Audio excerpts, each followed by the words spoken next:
All right, good morning, everyone. I'm Mark McClellan. From the Brookings Institution, I'd like to welcome you on behalf of Brookings and FDA to this public meeting on advancing the use of biomarkers and pharmacogenomics in drug development. We want to thank all of you for being with us today. I'm very pleased about the level of interest in this topic. We've got a full room here and hundreds more people joining us on the webcast. This is a meeting that we are convening as part of our ongoing cooperative agreement with the U.S. Food and Drug Administration, and it is on an important set of topics. Some of the recent advances in biomedical sciences and technology have brought us much closer to achieving the promise of personalized medicine, the goal of knowing exactly the right way to treat each patient with the right combination of drugs and other therapies at the right time. But we have some challenges ahead in that regard. Right now, drug manufacturers and others are leveraging these insights to develop targeted therapies that are tailored to individual patient characteristics, needs, and preferences. But many stakeholders have expressed concern that advances in the scientific understanding of disease areas where personalized medicine could matter are not being fully achieved, and so there are some challenges in bringing these new targeted treatments to the market.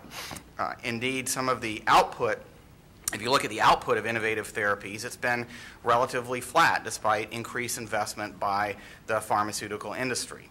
In 2012, when Congress passed the Food and Drug Administration Safety and Innovation Act, FDASIA, one of the main areas of focus was to address this challenge of achieving personalized medicine.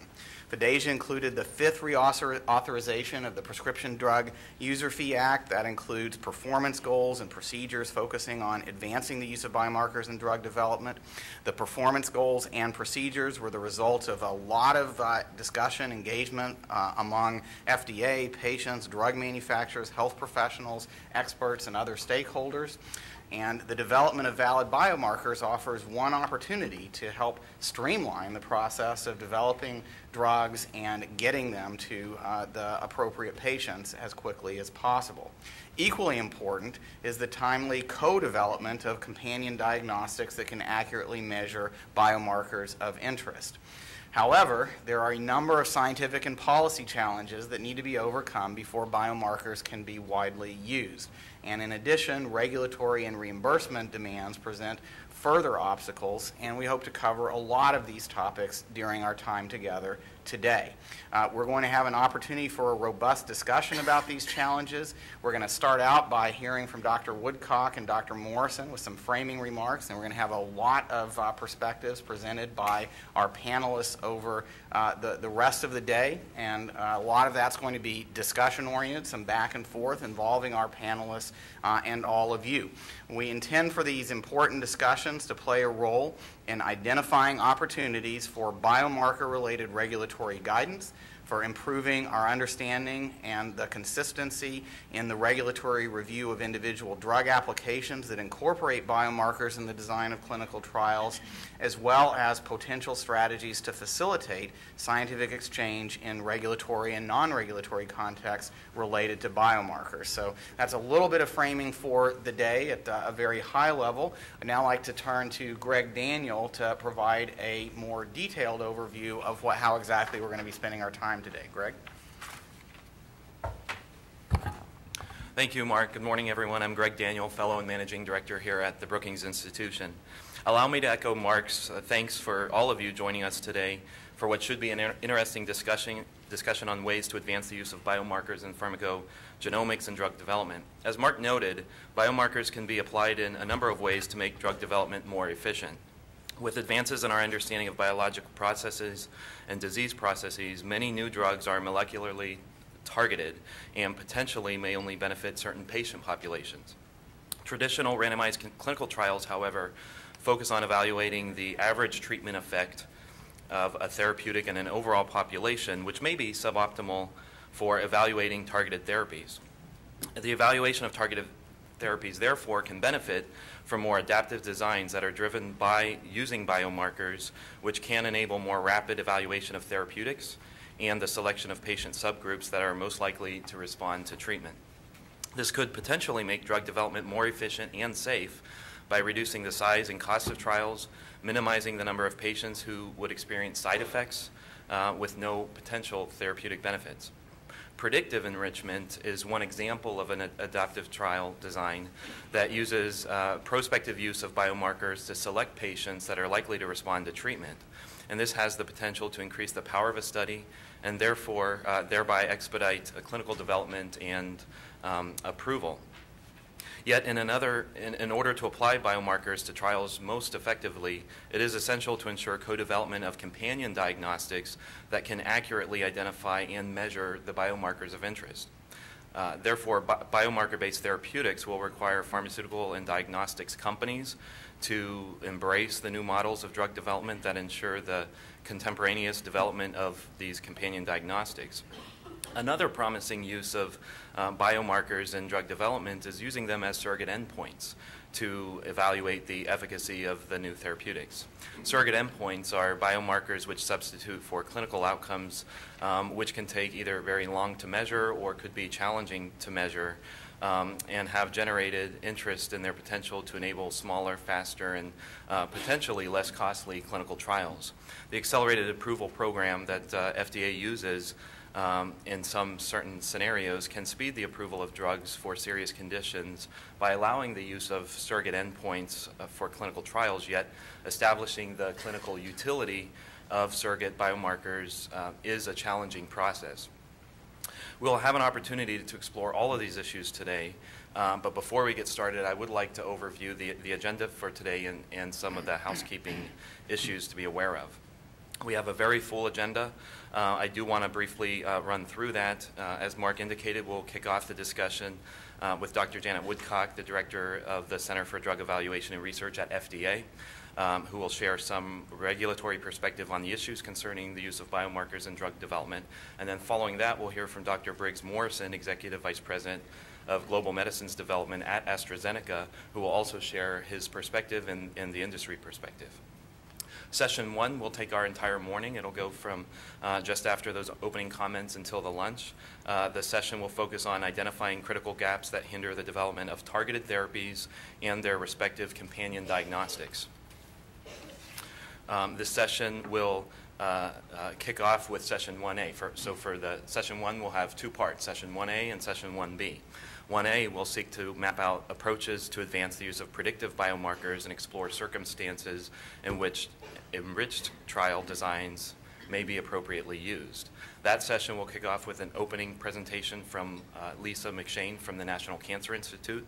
Following Lisa's presentation, we'll have a few comments from some of our panelists, prepared comments to kick off a moderated discussion that will occur with everybody at the table, and Mark McClellan will moderate that. After that moderated discussion, we'll have 15 minutes for audience participation and Q&A.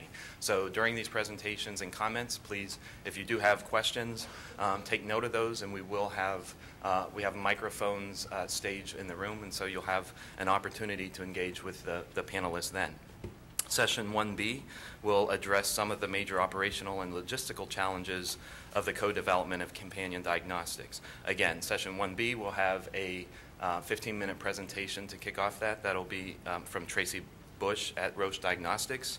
After Tracy's presentation, we'll have a few opening comments from other panelists at the table, and then a moderated discussion with everyone at the table, and then again 15 minutes for audience participation and Q&A.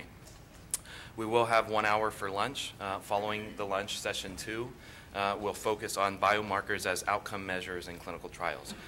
So the context-specific scenarios in which biomarkers may be used as outcomes or surrogate endpoints, and the evidentiary standards that would be required for these biomarkers to be useful as surrogates.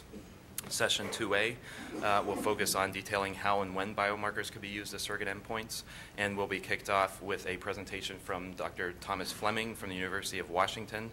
After Dr. Fleming's presentation, we'll have some kickoff comments, prepared comments from a different set of panelists. So all of these panelists will be with us at this table in the morning. In the afternoon, we'll have a different set of panelists to focus on biomarkers as outcomes, but we will follow the similar path. So opening presentation, moderated discussion with everyone at the table, and then 15 minutes for Q&A. Session 2B, again focusing on surrogates as endpoints, will begin to explore some of the evidentiary needs and implications of products that are approved with biomarkers as surrogate endpoints, and some of the post-market and other issues that are somewhat challenging. For that Session 2B, Mark Boyes from the International Drug Development Institute will provide some comments through presentation, as well as followed by panelist comments and moderated discussion. As you know, and as I've indicated, a very packed agenda. We'll ask that all of you remain sensitive to time, especially our panelists. We do want to make sure that we allow enough time for the moderated discussion and important and interesting questions that can come from the audience. I would like to indicate that, as most of you have noticed, we have a camera in the back, so this event is being live webcast throughout the day and recorded. We also have some coffee, tea, sodas, and water in the back. Although lunch will be on your own, there are a lot of restaurants in the area, and if you'd like a list, I think we have one at the table, at the registration table. During lunch, please note that you will be able to bring some food back into the room if you're not able to finish it. But we will begin sharply after lunch, and Mark will not wait for you. So thank you all. Mark. Thanks, Greg. And yeah, on that point, we have a lot of ground to cover today, so we do want to make sure we're keeping on schedule. And Greg mentioned that we're going to get help with timekeeping. For those of you who are up here now, meet Wasim, who will have the numbers, and I'm going to help enforce that, because we do have so much ground to cover. So without further ado, let's get started. We're going to begin with some framing comments about critical issues in the application of biomarkers in clinical trials from first Dr. Janet Woodcock, the Director of the Center for Drug Evaluation and Research at FDA, and then Dr. Briggs Morrison, the Executive Vice President for Global Medicines Development and Chief Medical Officer at AstraZeneca. So Janet, please come on up.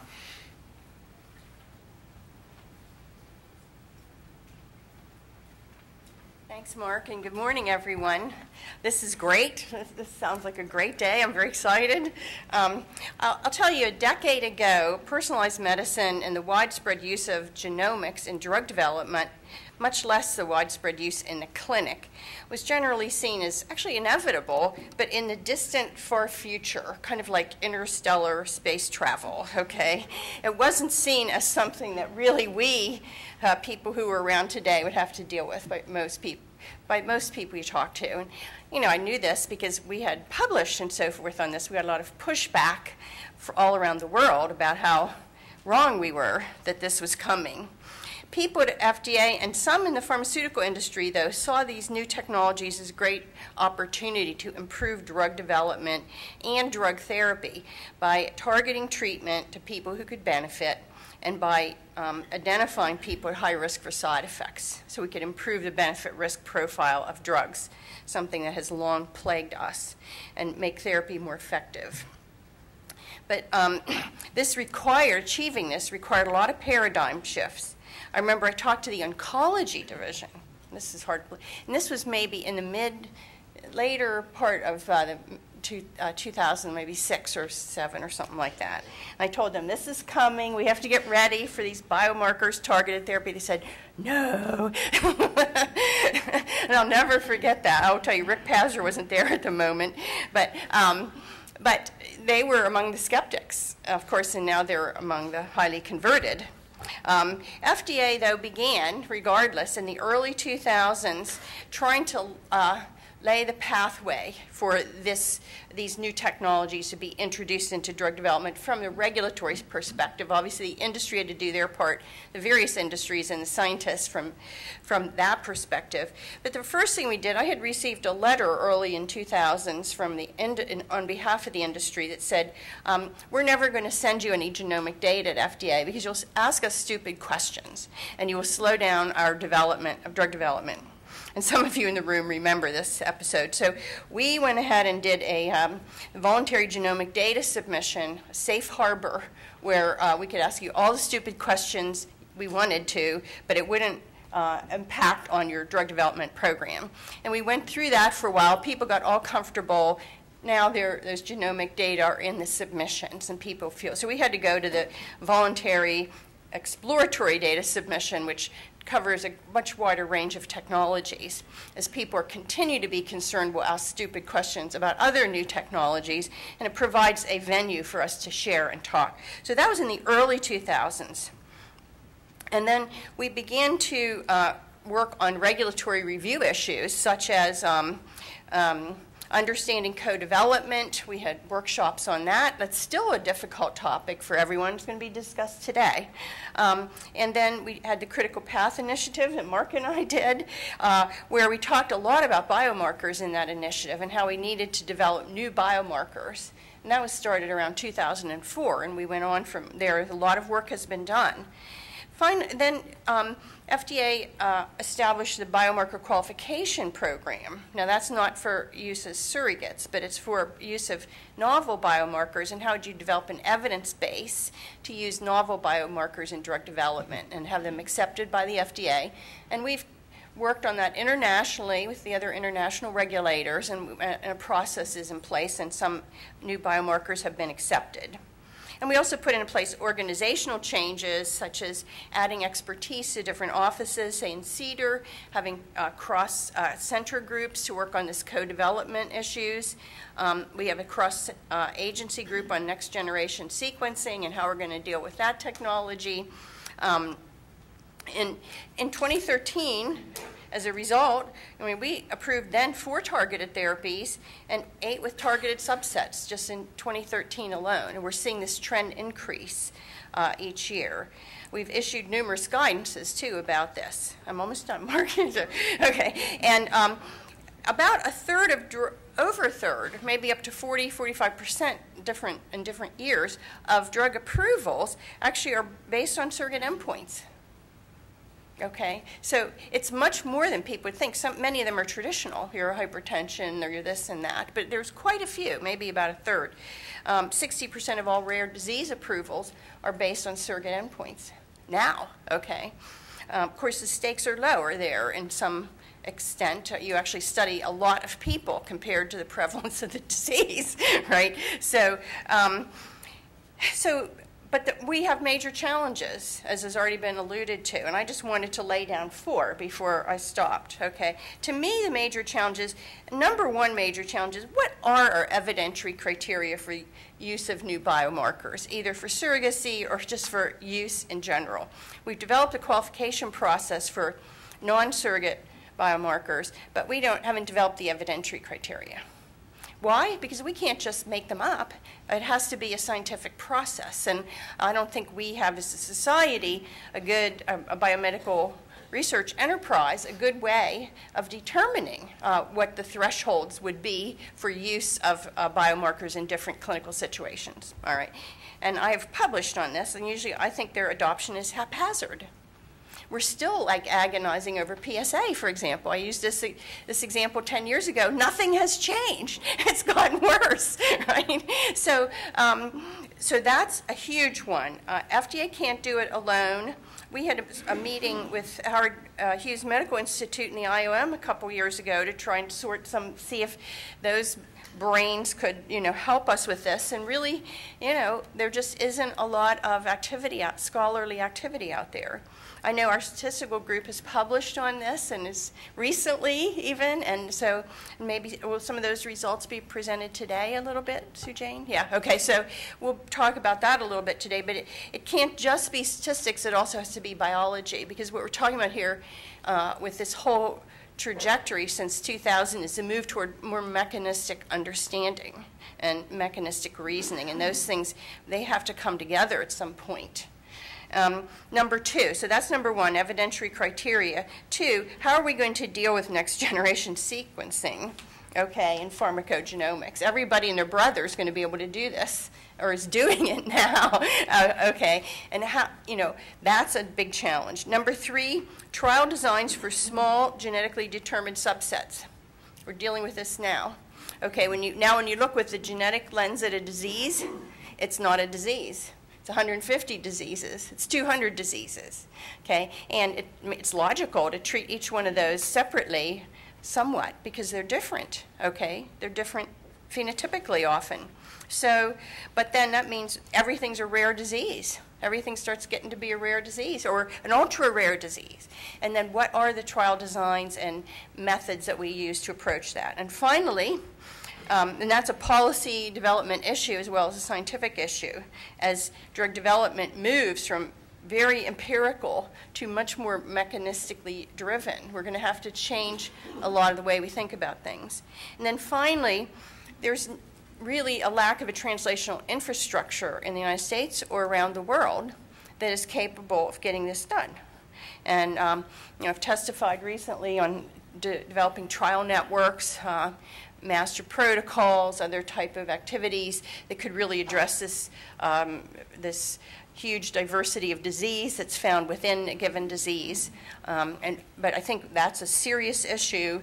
We could get all the policy down we wanted at this meeting, and if we don't have the infrastructure that can do the evaluation and carry that out, then we're not going to achieve this promise, this interstellar space travel, new medicine of the future that we can actually see ahead of us.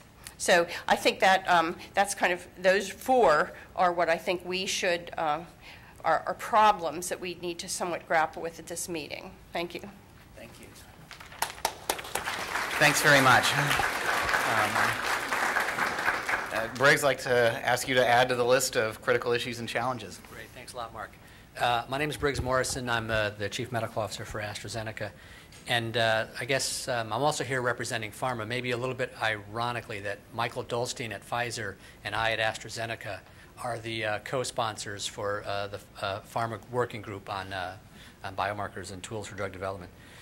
So I'm really honored to be here, and thanks very much for having me. So I think people have already talked a bit about what we're here to talk about. I think the goal here is that all of us have to work together to figure out how we speed up drug development, both rapidly stopping programs that we know are not going to yield a safe and effective drug, and conversely accelerating programs that look like they have the promise to make a safe and effective drug. And I think biomarkers are clearly one of those tools that can be transformational in this regard. So a preclinical biomarker that can tell us that a drug is not safe, we can stop development right away. Early clinical biomarkers, similarly, that can tell us a drug is not safe, we can stop development right away. Hy's law is a classic example of a clinical safety biomarker that we all use. We don't wait to see a drug-induced liver injury. We can use this as a novel biomarker. And of course, clinical biomarkers can be used, as people have said, as surrogates for efficacy. So if we take LDL, HIV viral load, HCV viral load, hemoglobin A1C, these are all well accepted and probably represent a third of those drugs that Janet was talking about that get approved every year on surrogates. These are well accepted surrogates and really have transformed the way that we develop medicines for those diseases. The companion diagnostics similarly allow us to focus our attention on the patients who are most likely to benefit and focus our attention away from the people who either aren't going to benefit or are going to have more harm than benefit. And of course, they're useful to doctors once the drug is approved to identify the right patient to treat, and of course useful to the healthcare system to figure out who we should reimburse the drugs for. So clearly there's a need here. But I think it's fair to say, and I'll slightly disagree with Janet a little bit here, I think we're here today because, to be honest, I think we've actually done a pretty poor job in developing, qualifying, and using biomarkers in drug development. Some of you may have seen Francis Collins' talk a couple years ago when he talked about the molecular understanding of diseases. Over 4,000 diseases that we now understand the molecular basis for. And yet, in the time that we've understood the molecular basis of 4,000 diseases, and Google just announced their sort of baseline study where they're going to generate hundreds of more biomarkers, we have qualified under the FDA process a handful, maybe 2 handfuls of novel biomarkers. We have maybe 2 handfuls and a footful of companion diagnostics. So I think it really is, we're not making good progress here, and I think we can do much better, and I think we have to do much better, and I think this meeting today will trigger us so that we will do much better, because I don't think our performance has been very good so far. So we're going to look at some of these critical issues in biomarkers, and the first one, of course, is clinical trial enrichment and companion diagnostics. I think everybody in the room knows the story of the original sort of example of this was the discovery and development of Herceptin. And if you talk to the people at Genentech about that, who worked on that program, the studies were much smaller, the program was much faster, and the drug was made available to patients much quicker. prototypical example of what we hope to do. And there are many other examples of this enrichment strategy, again, particularly in oncology. If you look at BCR-ABL, mutant EGFR receptor, ALK rearrangements, these are now very clear examples. And in those cases, the enrichment strategy is essentially the target of the drug. So we say the drug binds to this target. If the target's present, that's going to enrich for people who are going to respond. And that seems fairly obvious. Where it's become more challenging, and I'll just give an example that we and other companies in the industry are working on, eosinophilic asthma. And so we have drugs that treat eosinophilic asthma, but the question is, what is the biomarker cutoff for what represents a patient who has eosinophilic asthma? And that's a harder question to define. What's the cutoff? How certain do you have to be? And when in the drug development process do you now enrich for the population that you think is most likely to have benefit? Some of these, of course, have yielded companion diagnostics. The companion diagnostics for the HER2 category are well known to everybody. But I think as we move forward, as Janet said, if you look at the lung map protocol, brilliant, very innovative design where patients with lung cancer come in, they're phenotyped, and then depending on their specific mutations, they go into specific sub-studies, look at specific targeted agents. That's all really, we think, great, but we think we need a very clear regulatory pathway that will carry through from those clinical trials into the practice of medicine. The use of surrogates, of course, is quite important. We've always used traditional hard endpoints, and we will always still use traditional hard endpoints. Doctors and payers and patients want us to show benefit on hard endpoints. The question is, are there surrogates that we can use that are reasonably likely to predict benefit that we can get to patients sooner? Janet referenced the FDA Howard Hughes IOM conference that was held to look at this. And so from a pharma point of view, we really want these science-based but pragmatic approaches to how we define the evidentiary standards and context of use. We recently, Pharma and Bio, did a survey of the industry asking people for their perspective on where are the areas of low-hanging fruit, if you will, where are the areas of priority that we should work on from biomarkers. We're happy to share that data with everybody. Again, our purpose is to work collaboratively with everybody to try to address this. So again, just sort of in closing, today's meeting is a good start. We think it's a great start, but it is a meeting. And meetings are where we sit around and talk. Talking is good, but we think that action is more important. And I believe we really have to leave this room today with some specific objectives that will transform the way that we're using biomarkers in drug development and for regulatory decision making. So just imagine a year from now, if you go to the FDA's website where they have qualified biomarkers, instead of there being 3, there's 30. And they're not just preclinical, they're also clinical. Imagine if there was a predictable pathway for biomarker approval with clear evidentiary standards for specific contexts of use. Perhaps the FDA could establish its own approval pathway with specified review cycle times, including performance goals and procedures, just as we have under the other subsets of PDUFA. So as I said earlier, I believe we can do significantly better than we've done in the past, and I think we will. And I'd say on behalf of my colleagues in the industry, we commit to working very hard on this important undertaking, but we can't do it alone. We do need to work together, and we think that regulators play a key role. So thank you very much. I look forward to the discussion, and most importantly, hopefully, the advancements that will come after today's meeting.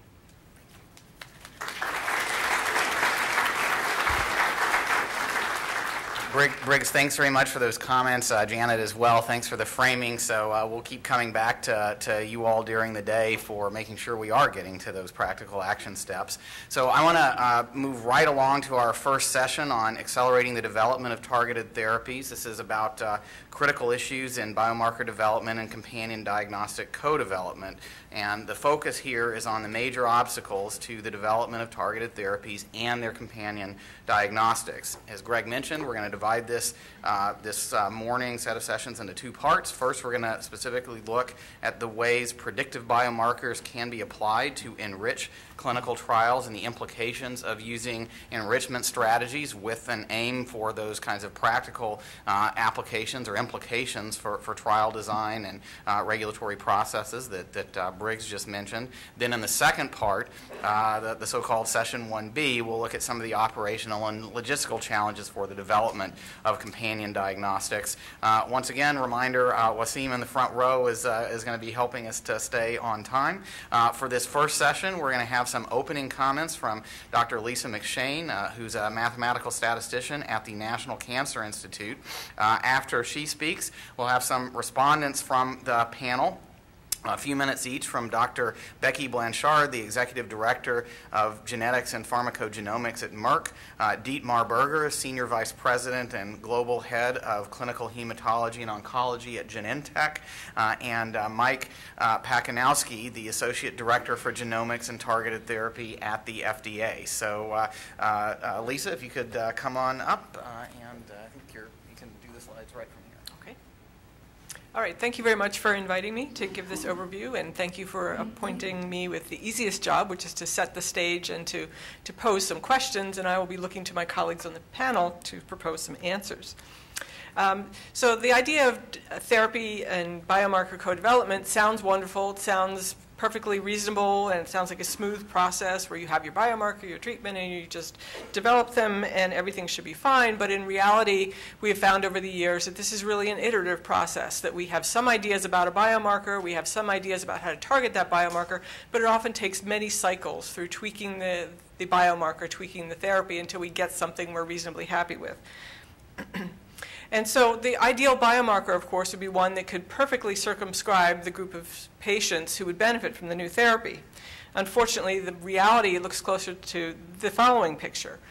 We know that we're unlikely to achieve perfection, and even if we think we've initially achieved perfection, for example, in oncology, which is my field, we may have agents that do a wonderful job at eliciting responses from tumors, but after a year or so, it could be that other genetic mechanisms become the dominant forces and the therapies no longer work. So this is really a lot more challenging than the ideal picture. Some initial steps in biomarker assay development, again, questions that may sound easy but that are not always so easy.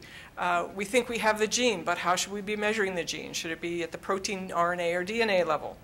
And how do we get this preliminary data on the association between the biomarker and the agent activity?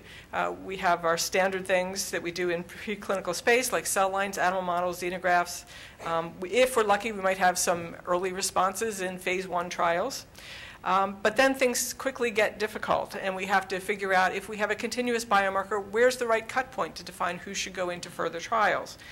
And most importantly, do the results that we obtain from these non-human systems transfer to human clinical settings? So just because I can come up with a cut point on a continuous biomarker that works in an animal model, what's to say that that same cut point will be the relevant one to use in humans? Some minimal requirements to at least get started on trying things in human populations is, first of all, assay analytical performance. And if nothing else, we have to have some sufficient reproducibility of the biomarker assay so that we could at least repeat the study and hopefully get similar results. And it's remarkable how many of these assays really don't even have that basic level of reproducibility.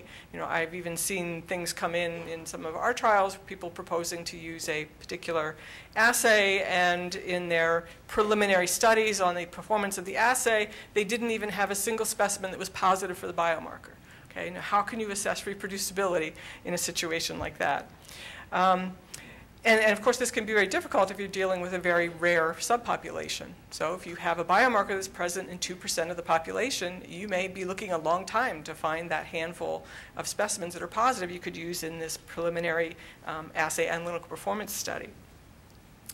And I always like to point out that there's really a tension between development of the biomarker and development of a targeted therapy, because you don't want to sort of let perfection be the enemy of the good when it comes to the biomarker development. You want to get the biomarker assay to a point where it's good enough that you think you are capturing a large portion of the benefiting subpopulation. But you have to realize you're not likely to get it exactly right the first time or even ever necessarily. So at what point do you pull the trigger and say, okay, I think it's close enough and I should have enough of the benefiting people in this study that I will see a signal from my therapy if there is one. So another question is, can we use existing specimens and data to get this preliminary evidence of whether we've correctly identified a target and a targeted therapy?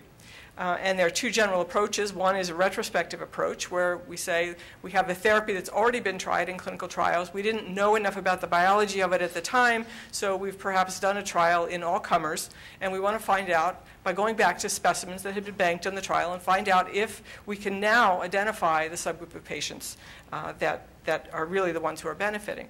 And so there are good ways and bad ways to do this. And the thing that we really want to be careful of is that we don't turn this into a data dredging exercise where we take a set of specimens and try a million different biomarkers until finally, biomarker number 532 comes up with a positive signal for the therapy effect. I listed some references there about how you can do this carefully. And basically it amounts to having really clearly specified hypotheses, doing the groundwork beforehand to get the biomarker assay working well. And this can be a valuable approach to identify the best subpopulation. But many times we're not going to have that advantage because, especially if we're talking about new agents, we don't already have a trial that's been done. So we really have to be thinking prospectively, and how do we get rolling on prospective trials? And there are a lot of different options, which I will lay out for you. And there are two major points I want you to keep in mind as I go through some of these trial design options. Number one is that you have to be careful to distinguish prognostic effects of a biomarker from treatment effects. What we know about the natural history of most diseases is in unselected populations. Now, if you start studying a group of patients that are only the ones who are positive for a particular biomarker, we don't know if the natural history for those patients is going to be the same as in all comers. And we also need to think carefully about how much we have to demonstrate about the biomarker negative group. Obviously everyone's going for that biomarker positive group, the ones who benefit. But just how sure do we have to be that we have ruled out a potential benefit in the biomarker negative patients? So getting back to this notion of prognostic and predictive, I see many people start out their quest for a biomarker in the following way. They say, okay, let's take a group of patients who've all been treated with my new therapy, measure the biomarker in everybody, and let's see who does better. So if you look at the top curve there, where the biomarker negative patients are in blue, the positive are in red, and everybody here was treated with the new therapy, the targeted therapy, you say, hey, I've done it. I found the biomarker that identifies the patients who do well on this new therapy. On the other hand, if you get a picture like the one on the bottom, you're thinking, oh, scratch this biomarker, let's look elsewhere. Unfortunately, that reasoning may be wrong in some pictures I'll show you in a minute, but the key to understanding why that picture may be wrong or those conclusions may be wrong is this distinction between prognostic and predictive. Prognostic really refers to markers that will tell you something about the natural history of the disease, and sometimes if you're dealing with a therapy setting where basically all patients get some therapy, you might broaden that definition a little bit to say in the context of a standard therapy that all patients will receive. We have a term called predictive in oncology, which is really an awful term because it has so many different meanings. But what we mean is a therapy, a marker that will help you in selecting treatment. So it tells you that that marker will be associated with a benefit from the therapy or a non-benefit from the therapy. And so going back to those pictures that I said could be misleading, here's why they can be misleading. So if you look in the top there, that was the one where we thought the biomarker was a hit. But when we draw in the curves for patients who receive standard therapy, we see the identical pattern. Okay, so this is a case where the biomarker is prognostic, and it's not helpful at all in selecting therapy. On the bottom, you see, however, the reverse situation where we thought the biomarker was a loser, but in fact, it's a really good biomarker for selecting therapy, because if you put in the standard therapy curves, you see that if you are biomarker negative, you get basically the same result, whether you get the new therapy or the standard, whereas if you're biomarker positive, the curves in red, you get a big benefit from the new therapy. So that really stresses the importance of having control groups. I'm going to skip over this a little bit. I want to go to some examples of predictive biomarkers, and this is sort of another pitfall that you have to be careful of, that we can get differential benefits of therapy in the biomarker positive and biomarker negative subgroups in different ways. The ideal way is what I've shown here. This was from a trial of the EGFR inhibitor gefitinib in advanced stage first-line lung cancer patients. And the initial trial result had been obtained before they had all the biomarker results, and the trial did not use the biomarker to select therapy. They found that there was an overall benefit in the entire population, in other words, of the gefitinib compared to the chemotherapy. But they had this odd behavior of the survival curves crossing. Well, if you separate out the curves, as I've done on the bottom, you can see that if you take the patients who are EGFR mutation positive, you see that gefitinib gives you a benefit over chemo, whereas in the EGFR mutation negative patients, you get the flip. Okay? So this is really the ideal kind of biomarker. It gives you a very clear decision about which therapy to give. However, there are a lot of biomarkers that will have what I call a quantitative interaction, which means that you get a different amount of benefit in the two biomarker subgroups. But in this particular case, and this was pazopanib versus placebo in renal cancer, and it turned out that both groups benefited, but just by different amounts. Yet, statistically speaking, there was an interaction saying there was a differential treatment benefit, but right now, everybody's benefiting. And you might ask, well, what is the reason for this? Is it really true that the patients negative for the biomarker still get some benefit? Or is it because this was a continuous biomarker, arbitrarily a median cut point was applied to that continuous biomarker? So maybe what we're seeing in the negative group is just some contamination of patients who really belonged in the marker positive group. And so you can see it's really hard to juggle the biomarker and the therapy and get this all sorted out. Three basic designs I want to talk about that really are some of the key decisions that have to be made as you're doing your early trials with biomarker-targeted therapies. First one is what we call an enrichment design. In this case, I just have laid out two designs that do not have a randomization. And sometimes in oncology, we can get away with this for an early trial as a demonstration of activity, because not many tumors will shrink on their own. So if you see some tumor shrinkage, even in a single-arm trial, that may be meaningful. Not an end result, but at least a start. Yeah, and you can do this with some intermediate look to see if you want to stop early, depending on how good the results are looking. So that's the only difference between the first and second side of that picture. However, we really would like to learn more about the biomarker in many situations, because we're not that sure about it. So we could start off the trial looking at both biomarker positives and negatives, and then track things separately in the two groups, and halfway decide, does it look encouraging enough in the biomarker negatives to continue? If not, we drop that arm or that subgroup and continue on only with the positives. Or, of course, you could have positive in both subgroups or negative in both subgroups. But when is a randomized trial really necessary? And the case when we really do need randomized trials is when you have a strong prognostic effect of a biomarker, because you can be fooled by that single-arm study, because maybe you've just selected for patients with good prognosis by use of your biomarker. You also have to think in other diseases. In oncology, this unfortunately is not so often true, but there may be situations where a patient's condition may improve sporadically.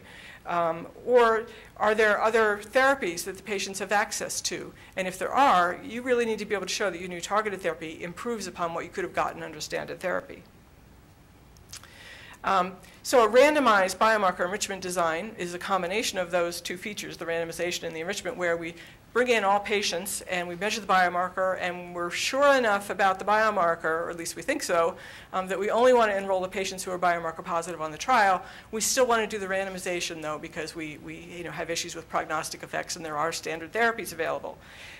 So this is often a really good way to go, but sometimes we can be bitten by this because we can find out later that maybe we didn't exactly have the right biomarker. And then we can't even go back to the specimens from this trial to evaluate other biomarkers except in this trial population where the patients had to have already been positive for that first biomarker. So it does sort of limit us in our future endeavors. The ideal sort of statistical design would be a biomarker stratified design where we bring in everybody, we stratify by the biomarker, and we randomize treatment in both of the biomarker positive and negative subgroups. This really gives us maximum flexibility, as you can imagine, because you can go back and you can refine the biomarker, and allows you to do a lot of things. The negative, of course, is that there's this tendency in the biomarker world that people latch on to biomarkers very quickly, much more so than they do with treatments. And they are convinced that the only patient who will benefit from a targeted therapy is a patient who has that biomarker. And so it can be very, very difficult to accrue to trials like this. But I think we have to persist and try to be, really as careful about the science as we can, within reason. We have to make sure it's ethically appropriate to enter patients who are negative for the biomarker. We have to have some reason to believe they might also benefit. So the challenges in studying the biomarker negative group, which really is where we sort of end up with the difficulties in a lot of these targeted therapies, is that, first of all, you have to figure out when data are sufficiently convincing. We often have the data in preclinical models, and just how much are we willing to believe that extrapolation to humans. Also, if there's a small benefit of the new therapy seen in biomarker negative patients, what do we really want to do with that? Well, it really becomes a weighing of other factors, like just how big is the benefit? What are the toxicities of the therapy? What are the costs of the therapy? What are the risks associated with the biomarker procedure? Because remember, if you say, well, okay, maybe I get a 1-month improvement in the biomarker negative patients, and I'm not so interested in that, but you're going to say, well, okay, in order to withhold that 1-month benefit from the biomarker negative patients, I'm going to have to subject the patient to this invasive biopsy to get the tissue, to do the biomarker. I'm going to have to incur this cost, make the patient wait, all to deny them that 1-month benefit. Okay? So it really is a difficult decision often. What is that sweet spot for the biomarker negative patients where you really say it's just not worth it, and it really is important to measure the biomarker. If additional information about the efficacy of a new therapy in the biomarker negative patient is needed, how are we going to get it? If we've already done our trial, let's say, using an enrichment strategy, what do we need to do now? Or should we always have to include biomarker negatives in our trial? I don't think that's really ethically defensible, because I think there will be situations when we really have pretty firm evidence there will not be a benefit in the negatives.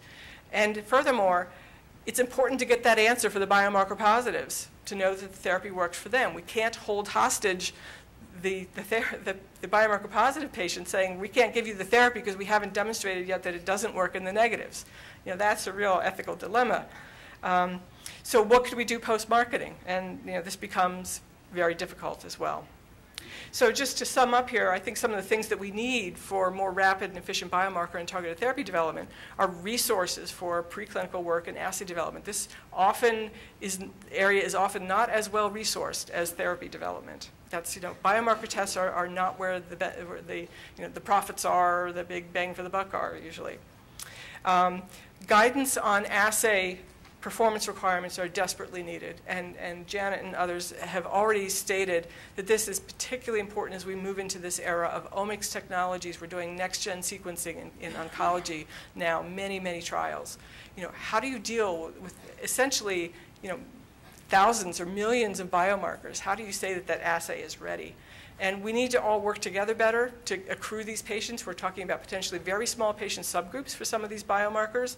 And it's really just immoral that we could be having a study that is measuring a bunch of biomarkers and is only picking off the 2% needed for that trial, and not making sure that those patients who are positive for other biomarkers get to other trials that are studying therapies for those biomarkers. Thank you very much. Thanks very much, Lisa, for that framing. So now I'm going to turn to our respondents, starting with Becky. And Becky, if you want to stay seated, that's just fine. Great. Can everybody hear me okay? Great. Thanks, Lisa. That was really very nice. And I want to thank the group here for the opportunity to comment. And I'm really commenting from the perspective of a predictive biomarker researcher within, and the perspective of predictive biomarker research and development within a pharmaceutical company. So, I think we all know that timelines are a critical challenge to the discovery and eventual use of biomarkers to enrich clinical trial populations, and then eventually to support companion diagnostic development. And everybody in this room strives to get important new drugs approved in a timely manner. But this does pose a tension, as Lisa alluded to, between the timelines required for robust biomarker and companion diagnostic development and the timelines desired to get new drugs to patients. And this tension is particularly difficult in adaptive and/or breakthrough therapy registration strategies where the drug development timelines are often accelerated. So there's some enablers for addressing this tension that we're starting to see.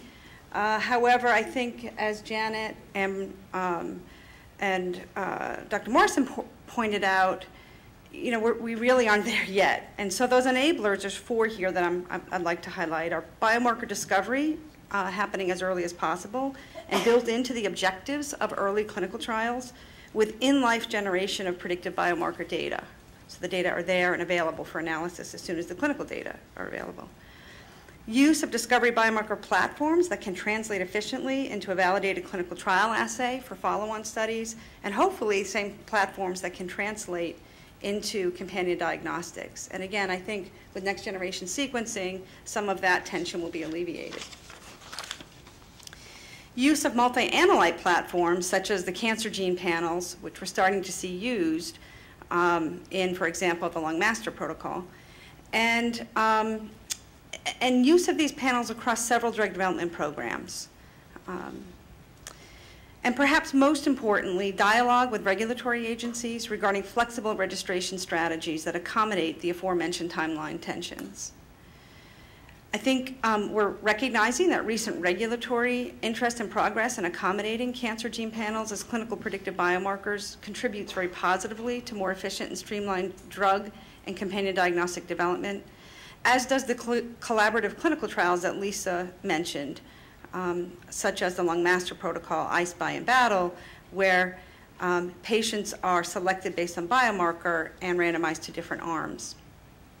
Such approaches have most obviously impacted oncology drug development, but other therapeutic areas are likely to see targeted drug development for biomarker-defined disease subpopulations, as Janet alluded to. And so, you know, as evidenced by, right now there is a significant effort within pharma, as well as outside of pharma, to identify new drug targets via human genetic models of disease.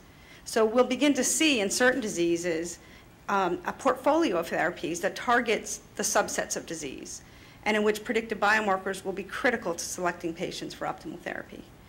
Thus, it will become increasingly more important for predictive biomarker research and development to be part and parcel to the clinical development of drugs. And this is going to require standardization not only of biomarker discovery and diagnostic development, but also standardization and consenting for pharmacogenomic research and clinical trials, and addressing the concerns that exist today within health authorities and IRBs in routinely conducting genetic research. As a plethora of diagnostic tests become available, it's incumbent upon drug and companion diagnostic development community to be thoughtful about not overburdening the healthcare system with a series of one-off tests when use of gene panels or multi-analyte tests could serve several purposes for that patient. Finally, we should be anticipating now the application of whole genome pharmacogenomic research and the use of whole genome sequence data as predictive biomarkers, perhaps at some point in the not too distant future, available within patients' electronic medical records. Thanks very much. Thank you very much, Becky. Next, Dietmar. Yes, thank you for the opportunity to provide comments here. I work for Genentech. My name is Dietmar Berger. And we feel the use of biomarkers and pharmacogenomics has already changed both drug development and clinical treatment paradigms in hematology and oncology primarily. And you've heard about the Herceptin example, which we've of course been closely involved in, and we've moved on from that to other types of populations. Based on the enhanced clinical benefit that we see with targeted therapies, it's important to discuss next steps in biomarker development. That's where this meeting is really important for us. And I feel that Lisa has pointed out some of the critical issues, and my comments will really focus more on how do we integrate this development now into our clinical strategies. So with respect to co-development of drugs and diagnostics, we strongly feel and agree that basket trials or master protocols provide a very efficient way to identify patients that are most likely to respond to treatment, both in early and late stages of development. Clearly, further discussion will be required regarding these novel trial designs, and it's important to see what is the acceptability to FDA What are the specific requirements, for both the drugs and the diagnostics from a technical and clinical perspective, as well as what is the potential regulatory framework, and Briggs alluded to some of that. Eventually, we feel that basket trials should allow for intended use and indication statements based on mutation or cell signaling pathways and not on disease states. We are participating, as others are, in several important clinical studies where patients are assigned to treatment arms based on biomarker-based enrichment strategies. And you've heard about the I-SPY study in breast cancer, or you heard about the squamous cell non-small cell lung cancer master protocol. These studies do test hypotheses on pathway-directed treatment paradigms and allow for very efficient data generation in patient populations with high unmet medical need. Essentially, these are trial designs for small, genetically defined subsets, for example, in squamous cell lung cancer, and we're also very interested in a potential regulatory pathway. And for that study, for example, discussions with FDA have occurred, and there's clear agreement around the following of a phase 2 part of the study and then a phase 3 part, and the potential regulatory upside. With respect to a different point, the requirement for inclusion of biomarker negative patients, we feel the decision should depend on the strength of the science, which would support the hypothesis that the drug is active only in biomarker positive patients. And we all know these examples, for example, in the EGFR inhibition world, where we actually do see a detriment in some of the biomarker negative patients, whereas if you look at other markers, like for example PD-L1 now for the immunology checkpoint inhibitors, we do see benefit also in those patients that have lower levels of the biomarker. And these are two very separate categories, and I feel we need to address them separately.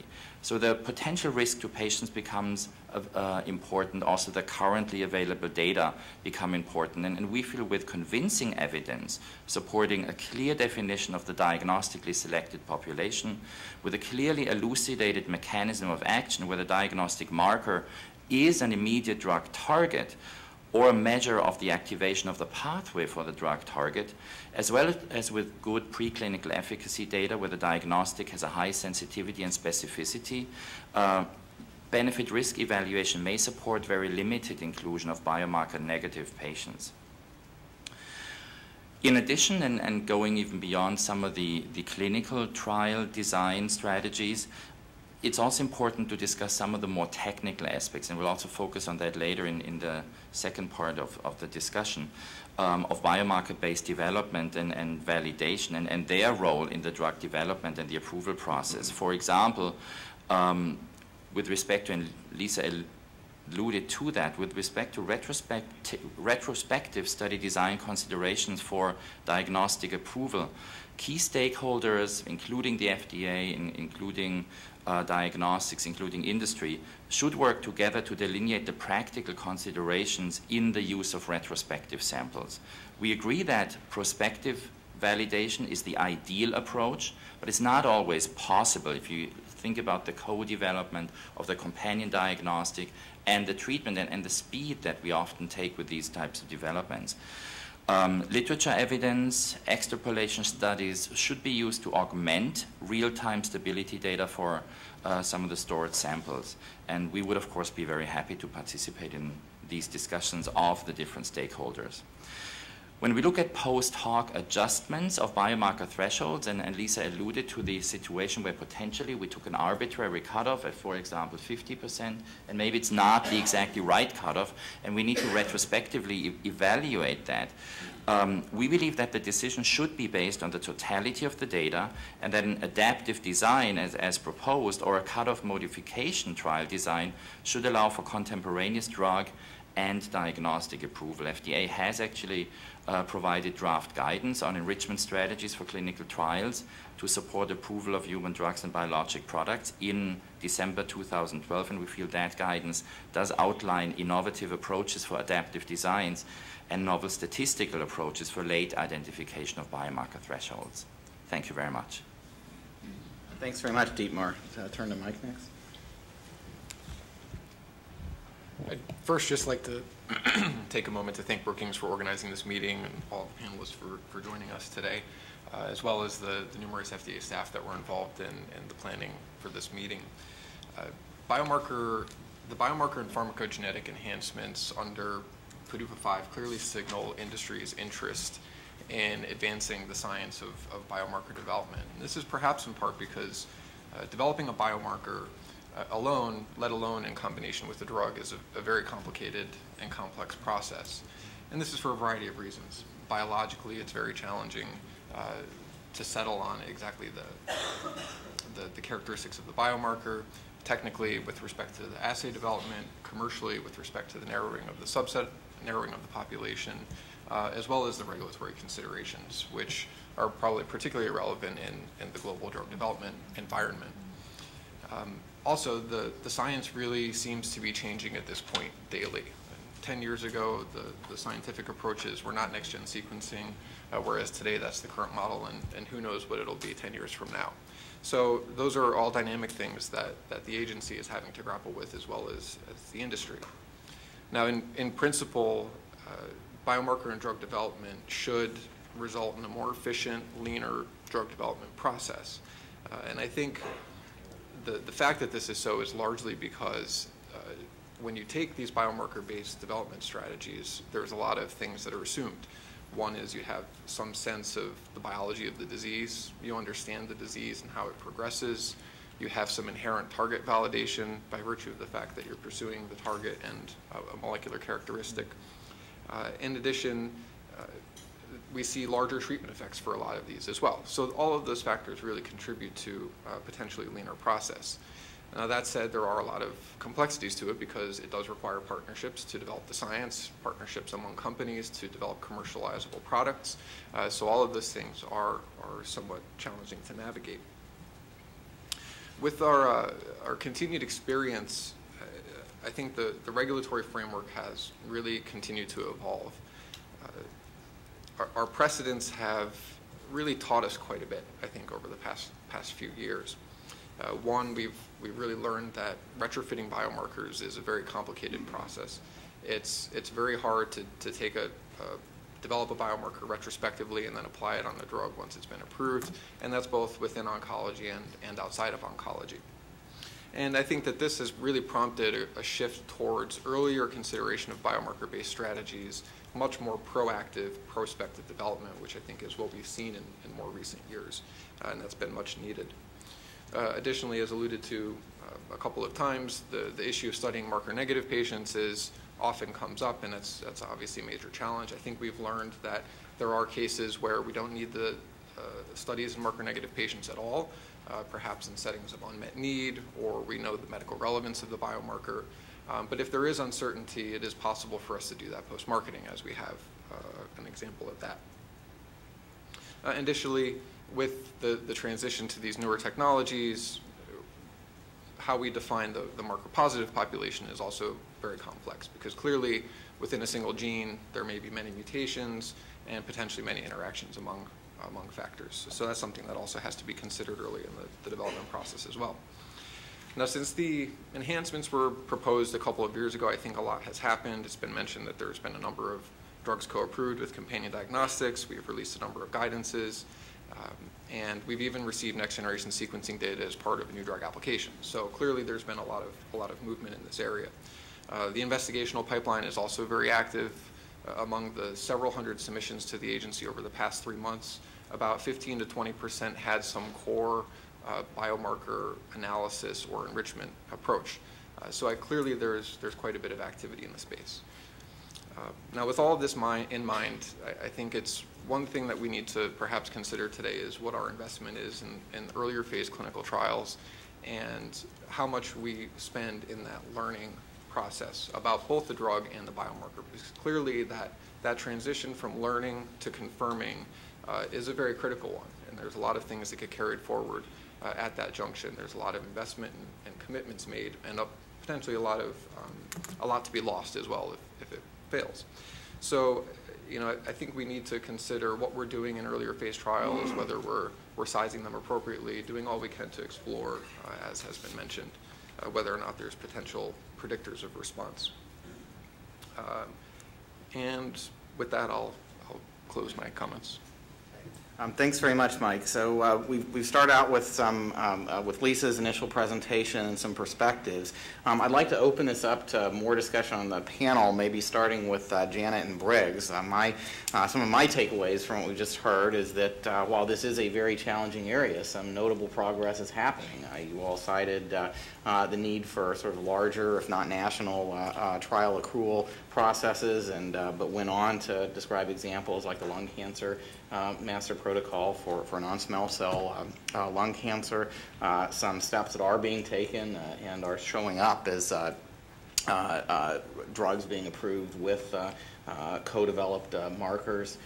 So it seems like we're making progress, but I guess Briggs, you had said we needed to move from talk to action, and somehow I think you're not convinced yet that we're making enough progress. Yes, I think, Mark, it's interesting so I think the presentations were great and the comments were great. It is interesting that most of it is around oncology. And I think the challenge we have is to, as Janet talked about them making their conversion from didn't believe in Star Wars and now they're converted. I think the challenge is to convert other divisions of the agency, because this question about how much work do you have to do in biomarker negative, et cetera, our own experiences, there's a I should call it a bell curve of experiences, with some parts of the agency being very progressive, and some parts of the agency feeling. I think our experience has been more work needs to be done. Janet, what's your take on the extent of progress to date based on what we've just been discussing? Sorry. I think there's an underlying factor here that we haven't put on the table. Let me put on the table, okay? In oncology and some other areas, we're seeing some spectacularly effective drugs. Okay, and with all due respect to all the statisticians around here, sometimes you don't even need a statistician. Right? Okay, so, and so when you see drugs that, when they're drugs that are so effective, they may have bad risk profiles and so forth, but in those instances, then everybody kind of gets it, I think, and mobilizes, because you can really see the need. And that's why we all went for the breakthrough designation, because it really does kind of crystallize the fact that if you're having a new generation of drugs that have unprecedented effectiveness, that you can treat those somewhat differently. And so that helps, I think. And it isn't just in oncology. We've seen sporadic examples in other previously intractable diseases, right? But so I think what we need, I hear you, Briggs, and I think what we need is, I really do think there needs to be more of a standardized framework for how we approach this, okay? And not be driven by, okay, we've had tremendous success, so we're going to be believers, right? Okay? But, so we need a structured framework, and I do agree with what everyone said.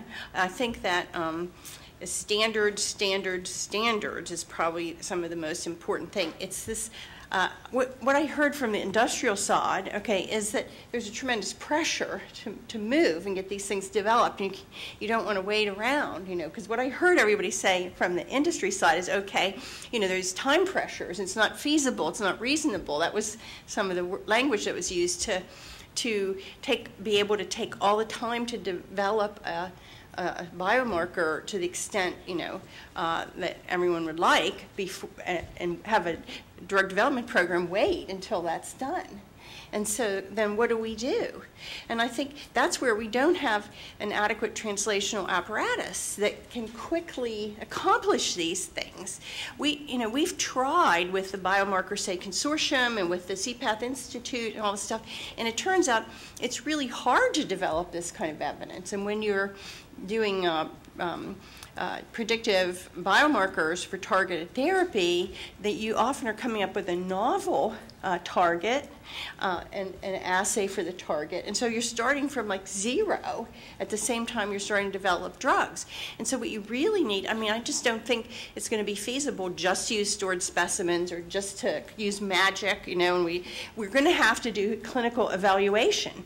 And what I think we really need, that's why I was really a very strong supporter of getting something like the lung map trial done and so forth, is we need something ongoing that you can plug into. I think the lung map apparatus, for example, and it's a trial that, for those of you who don't know, it's in squamous cell lung cancer, and it takes all comers at a certain stage and then randomizes them according to their biomarker status. Assorts them, stratifies them according to their biomarker status, and then randomizes each arm against some standard of care so that it can take all comers. But that type of program could also do what was earlier talked about. It could assess biomarkers, a whole bunch of biomarkers, curate, because those people are all going to be phenotyped, and you're going to see their prognosis over time. But we don't collect and curate those samples in a way that they'll be available for those other purposes, partly because it's expensive. So my message, Mark's used to me, is we need to get more organized in doing this. We need to have intentionality, that we're not just developing drugs for treatments. I think, diagnosis is really the basis of medicine, and it's the basis of therapeutics. We have to take diagnosis very seriously, much more seriously than we have, and we have to intentionally develop those diagnostics the way we have developed therapeutics. And if we're going to accomplish this, that's what I think. And so I agree, it's going to take all of us working together to get this done. It's going to take a much more of a structured approach. So I'll stop there. Thanks, Janet. I'd like to open this up to other comments on the panel. Now, I think we've got a long table here, but just in case I don't see you and you have a comment you want to make, tilt up that card. But any further thoughts, especially reactions to what you've heard so far, and Janet's comments about the need for more of an infrastructure that emphasizes effective diagnosis, but boy, there's some challenges in getting that in place, as the long map process has shown. Go ahead. I think the diagnostic industry would agree that maybe we should even have companion therapeutics. Just kidding. Just kidding. But I would like to get back to some of Lisa's comments on getting the right patients in. And what I will say is it is a messy business in enrollment in clinical trials. So I think as much of us would love the flowcharts to work out, the fact is there is a lot of biomarker work and assays being performed on these patients before they ever even get to what might be the companion diagnostic.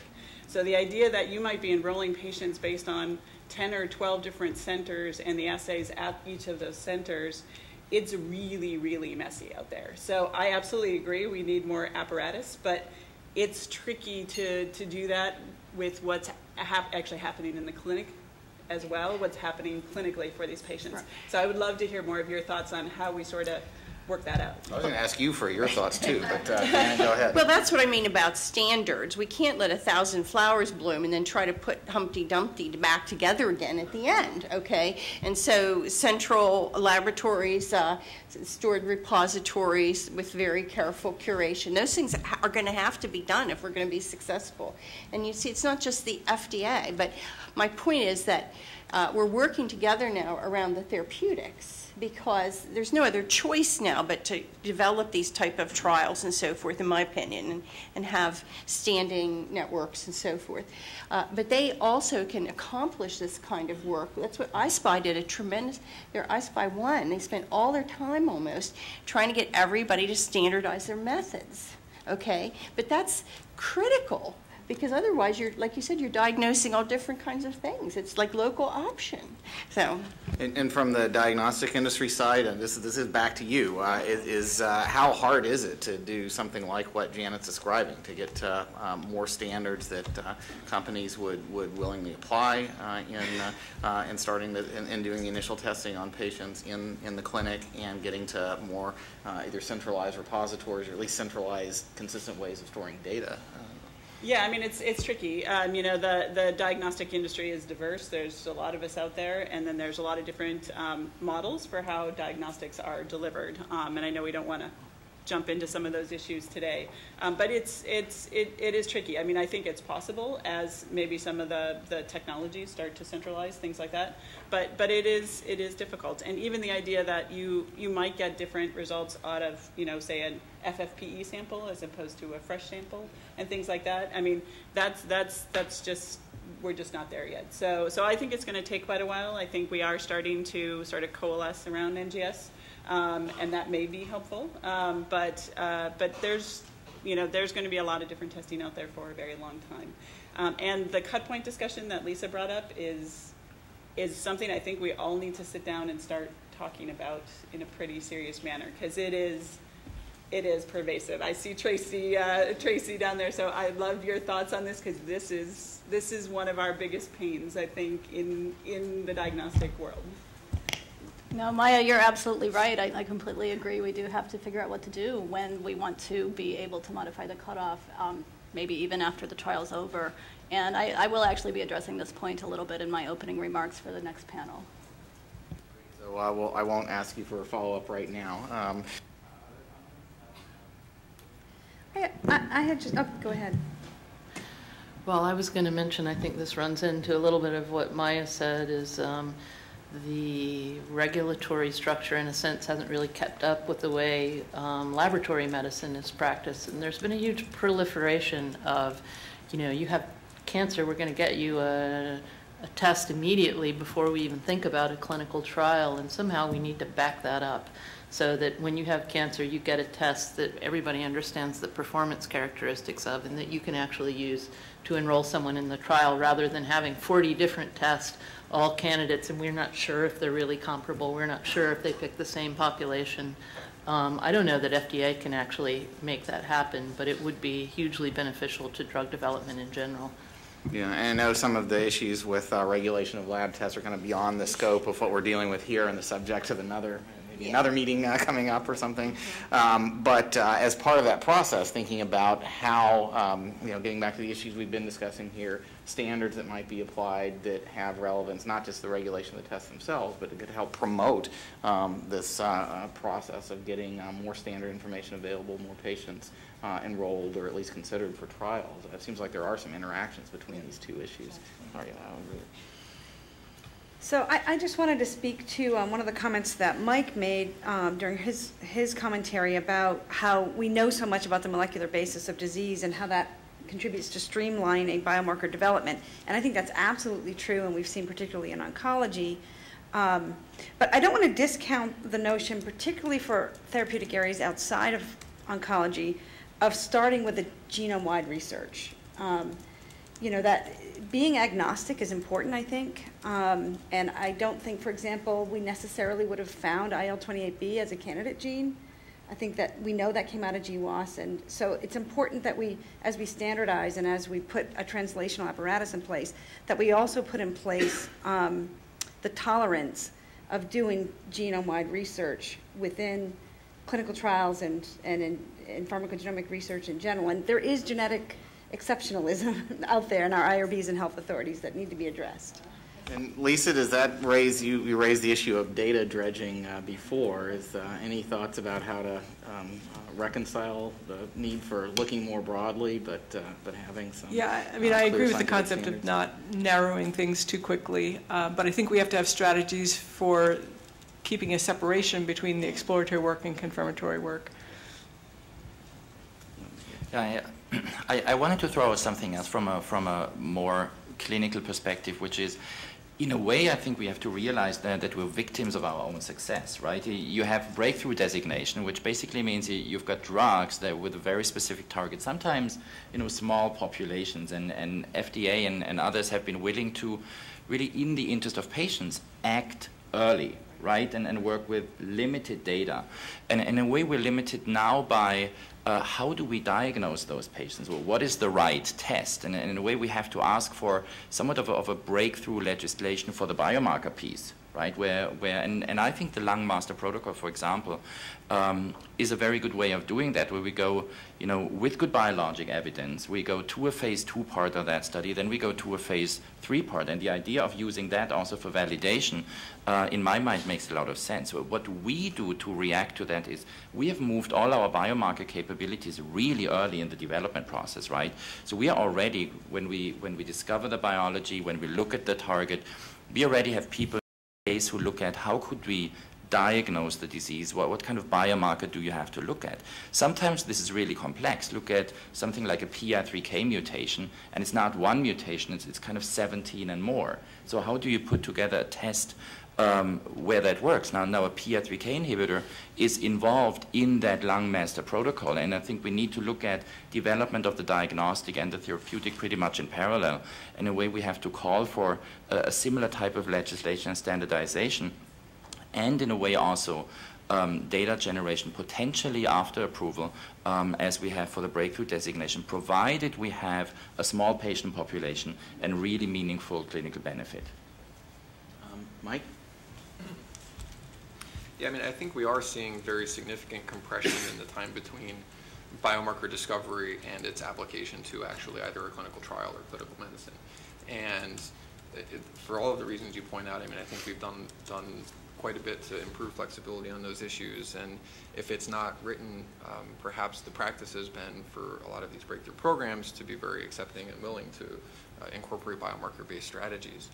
I would like to, a lot of this activity has been in oncology and in infectious disease and perhaps even some genetic disorders. And just to go back to a couple of the comments that have been made, I think our efforts outside of those therapeutic areas has been challenging because perhaps the biology is so complex that we just aren't able to discover those biomarkers and apply them in early phase trials, or our early phase trials are too small to be able to identify those effects. And I think it is important that we do take an agnostic approach, as Becky mentioned, because when you're conducting these types of studies in early phase context, you're only going to find something big and meaningful. And that's only going to be amenable to translation rather than hindrance. So I think. So keeping an open mind, in a sense, though, does seem to imply collecting a lot of data, having a large-scale framework, and that's costly and can be a challenge to implement. Any other further comments from the panel about this? Janet, I know you have some thoughts. I think we have to sort of distinguish between discovery, clinical discovery, and then what we're doing, that's sort of to build an evidence base for clinical use, which would be the regulatory kind of linked piece of this. But what it really is developing rigorous evidence that allows exposure of the population to that drug. So I think that both of these activities, though, would benefit greatly from more standardization and networked clinical networks and so forth. I know they're doing some of that in Europe, for example, and I think we need to do it much more here. I think with the advent of genomic data, biomedical research needs to move more into the big science mode. And I think the greatest barrier, I'll be very honest, is cultural. Biomedical research is a very reductionistic activity right now, done by individual people in individual laboratories and rewarded for doing individual papers. And that is not the kind of science that we need to translate this very massive set of information into actionable data.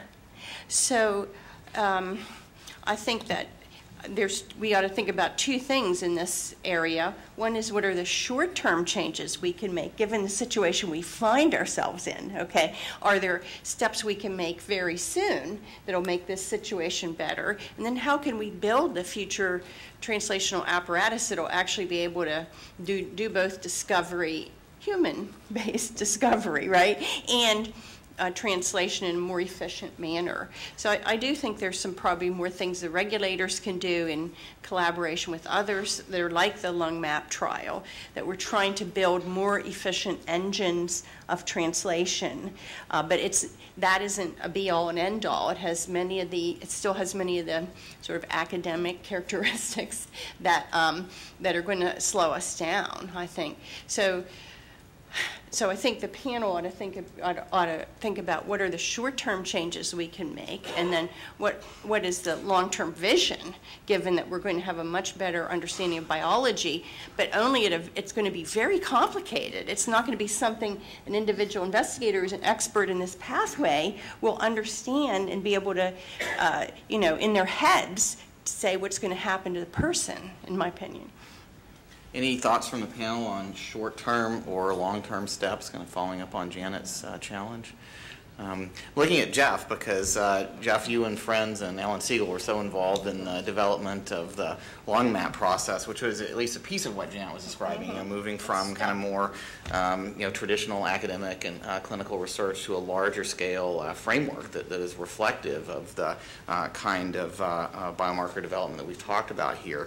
That was a lot of work. That's not the way that funding works now. It's not the way that organizations have typically collaborated. Were there any major lessons from that? I know FDA involvement helped. I know having clinical patient organizations involved in leadership and pushing for change, because this was so important for getting better evidence quickly. Are there lessons that could be applied more generally to accelerating biomarker validation and development?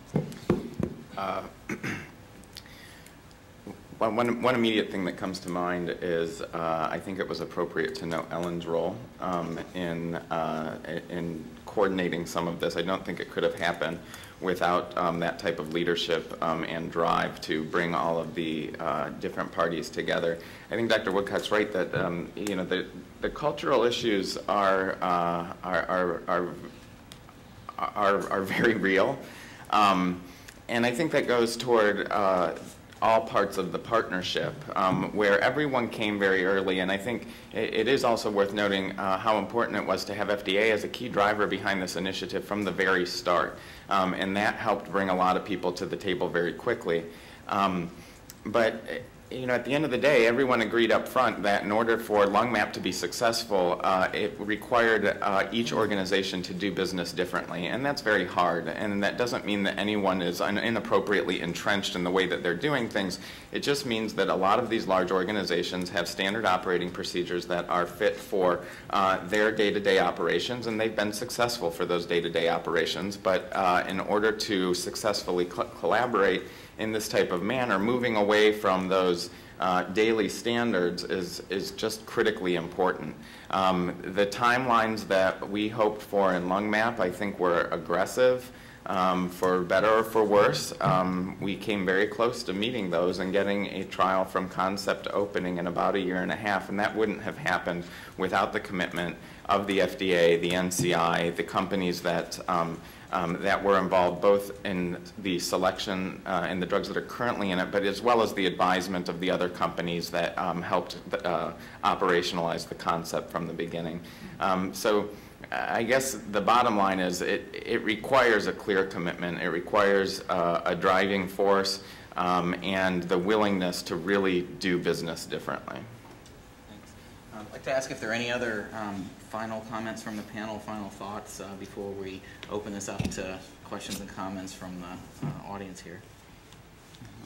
Okay, so for those of you who are here in the room, there are 2 microphones, one on each side. If you do have a comment or a question, I'd encourage you to head up there now. My only request is try to keep the comment or question concise so that we get through as many of these perspectives as possible. And please identify yourself when you make your comment. Hi, it's Elliot Barnathan from Janssen. I liked what Michael said about the fact that you could do biomarker negative patients post-approval.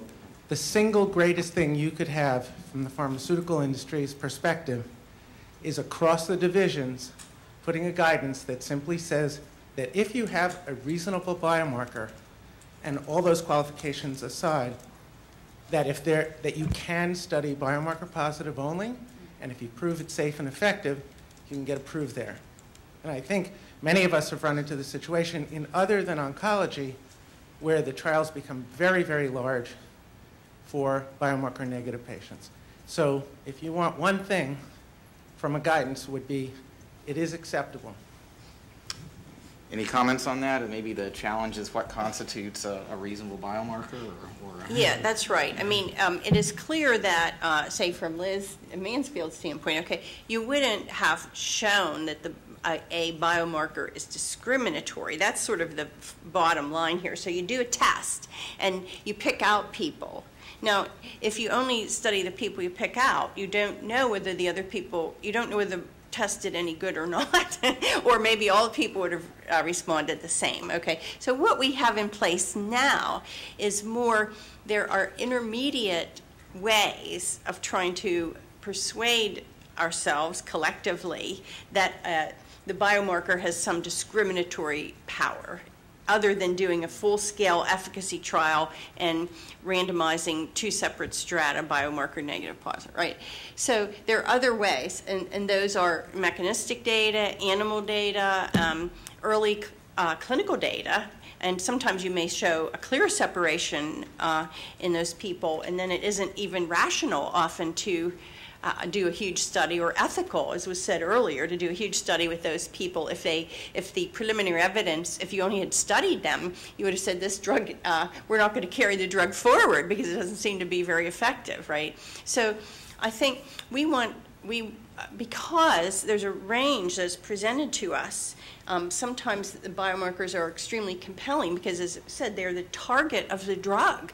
And if they're not manifested on the surface of the cell or wherever they're supposed to interact with the target, then it seems, there's a mechanistic lack of probability. Often we can look at in vitro pharmacodynamic activity, we can look at in vivo pharmacodynamic activity. Sometimes that's enough.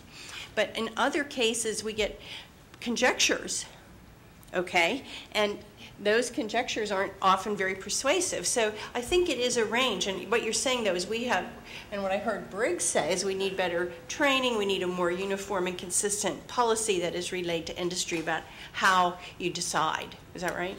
Briggs? Yeah, so you just took the words out of my mouth. I think that's what we're asking for, is there can be, I think what you just described makes perfect sense. The question is, can we put that into some sort of guidance that people can rely on as they come to interact with FDA? We go over here. Aloka Chakravarti, FDA. So far, we have focused primarily on efficacy, and I wanted to point to the other part of the benefit-risk equation, which is the huge part biomarkers play in safety, and the collaborative work we are doing in early renal toxicity and liver toxicity. We have to keep that in our discussion as well to make sure that we are not just ruling out early toxicity, but the toxicity of all drugs that biomarker can play. Thanks. I'll turn to Briggs for a comment on this. So I think we would all agree entirely, but again, I think it goes to this question of what is the process by which we can qualify those renal and hepatic novel markers.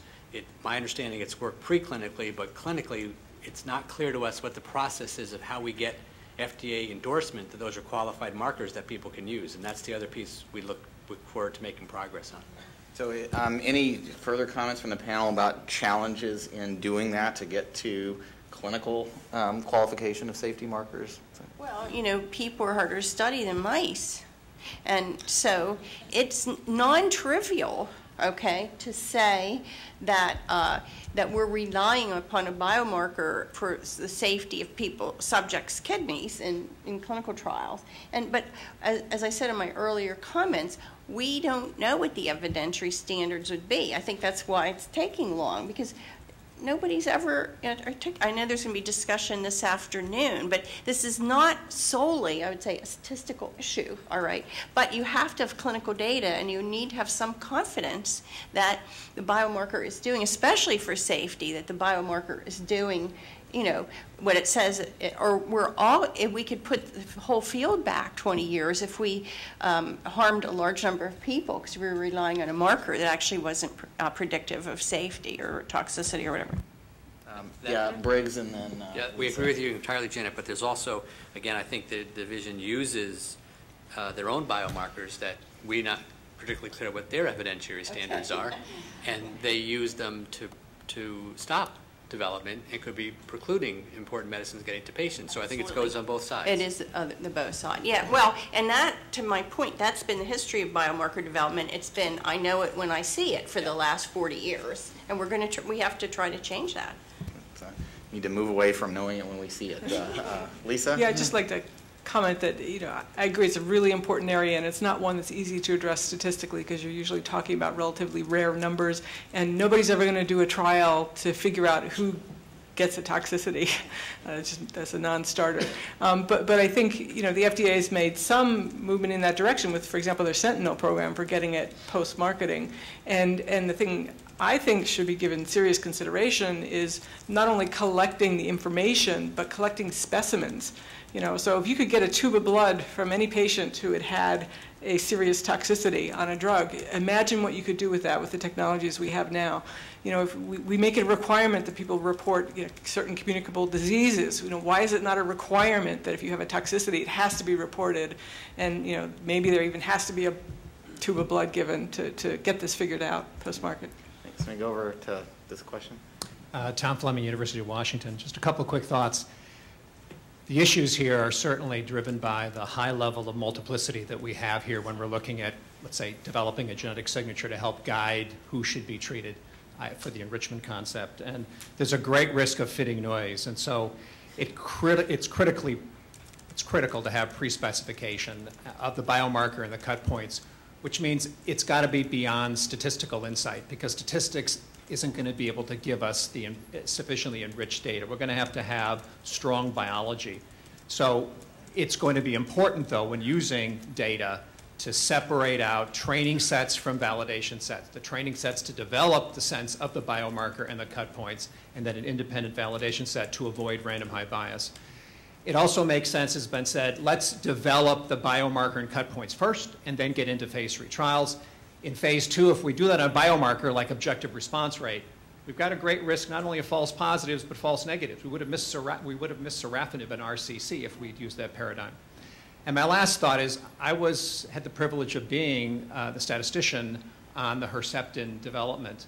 And it was a great success story in being able to show that Herceptin works in patients with high levels of HER2 overexpression. But did we actually establish the clinical utility of levels of HER2 overexpression? The clinical utility is not established by showing an interaction.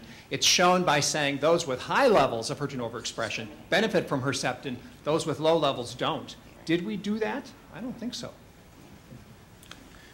Any comments from the panel?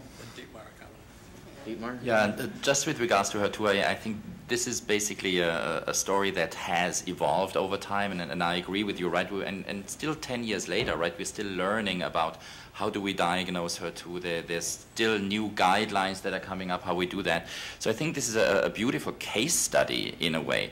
And just to add what has been said before, we have actually done safety biomarker studies for HER2 because of the cardiac safety, and we've looked at different biomarkers there that could potentially predict or evaluate cardiac safety also, right? So we've done a lot of research around that, and it just illustrates the difficulties that we have, right? The difficulties where you have to see the safety event first, then you have to identify the potential markers, then you need to think about what is the study size to come for an event that's only 1 or 2% of the population. You have to come what's the study size to then have meaningful data from a predictive perspective, which is virtually impossible. So there's a lot of complexities around this, all very important questions that we will need to address, and we will have to collaborate closely. Indeed. My worry is walking away prematurely from the biomarker negatives without adequate justification for doing so, and my clinical colleagues at Genentech realized that, and they were right. Yeah, and I think there's a strong difference between is there potential for detriment, or is there potential for a lower activity group that we'll need to address, right? Like in Herceptin. Agree. Okay, there's a lot we could follow up on here. I do want to get to some of the other comments from the participants here. Bob? One comment about fishing in the data afterward for a relationship. The original labeling for erlotinib had a completely retrospective analysis of EGFR status.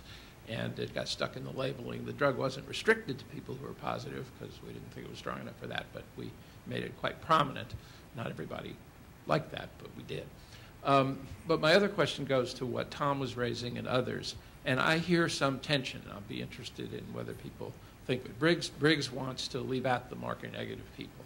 And I want to point out that our enrichment guidance absolutely says that's okay. So there already is a guidance that says that, and if you win in the marker-positive people and do something wonderful, of course we're going to approve that. But it does express some preference for learning more about the marker-negative people for exactly the same reasons Tom just gave. There might be a range, there might be a graded response, and I thought that's what Lisa was saying also when she drew the two figures, one of which included the marker-negative people and randomized them, and one of which did not. So is there more agreement or disagreement about the desirability of learning more about what the marker actually tells you, if at least possible? I mean, without eliminating the possibility of going only for the marker positive, isn't it generally desirable to learn more about the marker and its predictability? Yeah, so I think we're probably more agreed than so I don't, and I think actually the comment that came over here about having a guidance on what do you do with the biomarker negatives, clearly there must be some, I would say, some evidence, some exploration of the biomarker negative to answer Tom's question, is have we really differentiated? I think the challenge that we've had is how much exploration do you have to do there? And that's where I think there's some variance across the agency. Yeah, well, I just told you what the guidance says. That has no necessary relationship to what everybody tells you when you go in. But just to push on this a little bit, I mean, going back to Lisa's comments and others, you know, if we're living in the era of breakthrough designation. If you do have you know, this is an if, but if you do have a good validated biomarker, one that's close to mechanism of action or the like, and the drug really works in that population, there is a pathway for getting it approved, and it's going to get approved. I think this question is also about, well, okay, given that, how do we learn more about the biomarker negative patients? How do we learn more about safety issues that aren't going to come up or maybe not going to be fully explored in these smaller, fast approval processes? And I mean, this seems like maybe a post-market set of issues in this emerging world. But I think the question is, if you don't have such a biomarker that's strongly in the path of the drug action mechanistically, and you know, but it's more of a hypothesis that it discriminates two populations, how much do you have to do to go ahead and just study the marker positive or negative, whichever you're studying, population? What do you have to do? So that's a good question. I don't think we know the answer. Is that fair, Mike? I mean, we don't know the answer to that. I mean, okay, say Herceptin, it was strongly mechanistic, okay. It got the drug to many women, benefited them.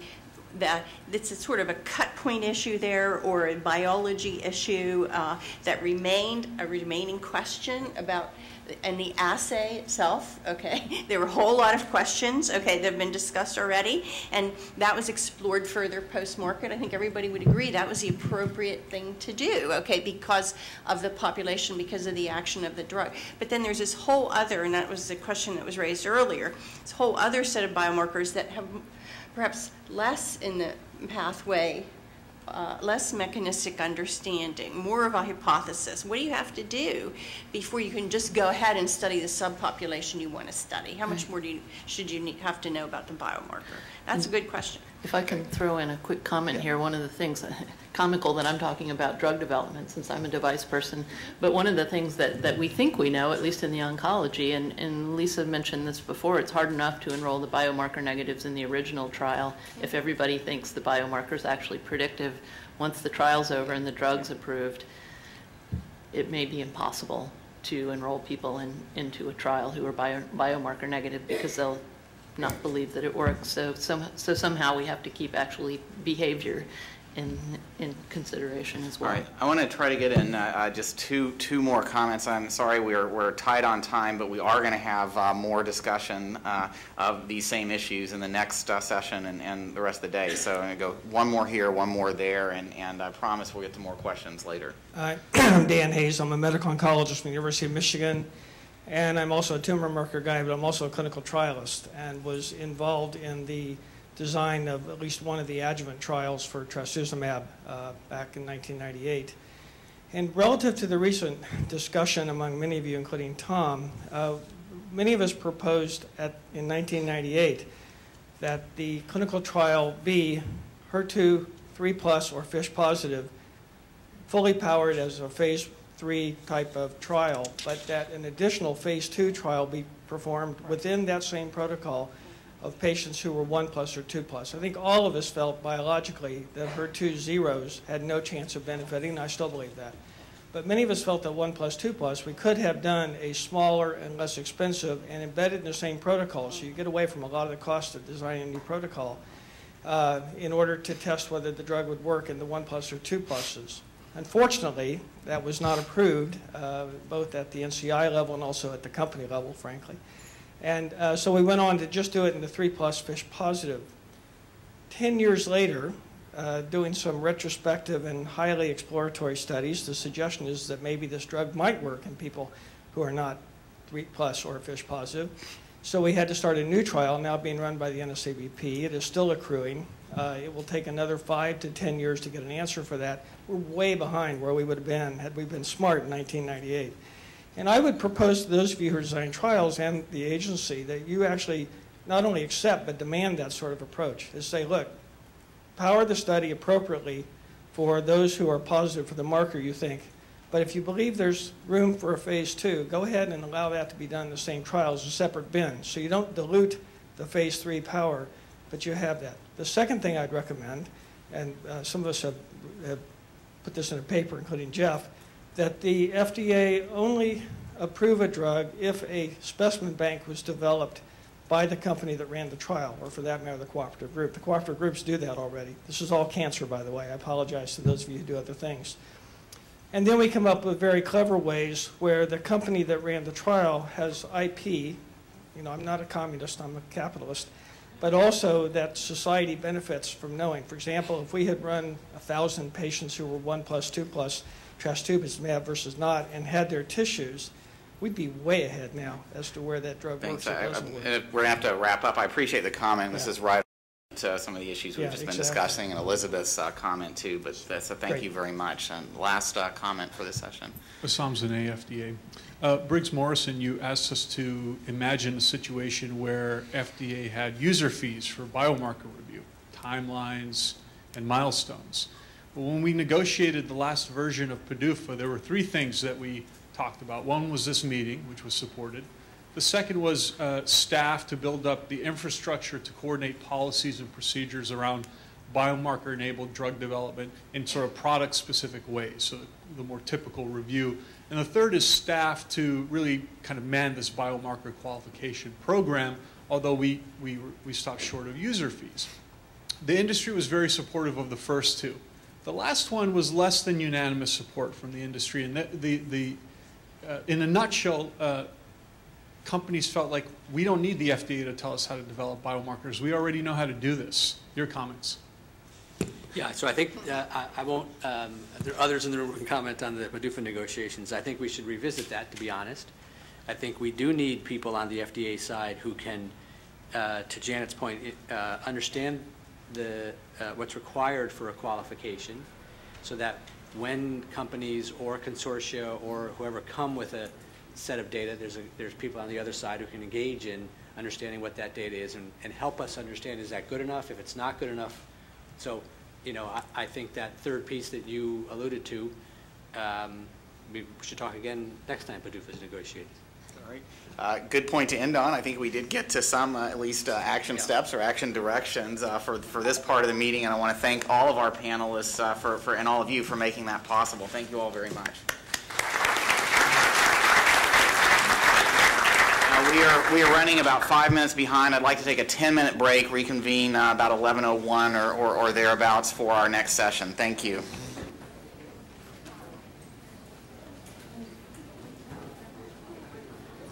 I think we've got most everyone at least in the room, so I'm going to go ahead and get started.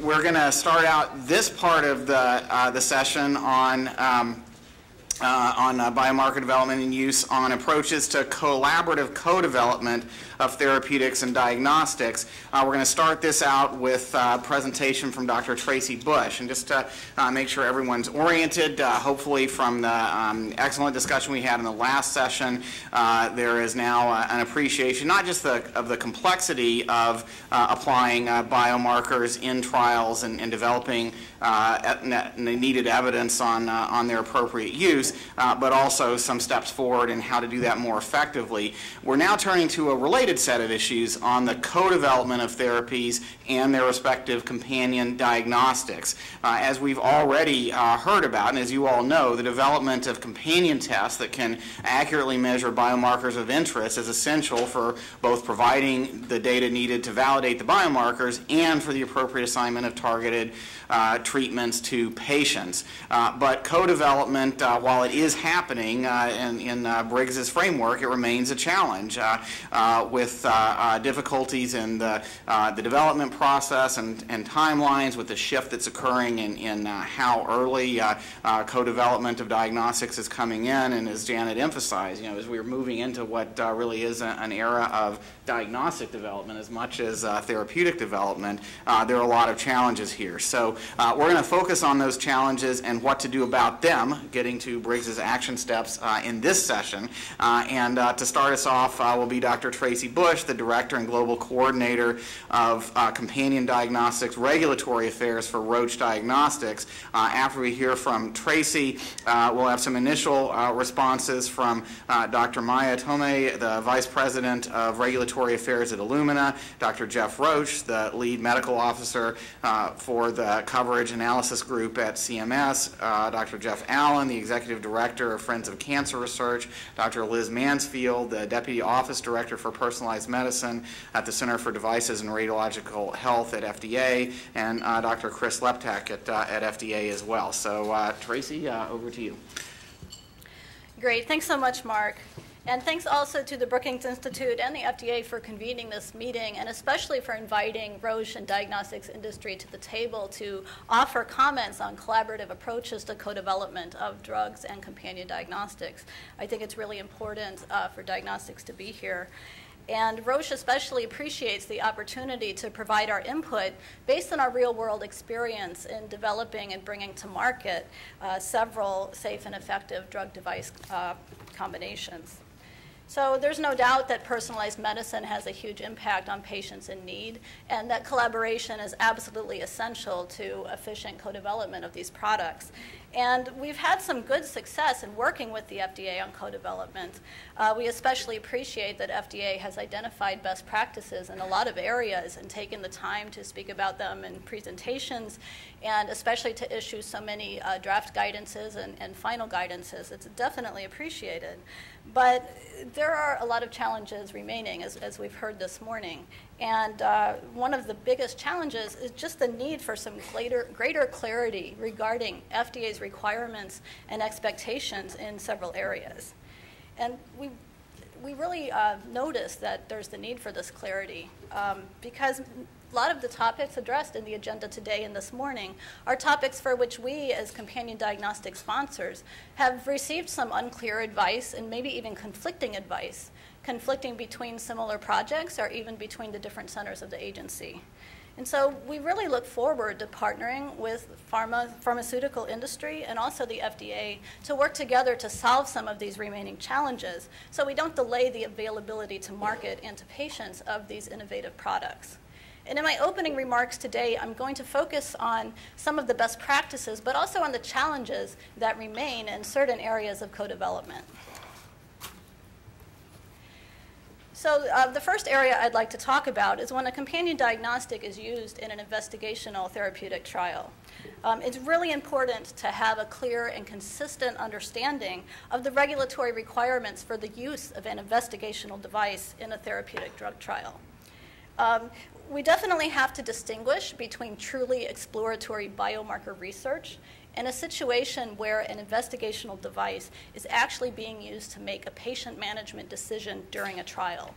In that case, the device is subject to IDE regulations. That's investigational device exemption regulations. And these regulations are there to ensure patient safety, and they apply to any stage of clinical research of the drug. So they do apply to early phase studies if that marker is being used to drive patient management decisions. Generally, IVD manufacturers are familiar with the IDE requirements, but what we found is that many pharma trial sponsors are not that familiar.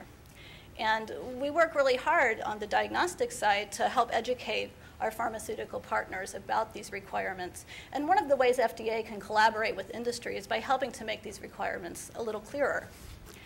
We've also noticed, and we're grateful, that FDA policy has been evolving to offer trial sponsors more efficient, some risk-based approaches and other options to comply with the IDE requirements to make them least burdensome. For example, FDA's recently outlined the criteria that they will use to make determinations of the trial status as being significant risk or non-significant risk from the point of view of the device on a case-by-case basis. They've also outlined that when a device is subject to IDE regulations, there are different options for dealing with that. A sponsor can either send IDE information directly to OIR using the traditional normal approach, or there's also the option to submit the IDE information to the IND. So we understand that FDA is working on a draft guidance to outline their evolving policy in this area. And we urge the FDA to release this draft guidance on the use of investigational devices in clinical investigations of therapeutic products to make these requirements clearer to everybody. I'd also like to talk about communication between the agency and manufacturers. Roche applauds FDA's recent reorganization of the Office of In Vitro Diagnostics and Radiological Health that created a new review division.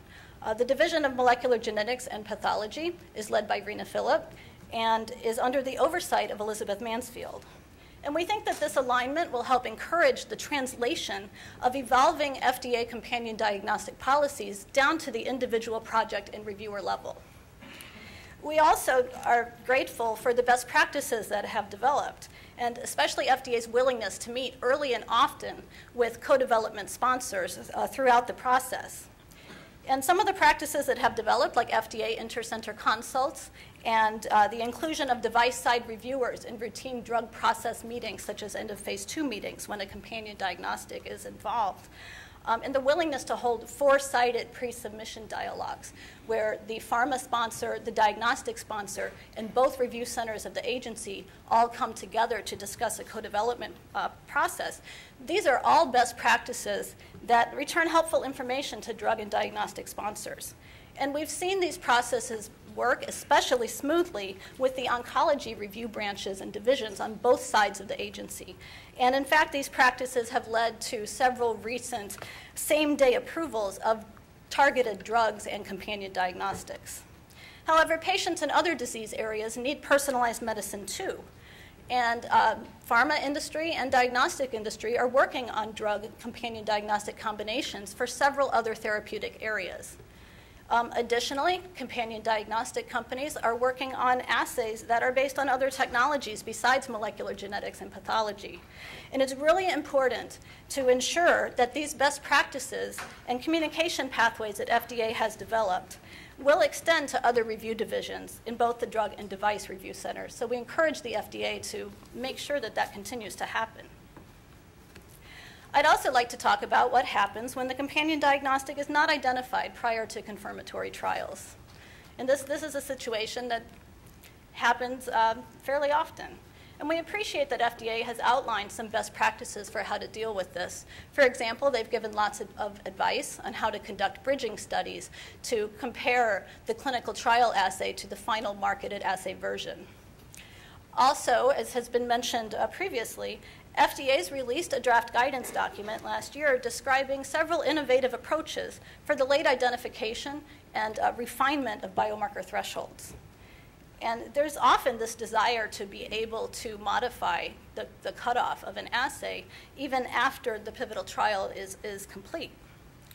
And while we appreciate these innovative approaches to be able to do this, when an actual IVD companion diagnostic is being developed, it causes some confusion because these approaches are at odds with the standard advice that OIR provides for IVD development, namely that you need separate studies to select the biomarker cutoff and to validate the assay, and that the final cutoff must be predefined prior to the analysis of the data. We really do believe it's in the patient's best interest to consider the totality of the data in the ultimate selection of the most appropriate cutoff for a companion diagnostic assay.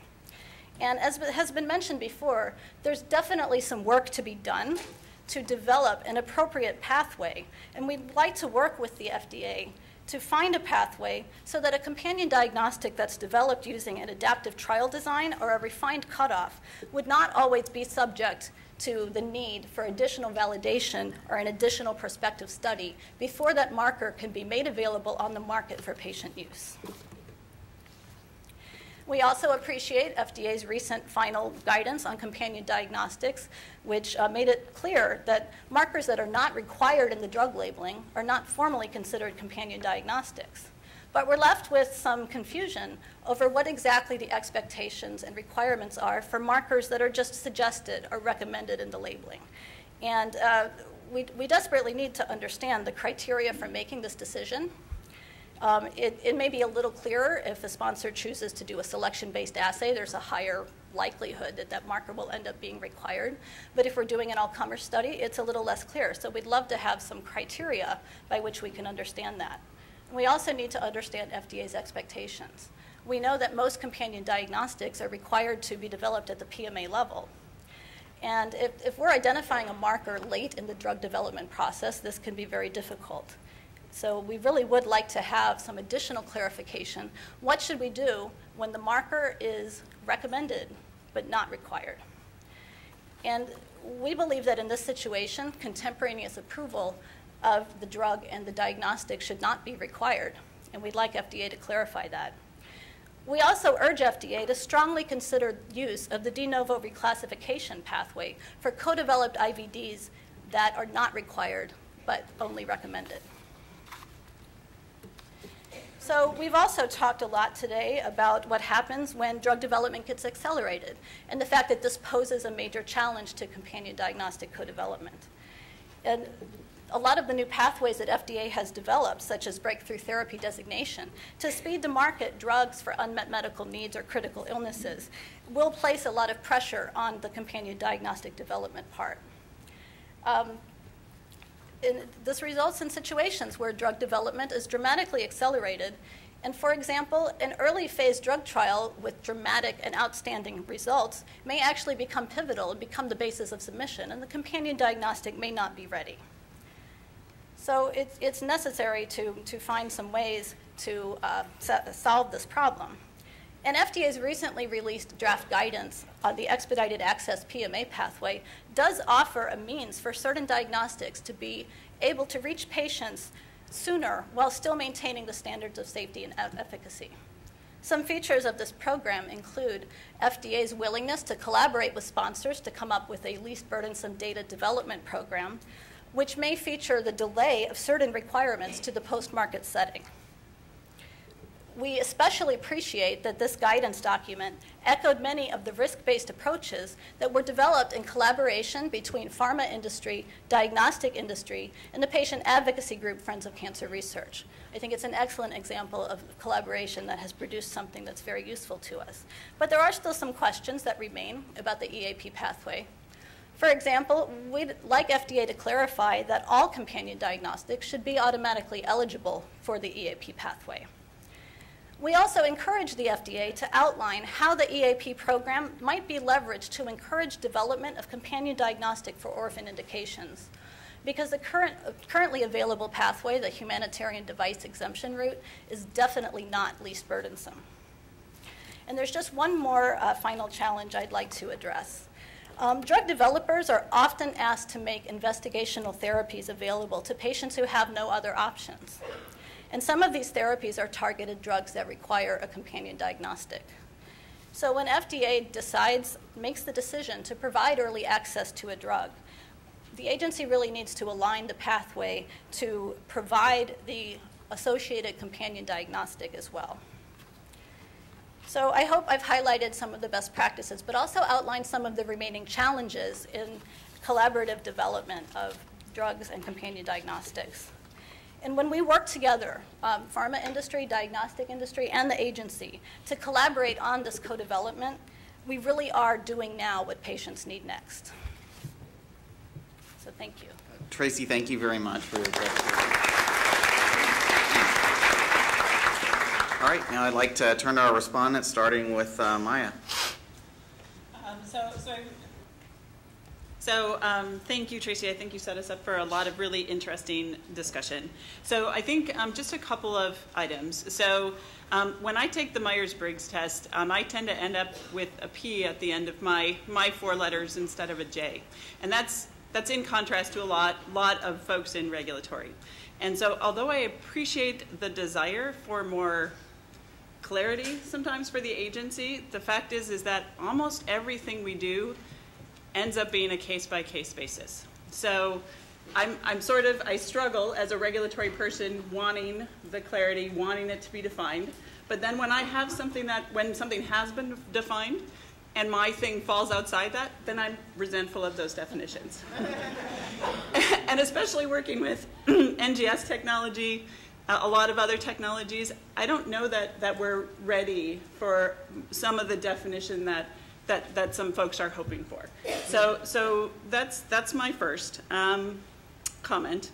I think actually the agency has done a really nice job of morphing, in particular, the IDE regulation to accommodate what's been happening in CODX over the past 5 years. And although I agree it would be nice to have a guidance document, the agency has been out at a lot of meetings talking about the 4 questions that really help us decide what's significant risk and non-significant risk. And we've been using those for almost a year now to really take a lot of things out of that significant risk category and expedite a lot of the trials that are going on. So I know you acknowledge that, and that would be a nice thing to have in a guidance document. But I'm not sure we're done morphing it yet either. We keep changing the CODX model.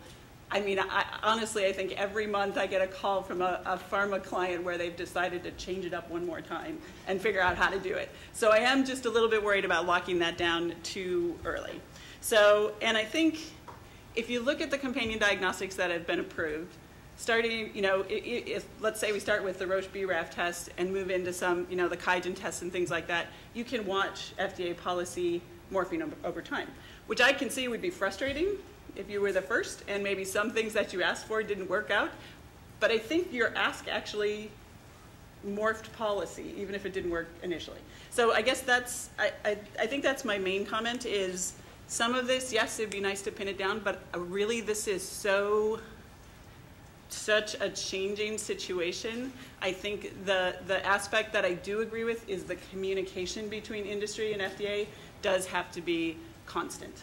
And that's on an individual level, each project, but also at meetings like this. So I think for me, for the next few years at least, I would rather have that public dialogue than mandates. So those are my comments. Thanks very much, Maya. And Jeff, thanks for joining us. If you'd, as long as you can get to a microphone, if you want to, that's okay. Thank you. All right. Excuse me. Good morning. I don't stroll as quickly as I used to, so I apologize for arriving a touch late. But basically, CMS is charged with covering different medical items and devices based on the answer to a simple question. Does the use of the item or device, either directly or indirectly, lead to improvements in patient condition or changes in physician behavior? Now, as you know, our concept of what we do has changed over the past 20 years or so. But as I was mentioning to another panelist here during the break, the same division that I'm part of, groups in which review evidence to see what indeed is the appropriateness of covering a particular diagnostic test, in this case, say a companion diagnostic. That same group also reviews the evidence for motorized wheelchairs and other devices to assist patients to continue to live independently and to meet the challenges of daily living.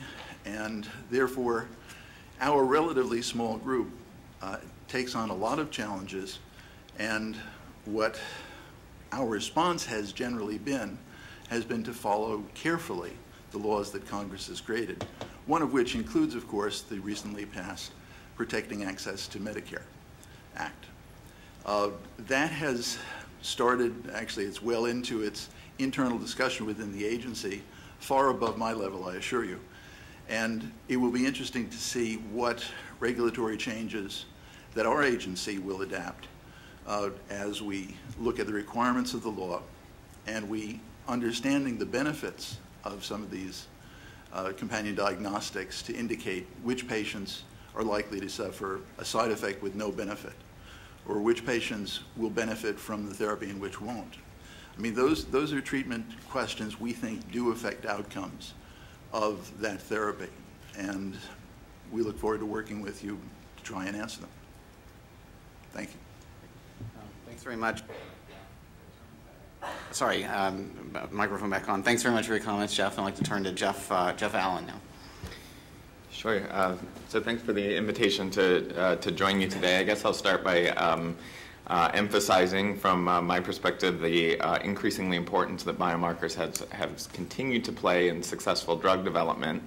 And by some estimates, as has been mentioned, the number of clinical trials that rely on pharmacogenetic information has continued to increase almost annually since the start of this century.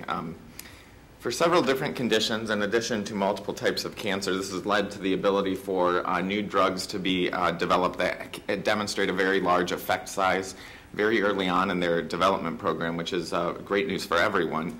But I think this is really demonstrated by evaluating or even taking a quick look at the number of drugs that have been designated as a breakthrough therapy by the FDA. And well over half of these drugs have some sort of selection criteria or biomarker associated with their use. It doesn't mean that they were necessarily going through a traditional co-development program, although there are instances where that is the case. But it does stress the importance for the future of co-developing companion diagnostics with drugs. One thing that I'd like to add to the discussion, even though the focus of this meeting is predominantly on the development of new biomarkers, and to date there are really only a few examples of drugs with an FDA-approved companion diagnostic that were co-developed together. I think, as has been mentioned, and looking at the state of the pipeline, this is likely to change very rapidly. And studies like LungMap hopefully will help encourage that and will provide new rapid opportunities for co-developing diagnostics and drugs together. And has been mentioned, LungMap and many other clinical development programs are relying on advanced technology, specifically the inclusion of next-gen sequencing as part of those programs. And I think given the state of the pipeline, it's likely that, that many new diagnostic tools will be coming to market. And we must remember that there's also a path to market for some of these tools that doesn't require going through the FDA. So what could likely happen, especially with the advent of many NGS platforms that have many different analytes on them, including claims to measure analytes that already have an approved diagnostic associated with their use, a new pathway kind of needs to be established here to demonstrate some sort of equivalency. Setting up some sort of abbreviated approach could help ensure that there is appropriate regulatory oversight, but potentially a less onerous one than the original PMA. And from a public health standpoint, I think this is an important consideration, because otherwise, if we aren't forward thinking about this, we could have many different technologies on the market that are claiming to do the same thing, but we have really no idea if they are. And it would be important for us to know moving forward that a patient diagnosed with a condition in the Northeast would be getting the same results if they were diagnosed with that condition in a different part of the country and have the opportunity to receive the care that is most scientifically appropriate for them. Thanks very much, Jeff. So next is Liz. I want to start off by thanking both Mike Pakinowski and Brookings for putting this together. and inviting me. Regarding Tracy's introductory comments, we're working on guidances and have been for a while, and we really want to get them out. But what Maya said is also true, is although co-development isn't necessarily new, it's still rare. And every case seems to be a little bit different. So we're close. I hope we'll have something out soon. And in the meantime, and even after those guidances go out, I really encourage for this to work together. We talk about collaboration and working together. Really, if you get conflicting information, if you get something that doesn't make sense, you're always entitled to question it. We work for you. So, and that will actually help us to clarify our guidances and so on. There are a lot of problems out there that we don't actually recognize exist until somebody says, well, what about this? So unfortunately, we're not omniscient, but we're working towards that. And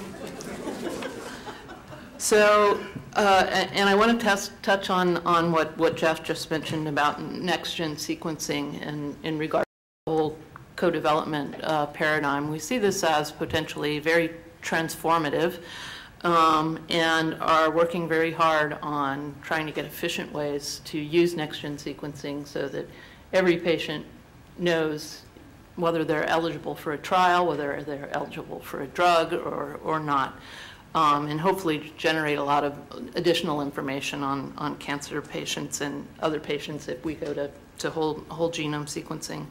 I think as that moves along, we are going to be confronted with a number of issues that Jeff mentioned. Is, do we need consensus performance characteristics? The diagnostic industry has typically operated on the principle of differentiation. My test is different or better or whatever from the competitors. I think for patient management, for the good of patients, maybe we need to have tests that aren't different from each other. I didn't go to business school, as you might be able to tell, but if we think that this is a good idea, I think we need to decide, first, do we want consensus standards? Every test has to measure these, and this has to be the level of detection and so on. If we do that, who should set that? And if we do set that, can FDA require that? Can we say your test has to be this good or we won't approve it? And then we have to think about, because we're faced right now, this is a time of massive change in the level of knowledge that's available, and the way drugs are being developed. How can we change things if we need them? We don't want to lock ourselves in to a particular model that doesn't apply anymore. And so the companion diagnostic model is changing right now, and we want to make sure it can continue to change to accommodate the way that drugs are being developed and patients are getting treatment.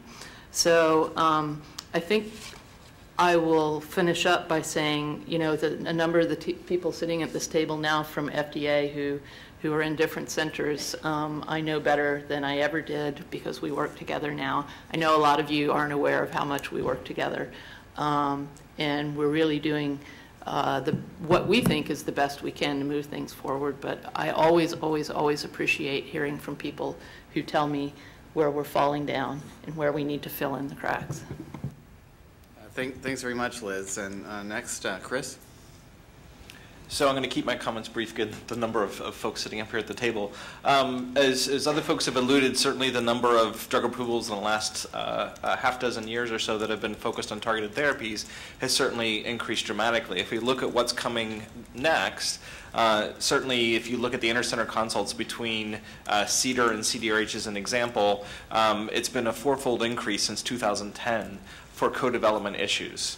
So we're almost to 500 consults in a given year on co-development. So certainly there's going to be an expectation that there's going to be a large number of targeted therapies coming, at least for consideration for approval in the near future. So how do we address that challenge? Well, certainly it involves planning. So on the FDA side, as Liz, Janet, and others have alluded to, sprinkled throughout CDER and also the other centers are focal points for looking at biomarker related issues or companion diagnostic development, their interrelatedness.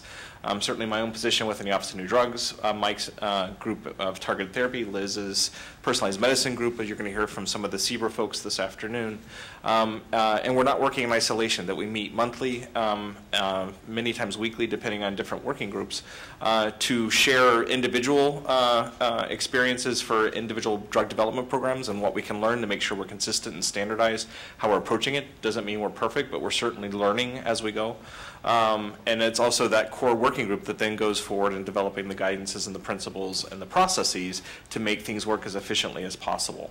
I think it also is incumbent upon the drug and diagnostic sponsors to also have that planning process. And many business models are now moving to the paradigm of either having in-house diagnostic partners within therapeutic companies or establishing partnerships early on. I think one of the challenges that many times happens, and this gets at the opening remarks, is when is that test going to be essential and when is it going to meet that threshold of being a companion diagnostic? And I think that's difficult to predict for both the drug and the diagnostic partners. And many times in the early phase studies when both the diagnostic and the drug are sort of being developed in parallel, a lot of times for whatever reasons, business models or otherwise, people roll the dice and hope that it's not going to meet that companion threshold. And I think if you pre-plan storing the samples, making sure that you're doing due diligence and speaking to both centers early on, as early as possible, then if in fact as later phase studies come to light and those diagnostics are in fact meeting that essential definition, you won't have any unnecessary delays. And with that, I guess we'll begin the discussion. Thank you, Chris. And yeah, let's begin the discussion. I guess I was taken by, and from a number of the commenters, number one, obviously this is a very rapidly expanding area in terms of drug development, despite some of the challenges and complexity, and also that it's an area that's changing rapidly. I did feel like there was a bit of tension between, on the one hand, a lot of appreciation that FDA is paying attention, especially in oncology, across different centers, as you said, Chris, different, or Liz, different areas of focus throughout the agency on these shared issues in co-development.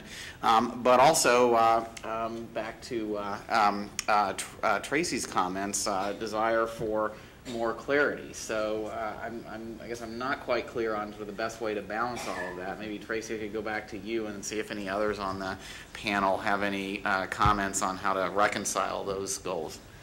I think Maya made a lot of good comments in her comments, but you're right, these are a little bit at conflict. Definitely a lot of appreciation, definitely a lot of effort going on. I think we have to continue doing what we're doing because I've heard it described to me that FDA doesn't make decisions based on hypothetical situations. They need real-world examples to chew on, and we hope to be able to provide a lot of these real-world examples.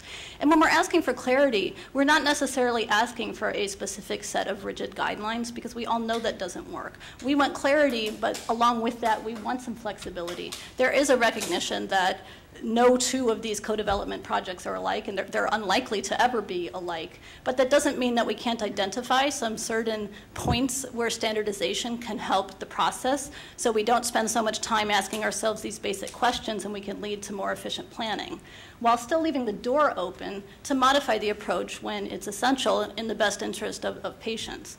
And I think that the continued collaboration and the efforts that we're doing and having a lot of dialogue between pharma diagnostic and the agency are going to continue to enable that to happen while this technology and the regulatory pathways are evolving. Maya, anything to add to that? Yeah, I think Tracy and I probably have more agreement than disagreement. But it is, I guess I'm worried about locking it down too soon.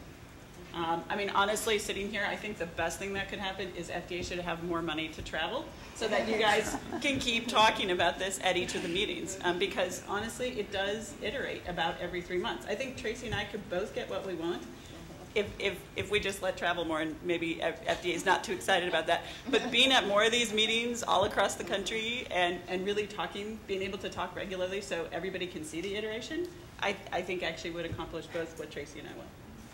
Let me just answer one of those things. There have been government restrictions on our travel for a number of years. Write your congressman. Yeah, I'm not sure that everyone, involved in those understand the importance to industry of this kind of interaction. So that, that's just something, a word to the wise. And no question that communication is really important. I think the travel, the tightening limits on travel funds, that is a congressional issue and not a FDA decision. And I didn't mean to make that a topic for today. Yeah. No, I think this is all. If you want me to advocate for it, but this is truly iterating. I swear, every quarter there's sort of a new wrinkle to this, and so honestly, the more public communication that FDA can have to do that, and you already do a lot of it, but the more funding, the more we can do that, I think. Again, we'll get both the clarity and the flexibility. So is the further standardization that's needed more around process? I mean, there were some comments about things working well in oncology and maybe needing to take those models to other areas of clinical development. Are the processes working well? They're working extremely well with oncology, and that's what we've seen. That everyone knows to request the inter-center consults when they're needed, et cetera. But we have developments going on in other therapeutic areas, and I'll just give one example. We have an FDA meeting coming up for a co-development project later this month that's actually in the clinical chemistry division, and we just got the list of invitees to that meeting in FDA, and there are people from CEDAR, and there are people from OIR, but there's no one from the Office of Personalized Medicine. Does that mean that they're not involved, or does it mean that the clinical chemistry branch isn't necessarily used to having these kinds of discussions? It's just a question. It's an example that is brought up. And I certainly think that there is the opportunity to use these same pathways with the other review divisions. So it's probably important to point out there is no Office of Personalized Medicine. There's a staff, and it's me and 3 other people. And as you mentioned that we did create the new division that handles a lot of the co-development stuff. The other divisions have a smattering of it. We are aware that it's going on. So if that calms your mind any. Interestingly, and although I hate to say it, and Chris and Mike have been helping us to work on this, but outside of oncology, we don't always know when there's a diagnostic involved with the drug. And we're working on that, and it might be helpful for you at this point, and as we reach out to our colleagues within FDA to point it out to us. So just to make sure the communication is made. I know that sounds kind of ludicrous as you have to tell us, but otherwise, at this point, we could miss it. The only other thing I'd like to say is this is going to become an issue in microbiology as well. But the history of microbiology is also very, very different. I mean, back in the early 90s, we were working on HIV viral load, which was identified this morning as a companion diagnostic. We never ever used that term when we were working on HIV viral load as a companion diagnostic. So, and yeah, a few other people in this room were there too. So I think also there's some different history in some of these divisions that's going to make the discussion around CoDX a little bit different than it is in oncology. So although I agree, Tracy, we can use some of these, there's some history there that's going to make some of those discussions probably a little bit different. Could I just comment on that? Actually, HIV load for drug development was a surrogate endpoint, okay? And so there's a sort of, it wasn't used necessarily to select patients. It was used to determine whether the therapy was successful or not. And of course, that was a wildly successful. And right, to get to much shorter, less costly trials. And as it's used to monitor therapy, to decide when to switch treatments and so forth. So but I'm glad to hear that microbiology Louis Pasteur would generally recognize the methods that we currently use to determine microbial infection in humans because he invented them, okay? So it's really time for the antimicrobial world to get into the 20th century, okay, and the 21st century would be highly welcome because Of course, we have tremendous problems in treating microbial infections right now and actually recognizing what they are in a timely manner. And that's really what's, I think, stymied drug development outside the chronic infection world. The acute infection world is really back there, like in the 19th century or whatever. So that's great news, but I agree, then that's yet another group of individuals will have to sort of get with the program here, but that's really good news. Happily, we've got a lot of molecular stuff going on in micro now for identification. Chris? And I just wanted to share that, as Liz had mentioned, we're doing our best to have this cross-communication between the centers. Many times our IT resources aren't the best at fostering that. So you can be your own best advocate. As you're requesting meetings and the like, in your cover letter, if you're using a diagnostic as part of your drug development program, highlight that. Bring it to our attention. It's not going to, you're going to be your best advocate to making sure you have the people at the table that you want there if you bring it to people's attention, and we'll do our best to recognize it. This raise a kind of related issue that, Chris, your point brought up. So we've talked a lot about how things are going relatively well with co-developed diagnostics in oncology, less so in other areas, and we've just been talking about some of the steps that FDA might take in these areas. How much of the challenge outside of oncology is on the industry side? That's a question for those of you from industry of less awareness of what we've just been talking about, the importance of the co-developed diagnostics being engaged in the program, in the development program early, and not just brought to FDA early, but just an early part, as we've talked about the changes in oncology treatment development that have emphasized diagnosis much earlier, accurate diagnosis much earlier. Is that happening in other clinical areas on the industry side? Yeah, so I can take that. Yes and no. So within most pharma companies, there are individuals or departments that are knowledgeable about companion diagnostic development. So that knowledge exists there. And for the most part, the collaboration between those individuals within the company and the oncology department, oncology therapeutic area, is most tight. So it tends to be the oncologists within a company that are most aware of the development strategies. But because that expertise is within the company, typically as it becomes evident that there is a non-oncology development program moving forward that will require a companion diagnostic, those group of individuals will engage, and that gets translated. Is that happening as well and smoothly as it should? There's not a lot of examples. FDA can comment on this too. I'm going to say no. I think industry suffers from the same sort of compartmentalization that FDA does in many cases, and because the oncology group knows about it doesn't mean that the cardiovascular group is, and so I think there's work to be done on both sides. Yes, we've certainly seen that at Roche, and I think that's where we take our responsibilities as regulatory very seriously. Is I think one of the greatest benefits we have can be actually helping educate the different divisions of our different pharma partners about how to take their biomarker research, which is common, and especially at Roche, and Dietmar alluded earlier that biomarker research happens very early in the process at Genentech, for example. But Mike's point is very correct also, and Becky's point, that it's the oncology department that's most familiar with it. But that doesn't mean it doesn't go on in the other therapeutic areas. But when it does, and the project teams realize they need a companion diagnostic, there's a need for some education going on. And we have a companion diagnostic regulatory team that's familiar with these issues and dedicated to that, and we often play a large role in educating the different parts of the pharma organization. But we think we do a pretty good job with that, but it helps us to have the FDA adding their voice to this and giving us more guidance and more presentations that we can use to help do that education and make sure that the other therapeutic areas are just as well versed in the process as oncology. Any other comments on that? Go ahead. It's not on that. So. Okay. On this. Yeah, just a quick comment with respect to what happens across all of the divisions. I mean, our vantage, we work as a matrix in my group across the various therapeutic areas, actually somewhat less so even in oncology. And, you know, a lot of the non-oncology programs that are co-development oriented at this point are still very early days.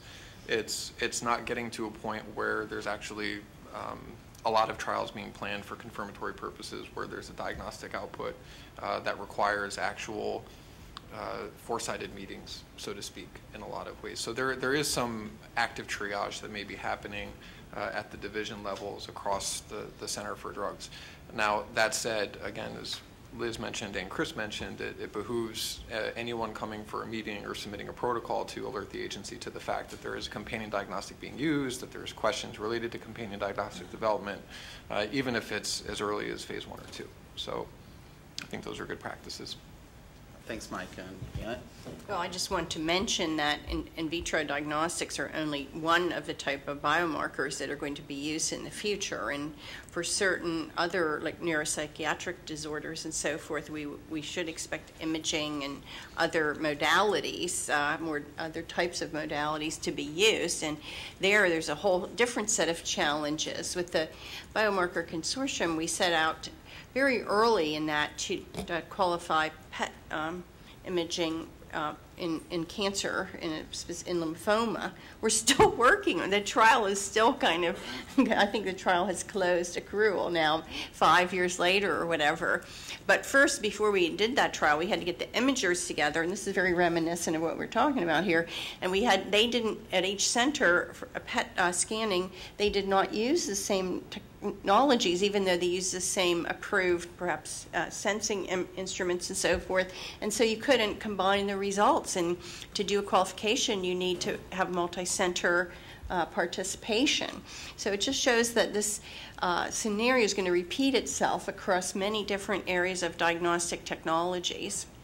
I think that's right. And that also brings me to another topic that I wanted to follow up on, and that was Jeff Allen's comments, and maybe I can say this in a little bit more, maybe this is more provocative than the way you described it, which was, I think, essentially calling for a new pathway to establish equivalency, where diagnostics that are purporting to be companion diagnostics in a therapeutic area can really be shown to be the same for clinicians and patients. So I'd like to get reactions from the rest of the panel to that challenge from Jeff.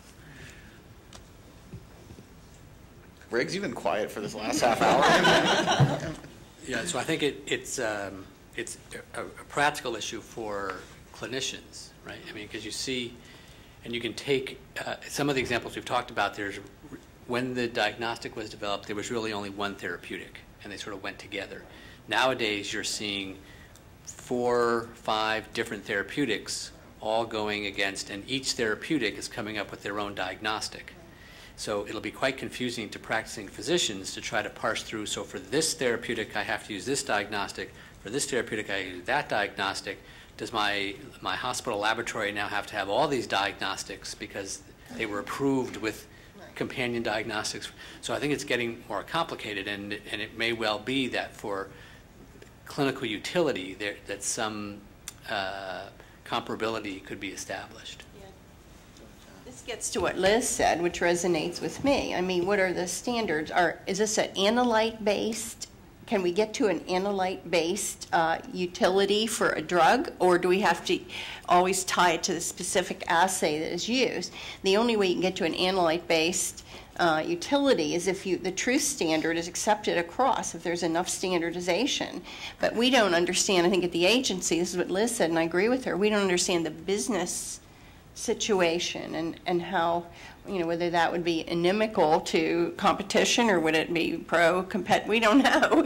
But really, it's going to be, I'm glad this was brought up because it's going to be a huge problem. What we find with these, the immunology-based diagnostics and some of the other diagnostics that are not pure sequencing, okay, is that the analytes are very different. And what you're reading out. Now, the clinician may not really understand this. That's one of the problems.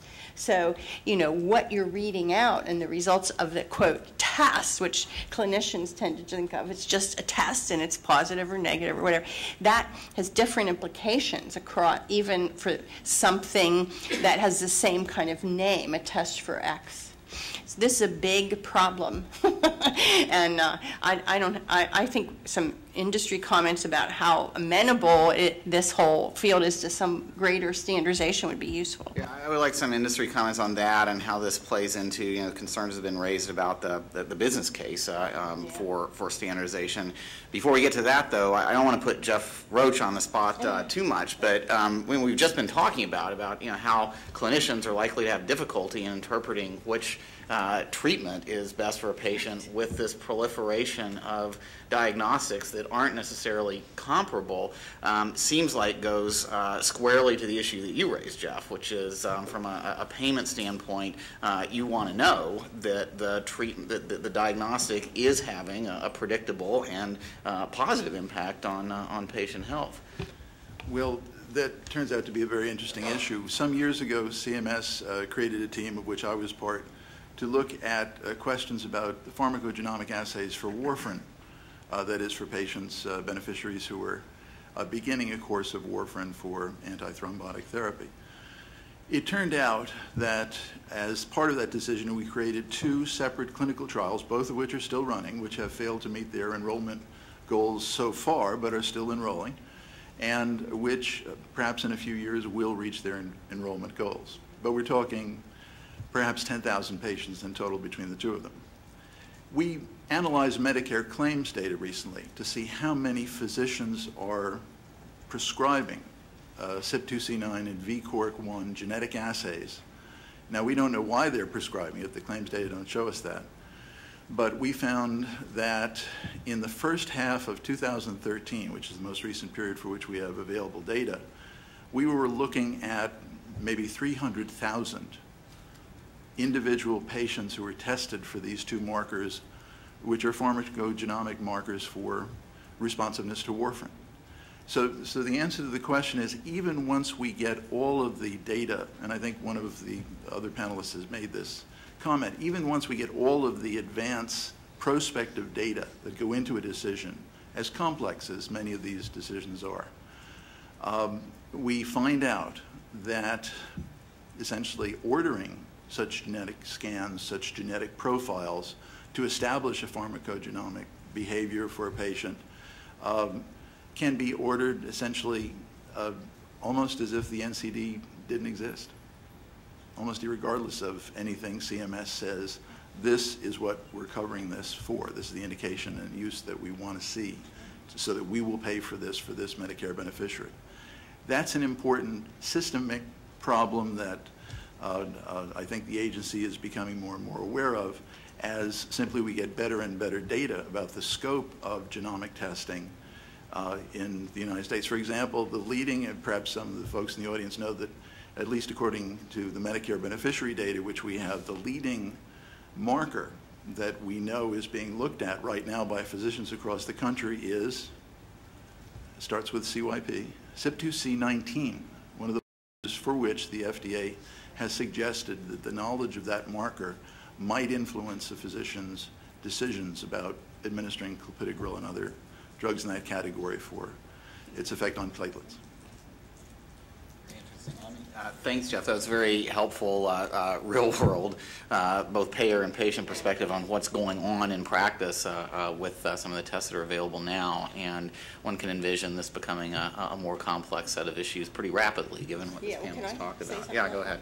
And then I do want an industry perspective on sort of the business case for standard, comparable tests. Yeah, that was fascinating, and we'll have to talk to you more about that. But to put this in perspective, look how long it took the clinical pathology community to get an INR, internationally normalized, okay, so we could even know what we were talking about for a very well-established assay.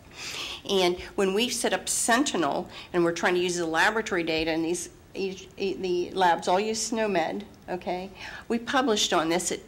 There were dozens of ways to express, like, your platelet count, or you can't believe it, okay? So imagine genomic data. I mean, this is a nightmare, actually. And so I think standards, so maybe, first of all, we don't know how they're reading out the CYP19 or whatever they're doing. But this is an underlying problem in clinical medicine that is a very extreme problem. And so, I was in one of those roundtables that the Hill was holding about drug development, and the cancer community was advocating for storing all the genomic sequence data and biobanks and everything. But when you look at even the clinical data that is extant in health records, it's not consistent. It has to be conformed to some kind of common data model to even be usable.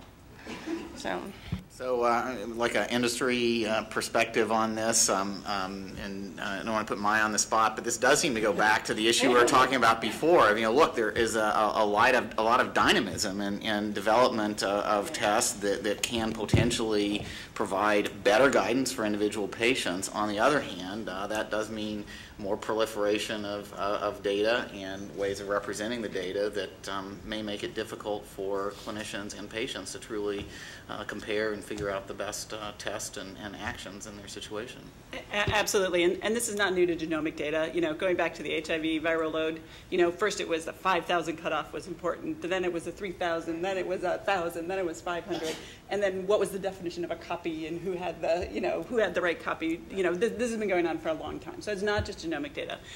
The other thing to understand too is that when you talk about the diagnostic industry, is that people that make IVD tests, is that all of the labs that run all of the tools that are created by some of those same companies but are not. So even if you could get Illumina and Roche to agree that the sensitivity for a particular marker must be X, can I get the lab at Mayo to agree on that standard?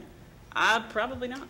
So the challenge, I think, when you talk about the diagnostic industry is it's multifaceted, and we don't even always agree with each other. So the standard, I think, would have to come in. It probably would have to be established by a government body, and we'd have to live with it. I do think this may be an area where the payers may have more to say in the future. This is true. This is true. Other comments from the... I'd love your perspective. Yeah, other than stating the obvious, clearly the business models for development of companion diagnostics and how we market and sell them are completely different than the way we do this for traditional IVDs.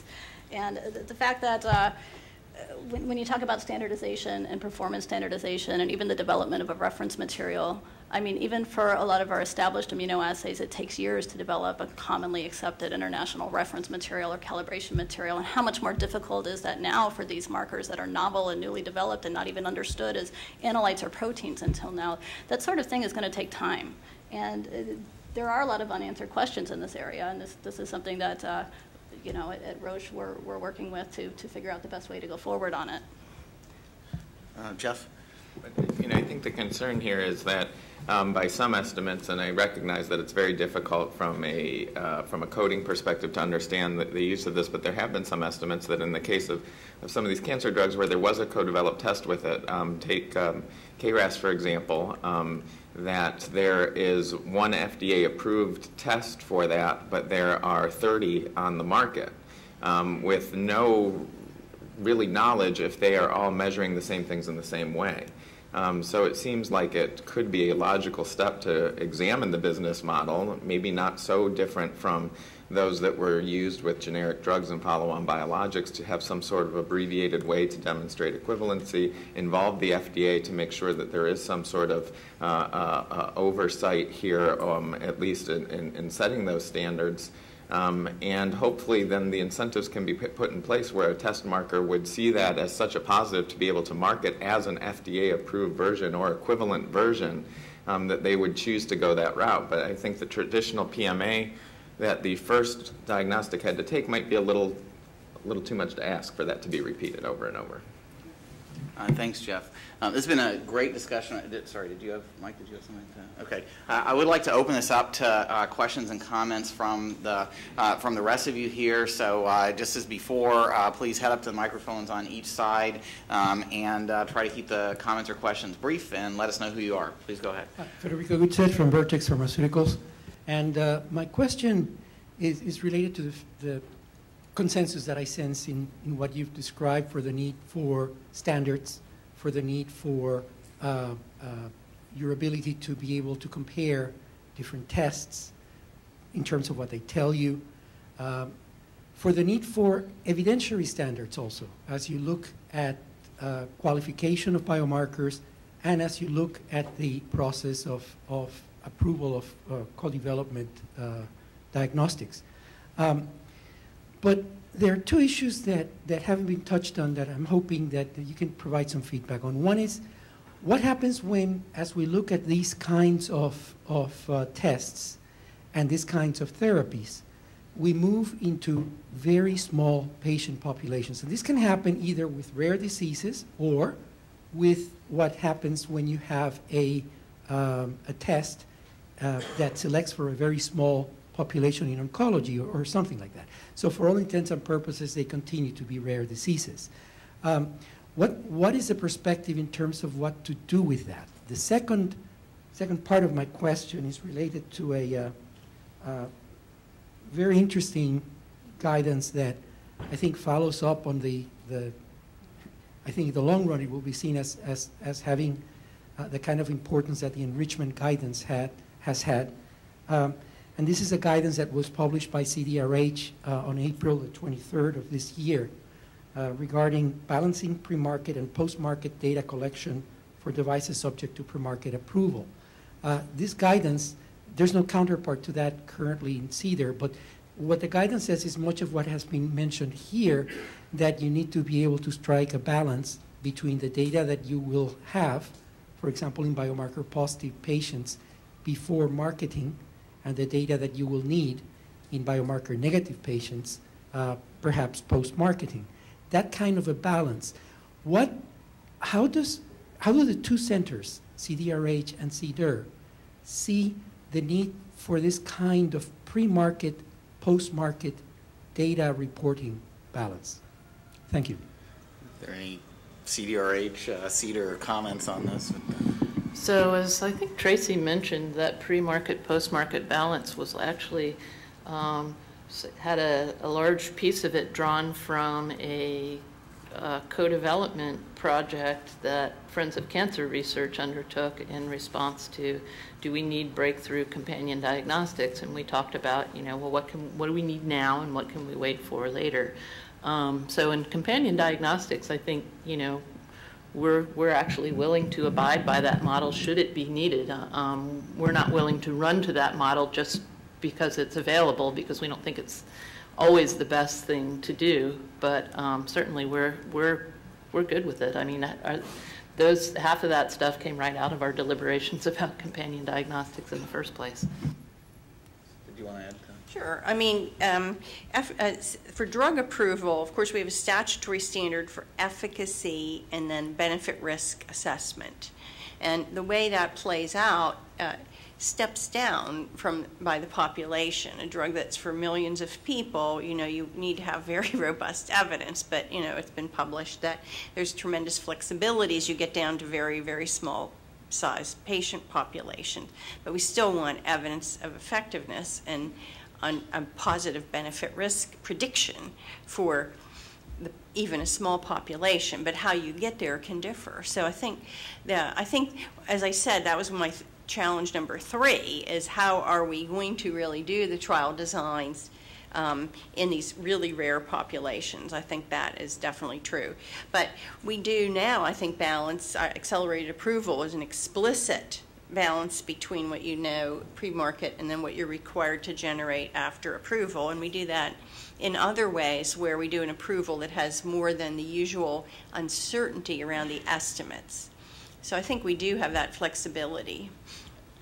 Thank you. I see 5 more people up. We've got 7-8 minutes, so if we move through these quickly, we should be able to get to all of you. Please go ahead. Glenn Laird, Santa Fe Pharmaceuticals. This may be specific to oncology, but I've noticed recently some people want to restrict enrollment to a study even within the phase 1 study, which seems premature to me, barring extraordinary circumstances. And even after the phase 1, it seems like you would want to have some more information about this marker, such as whether it has prognostic value and where did you get the threshold that you're using. And I was just wondering if the panel had any thoughts on when it makes sense to start doing that restricting and whether during phase 1 might be too early. Go ahead, Mike. I would say in some circumstances it makes perfect sense. And your first and second trial, it's your opportunity to establish proof of concept, and why not enrich it to the extent possible to be able to show a drug effect before you begin pouring money into a program. it's a different development model. I think there's, the typical approach in oncology has been to enrich for tumors that express certain biomarkers, and it's really, in essence, doing the same thing. It's just now it's a molecular test rather than histology at sublevel. Thanks. Over here. Hi, hello. My name is Wan Mei Oh. I'm from Oracle Health Science, informatics company. So I have questions about the data submissions for the NDA and INDs, etc. And Dr. Woodcock this morning talked about the voluntary data submission for the genomics data early on. And I'm also aware of the FDA guidelines regarding the pharmacogenomics data submissions in which was published. One was published in 2005 and the other one was published in 2007.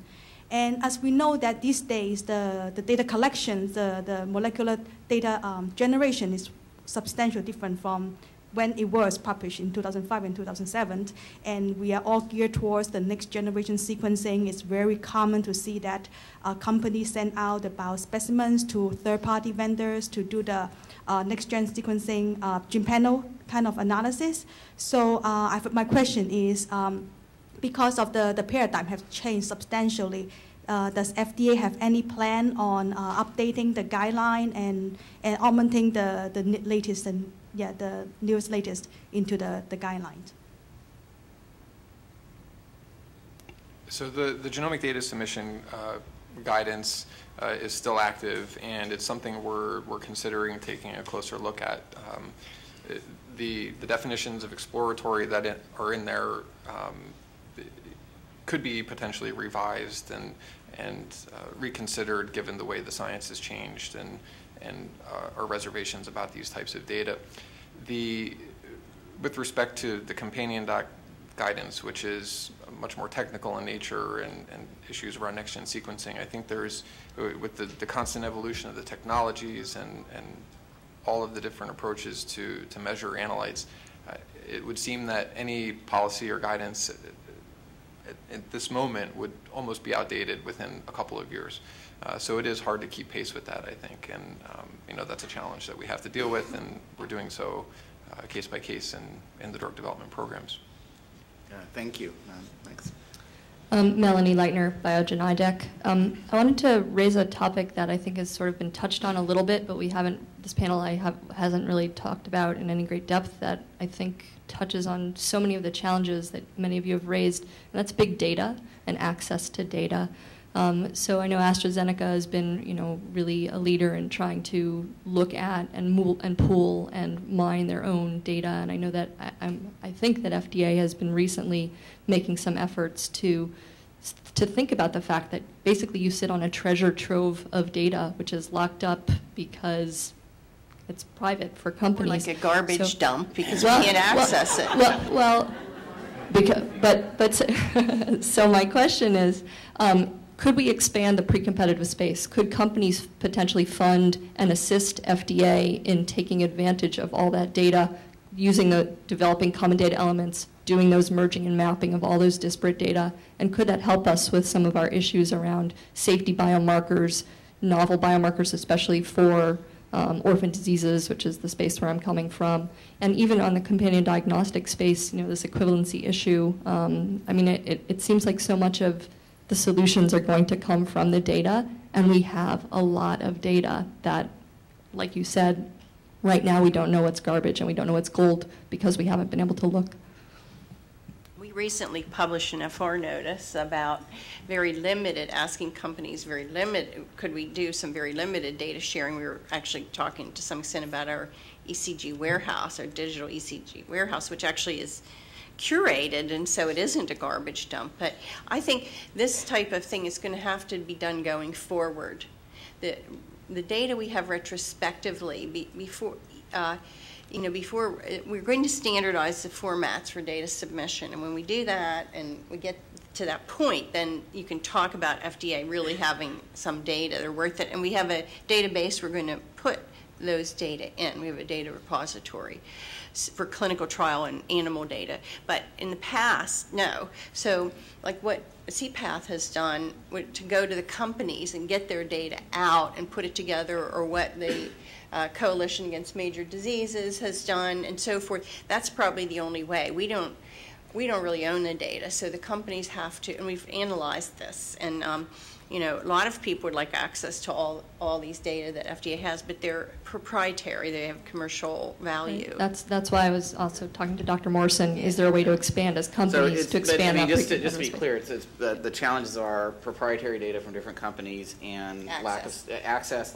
and also lack of standardization. Yeah. A lot of it is in paper. I mean, for a long time, people kept the discs and everything. Of course, I had a fit over this, but that's how it was, in their desk, okay? Or the company would give us a computer, and then they'd take it away again. I mean, this was, so, you know, you imagine that we have this large repository, but we've only just, NCI helped us develop that. We've only just recently migrated it over and set it up as a you know, operational thing. So I think going forward, we'll be able to realize some of this, but I don't think outside parties, researchers, will be able to access this unless companies agree.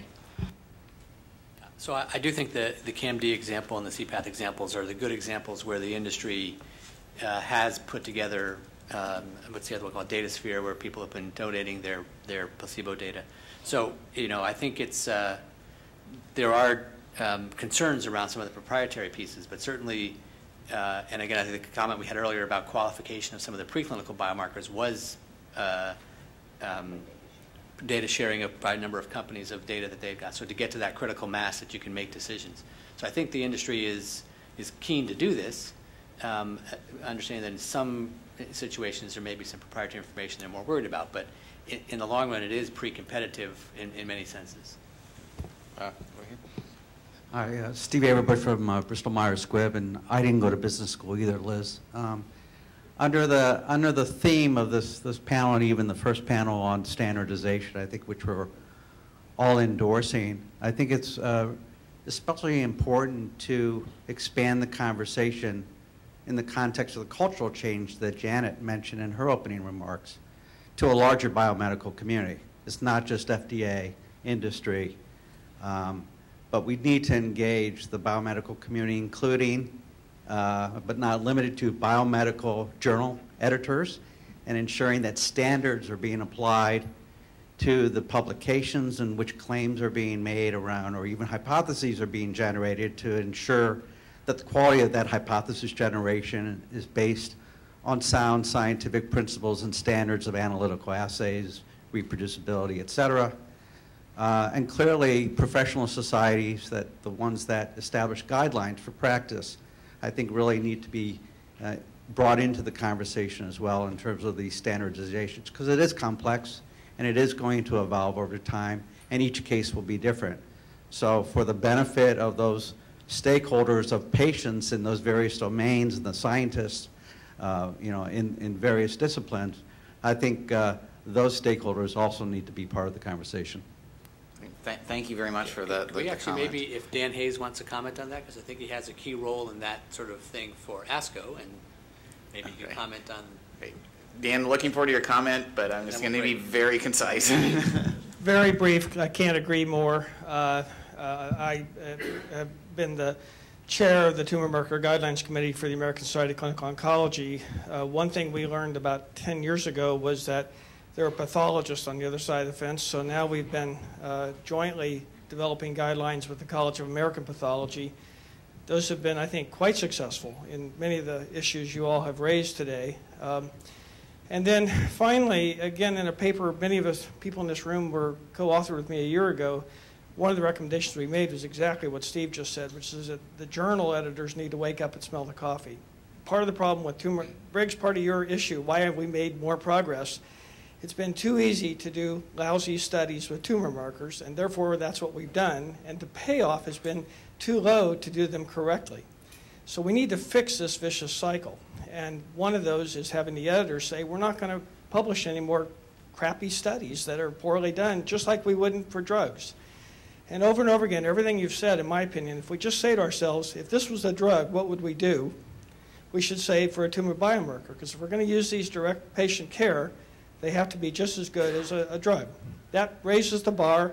It makes it harder so that the third-party payers, CMS involved, have to recognize this and be willing to pay more for a biomarker that's gone through the rigor that we need to have the kind of level of evidence we need to test them. Thank you very much. And last comment. Follow up for something Chris said, Chris Leptak. You mentioned a very impressive increase in inter-center engagement between the Center for Devices and Drugs. Is this driven by numerator, more awareness within FDA on when to consult the other side of the house, or do we know if it's driven by denominator, more actual targeted therapy and personalized development programs? It's probably a combination of both. I don't think the data is clear enough to differentiate. Yeah, we're tracking this from my group, and it's a little bit of both, but I would say, and my guess is it's more driven by denominator now than numerator. Well, I'd like to thank all of our panel for an excellent discussion of a very dynamic, challenging area, but one where I think there is some positive steps forward that have come out of this. Thank you all very much.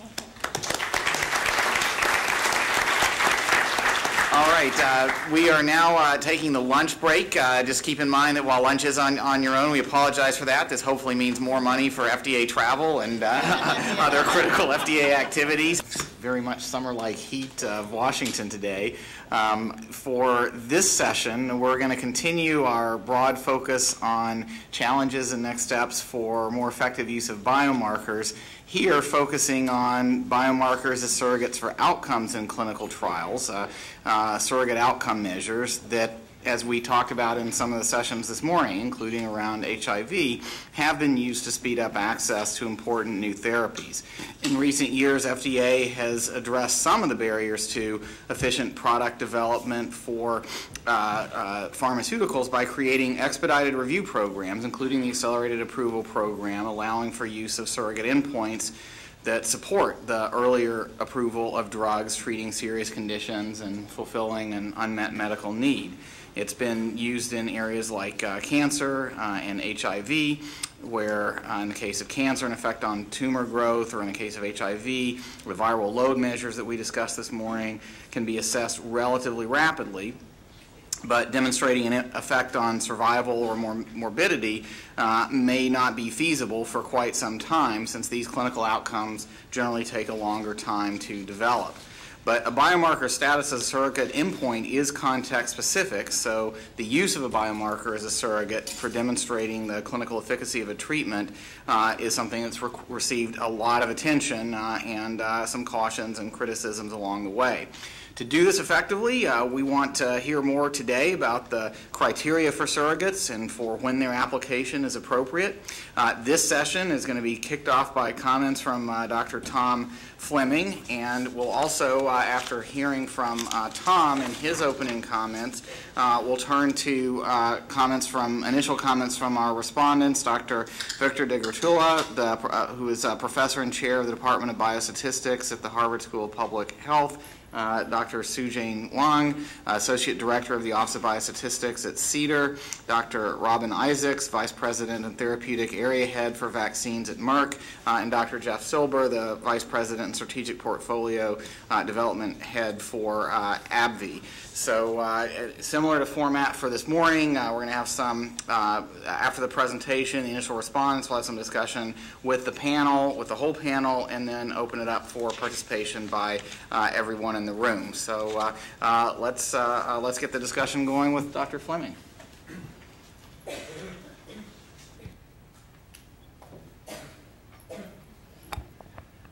Thank you, Mark.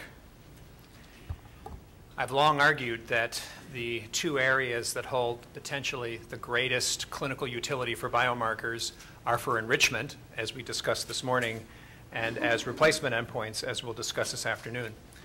And yet I've also argued that the challenges that we face to properly use biomarkers in those settings are very substantial. I'd like to begin by just briefly talking about what are some of the characteristics that we should think about for study endpoints in clinical trials. If we have a patient with primary biliary cirrhosis, if we have to do an annual liver biopsy, or you have a patient with pulmonary arterial hypertension, if we have to do regular right heart caths more so frequently than you would do in clinical practice, we're going to lose patients. We're not going to capture endpoints. So the endpoint should be consistently and readily measurable. It should be sensitive.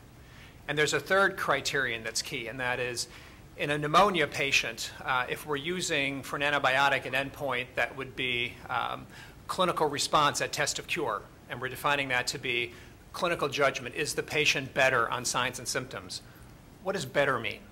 And signs, by the way, are themselves biomarkers. So the endpoint should be well-defined and reliable. And finally, and maybe most importantly, ideally it should be a direct measure of how a patient feels, functions, or survives, or a properly validated surrogate for that. So to illustrate this in a bit more detail, I'll talk about the setting of pulmonary arterial hypertension just to continue this as an example. Feels. Feels, we typically mean symptoms. In PAH, that could be chest pain, breathlessness, fatigue, dizziness. Typically, this would be assessed by, since it's a symptom, a patient-reported outcome, PROs. And the December 2009 FDA guidance is an excellent guidance on how to properly develop PROs.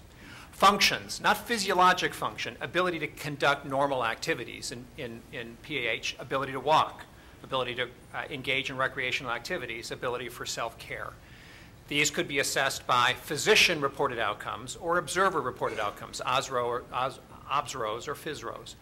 Now, I don't think there's a lot of controversy that we're trying to have tangible benefit to patients. We're trying to help them feel better, function better, live longer. The issue is it can be difficult to get properly established instruments for feels and functions. And for survival, it could take a long-term, large-scale trial. Biomarkers offer us a potential to do studies that are smaller and shorter duration.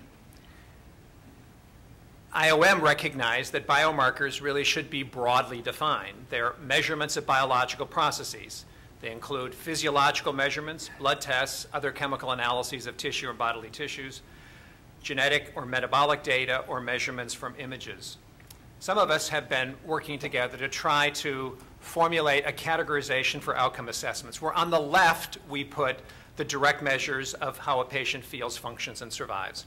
That could be assessed by the patient with a PRO in pulmonary arterial hypertension, as we said, chest pain, dyspnea, fatigue, dizziness. Or they could be assessed by the clinician or observer with a ClinRO or an OBSRO in PAH, clinical global measures, seizures, stroke, death. In the middle on the right, we put the indirect measures. In the middle are some measures that depend on patient motivation or clinical judgment to perform the test. Yet they're appealing because they're more proximal to the direct measures of feels, function, survive. So in PAH, we've used for registration at times 6-minute walk test. And while there is an appeal for this being, in a sense, face validity for improving how a patient can function, it's still an indirect measure. How many extra meters do you have to walk in 6 minutes to be able to cross the street before the light changes or to be able to carry out normal activities? On the far right are what we'll focus on in particular, and that's biomarkers. Every disease area has them. In PAH, it could be pulmonary arterial pressure, cardiac output, or the ratio of the pulmonary vascular resistance index. In cardiology, other cardiology areas, it could be HDL, LDL, blood pressure. At the bottom, we have measures that are used in oncology, qualitative or quantitative measures from radiologic imaging. And the way we typically start is we find a biomarker that's correlated with the clinical endpoint. So in oncology, we may look at time to a 25% increase in tumor burden measured by RECIST. And if the longer the time is to have that tumor burden increase, the later the time for symptoms or for death as a correlate, we then argue that if we can show an effect on that biomarker, we'll make the leap of faith that that will translate to clinical benefit. A bit we might be using the argument post hoc ergo propter hoc. After this, therefore, because of this. Well, in fact, unfortunately, that argument often doesn't hold. And in essence, while a biomarker effect is important because it establishes proof of concept by showing biologic activity, it doesn't necessarily follow that we'll have effects on how a patient feels, functions, and survives. So how do we explain that paradox, or how do we explain, in essence, that a correlate does not a surrogate make? Well, there are several explanations. The first is a disease process may causally influence a biomarker, like CD4, and causally influence a clinical endpoint, like mother-to-child transmission of HIV. But if that biomarker doesn't lie in the pathophysiological pathway by which the disease process influences the clinical endpoint, an effect on the biomarker may not translate to an effect on a clinical endpoint. So for example, if a woman is pregnant and has HIV, there's compelling data to say the lower her CD4 count, the more likely she'll transmit HIV to her infant. So we can give her IL-2 in the 8th and 9th month of pregnancy, spike her CD4 count 1 to 200 cells. What impact will that have on the clinical endpoint of transmission of HIV to her infant? None. It's not in the causal pathway. If we'd given her an antiretroviral, suppressing her viral load to undetectable levels, that likely would have had a profound effect. In oncology, CEA, PSA are biomarkers that are strongly correlated with clinical outcomes. In prostate cancer, PSA has often been used for diagnosis or prognosis because it's a correlate. And that's appropriate. It only has to be a correlate to be useful for diagnosis and prognosis. But it wouldn't be well suited as a replacement endpoint. Patients with prostate cancer don't, in fact, causally have a higher risk of progressing to symptoms and death mediated through a rising PSA. Even if the biomarker does lie in a causal pathway, so even if both those green arrows are there, it's often the case that there are multiple pathways by which the disease process influences the outcome. And if those yellow pathways that aren't pathways that relate to the biomarker are dominant pathways, at the top you could get false positive conclusions relying on the biomarker, at the bottom false negative. An example of false negative: children with chronic granulomatous disease have a compromised immune system. Macrophages engulf microorganisms but don't generate an oxygen burst, failing to kill those microorganisms that then go on and lead to the clinical consequence of recurrent serious infections. Gamma interferon was of interest because it was thought it would enhance bacterial killing. It was argued that should be the endpoint. Because we're going to do a placebo-controlled trial in children, we don't want to have more than about a month of placebo weekly injections for the kids. Fortunately, the trial was done looking at the clinical endpoint. It was such a powerfully positive result that early termination occurred when gamma interferon was shown to provide a 70% reduction in the rate of recurrent serious infections. When one looked at the biomarker, there was no detectable effect on bacterial killing. It would have been a false negative conclusion. Looking at the top, if you have an MI, thrombolytics are often needed to restore proper TIMI3 blood flow to reduce the clinical risk of 30-day mortality. TPA was the accepted standard. RPA was an experimental approach. The RAPID-2 phase 2 trial was done, and it showed that RPA beat TPA for establishing TIMI3 blood flow at 60 and 90 minutes.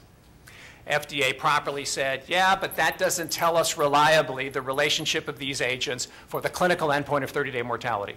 So a 15,000-person Gusto-3 trial was done. Surprisingly, RPA didn't fare as well as TPA on the clinical endpoint. When one then went back and looked at RAPID-2, one saw that, in fact, at 30 minutes, TPA was better than RPA. And this brings up a critical point. Even when we're really confident we know the principal biological pathway, and it's mediated through the biomarker, how do you know the magnitude and duration of effect you have to have on that biomarker to meaningfully impact the clinical endpoint? Well, even if an intervention has, in those white arrows, the intended on-target effect on the pathway mediated through the biomarker, and in fact even on the other principal causal pathways, agents that have on-target effects frequently could have, in orange, unintended off-target effects. A classic example, if you have ventricular arrhythmia post-MI, that arrhythmia is a significant risk factor for sudden death. Well, antiarrhythmic drugs can suppress those arrhythmias. And because of that mechanism and the belief that that would in fact translate to a reduced risk of sudden death, hundreds of thousands of patients a year were using econide flecainide. Never had been studied, though, to find out what the true effect was on survival. Finally, a placebo-controlled 2,000-person trial was done to assess econide flecainide against placebo, and results shocked a lot of cardiologists. These agents didn't improve survival. In fact, we were treating 100,000 people a year with strategies that were tripling the death rate.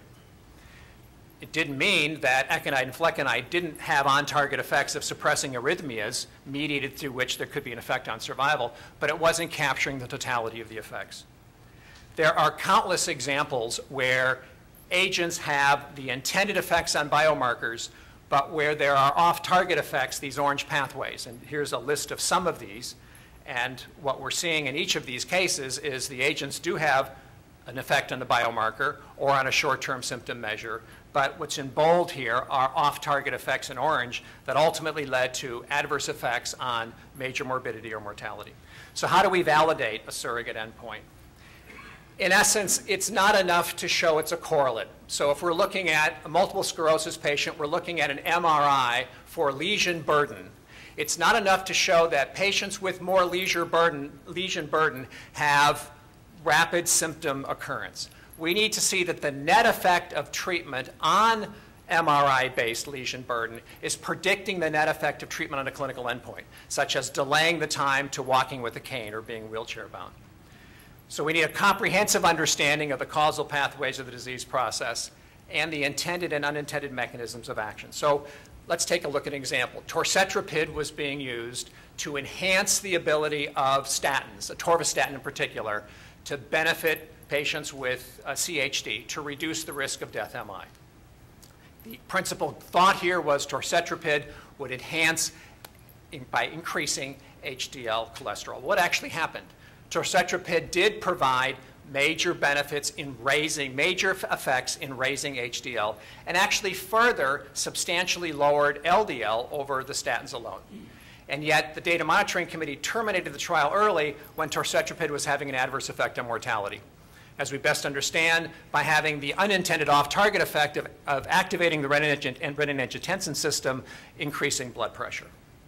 So in essence, the moral to the story is it's important to understand not only the effect of the intervention on the green pathway mediated through the biomarker, but on other principal pathways as well. And to not only understand the intended white dotted effects, but the unintended orange effects. Or to state it again, we need clinical understandings that are comprehensive of the causal pathways, not only the causal pathway captured by the biomarker, but others as well if they are principal causal pathways.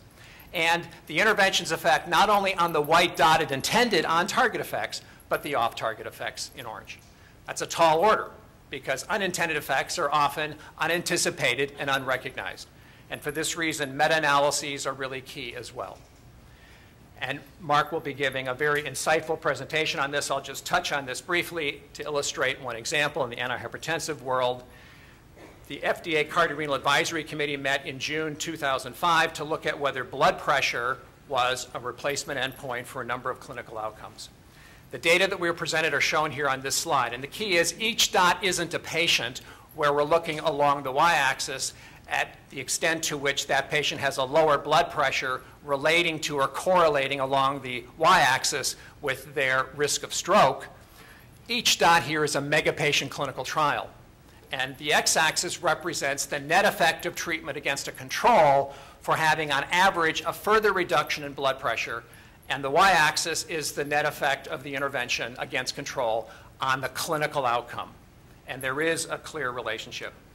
But what's important to notice here is this was based on 500,000 patients from randomized trials. Why so many patients? And that was because the FDA and the advisory committee recognized that the validation of blood pressure for clinical endpoints needed to be assessed separately across classes of agents. Separately for low-dose diuretics, beta blockers, ACE inhibitors, calcium channel blockers, ARBs, because different classes could have different orange off-target effects. And while blood pressure was correlated with every clinical endpoint on the bottom, the effect on blood pressure predicted accurately the effect on stroke, but only moderately the effect on MI, cardiovascular disease, not so well at all for mortality and completely not at all for heart failure. And so context matters. And Institute of Medicine pointed this out in their document, where they said we need to address assay performance. We need an evidentiary assessment, meaning we need to know the net effect on the biomarker and how that predicts the net effect on the clinical endpoint, and justifying the proposed use. So in essence, they said a replacement endpoint cannot necessarily be deemed to be a generic surrogate for a particular setting. Suppose you have one class of agents, and for that, let's say statins. And for those agents, lowering blood pressure is accurately predicting a reduction in MI death rate. Now you have a new class of agents. It too lowers blood pressure, but maybe to a lesser extent or to a less durable extent. Maybe its effect on the yellow pathways is less than the original class of agents. Maybe it has more risks for off-target effects in the orange pathway than the original statins, the first class. Then it doesn't follow that even though reductions in lipids predicted a reduction in death MI for that first class of agents, the statins, it doesn't necessarily follow that it will for another class of agents, such as CETP inhibitors, such as torcetrapib. So in essence, what's our goal? Our goal is to try to achieve a more timely evaluation to give patients a choice. But the key is, the real goal is to have a reliable, timely evaluation, because it's not just about giving patients a choice, it's about giving them an informed choice. So this morning we talked about one area of great utility for biomarkers, and that is as replacement endpoints. But we said it's not good enough, as Lisa McShane said, to simply treat everybody and show that biomarker positive patients did better than biomarker negative. We have to know that the treatment effect in the biomarker positive patients is meaningful relative to the treatment effect in the biomarker negative. There you might say a prognostic factor does not a predictor or effect modifier make. This afternoon our challenge is, it's not enough to simply know you have a correlate. A correlate is a necessary condition, but the Prentice criteria say you also must know that the net effect of the intervention on the biomarker predicts the net effect of the intervention on the clinical endpoint. And for many correlates, that second and critical criterion doesn't hold. And so in essence, it's very key to recognize that justifying a replacement endpoint or a surrogate is much richer than just showing it's a correlate. We rely on rich clinical insights of the extent to which the biomarker is capturing how the disease process causally influences the outcome, and that the treatment doesn't have major off-target effects that aren't captured by the biomarker. Thanks.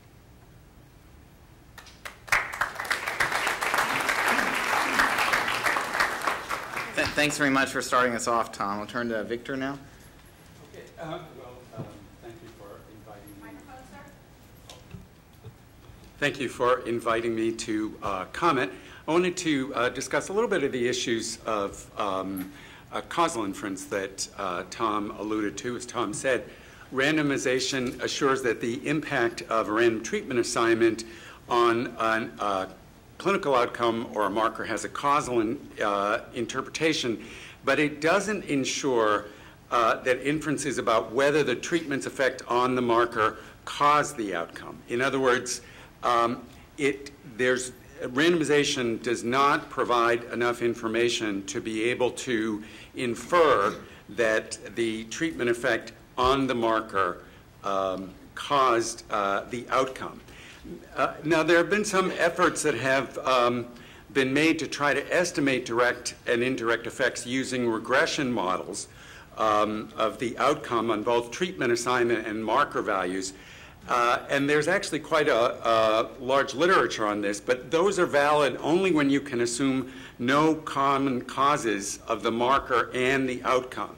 So for the example in the cholesterol, if there were a common cause, let's say diet, that impacted both cholesterol and impacted the cardiovascular outcomes, then any attempt to try to make inference about the surrogacy of cholesterol using a regression model would be invalid unless you could properly include all of the common causes of the marker and the outcome, both at baseline, after baseline. And that's really a tall order that's probably not achievable.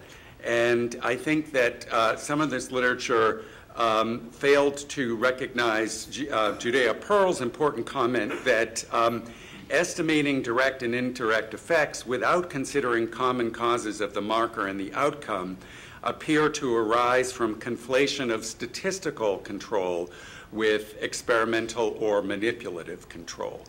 As Tom mentioned, a more useful way to try to make inferences about the value of markers as a potential replacement for clinical endpoints is through meta-analysis, where the goal is to evaluate the association between the effect of the treatment on the surrogate and the effect of the treatment on the clinical outcome. And basically, you'd like to use the marker effect to see if it predicts the outcome effect.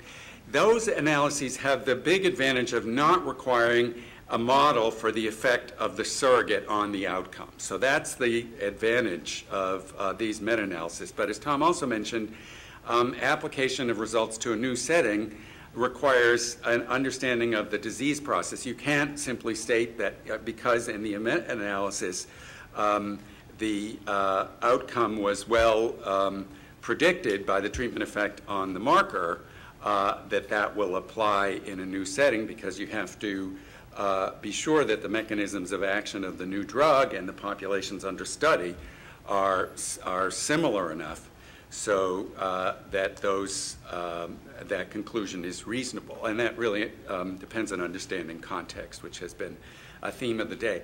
I wanted to mention just very briefly an example of the use of plasma HIV RNA in design of studies of new ART therapies, because that's seen as a successful example of a marker endpoint replacing a clinical endpoint. And certainly under a policy of using HIV RNA as a endpoint in clinical trials, there's been a development of a large number of drugs that have had a big and important impact on the epidemic. Now, when the decision was being considered to make a change in the policy to the use of RNA, there was a lot of discussion of analyses of surrogates that attempted to explain, to investigate the degree to which benefits of ART were mediated through plasma HIV RNA and other markers. And the results of those studies were actually somewhat equivocal, and I am an author on some of them. And actually, I don't think there was ever a strong statement that, in fact, RNA would capture the net effect of treatment on the outcome. But the studies that were available up to that time to do these analyses were very different in that there weren't the kinds of potent therapies that could bring RNA down to very low levels. So it's interesting that while the decision to move from a clinical endpoint standard to a marker, to the biomarker standard, was framed as an issue of evaluation of surrogacy, I don't think that that framing was, in fact, all that helpful.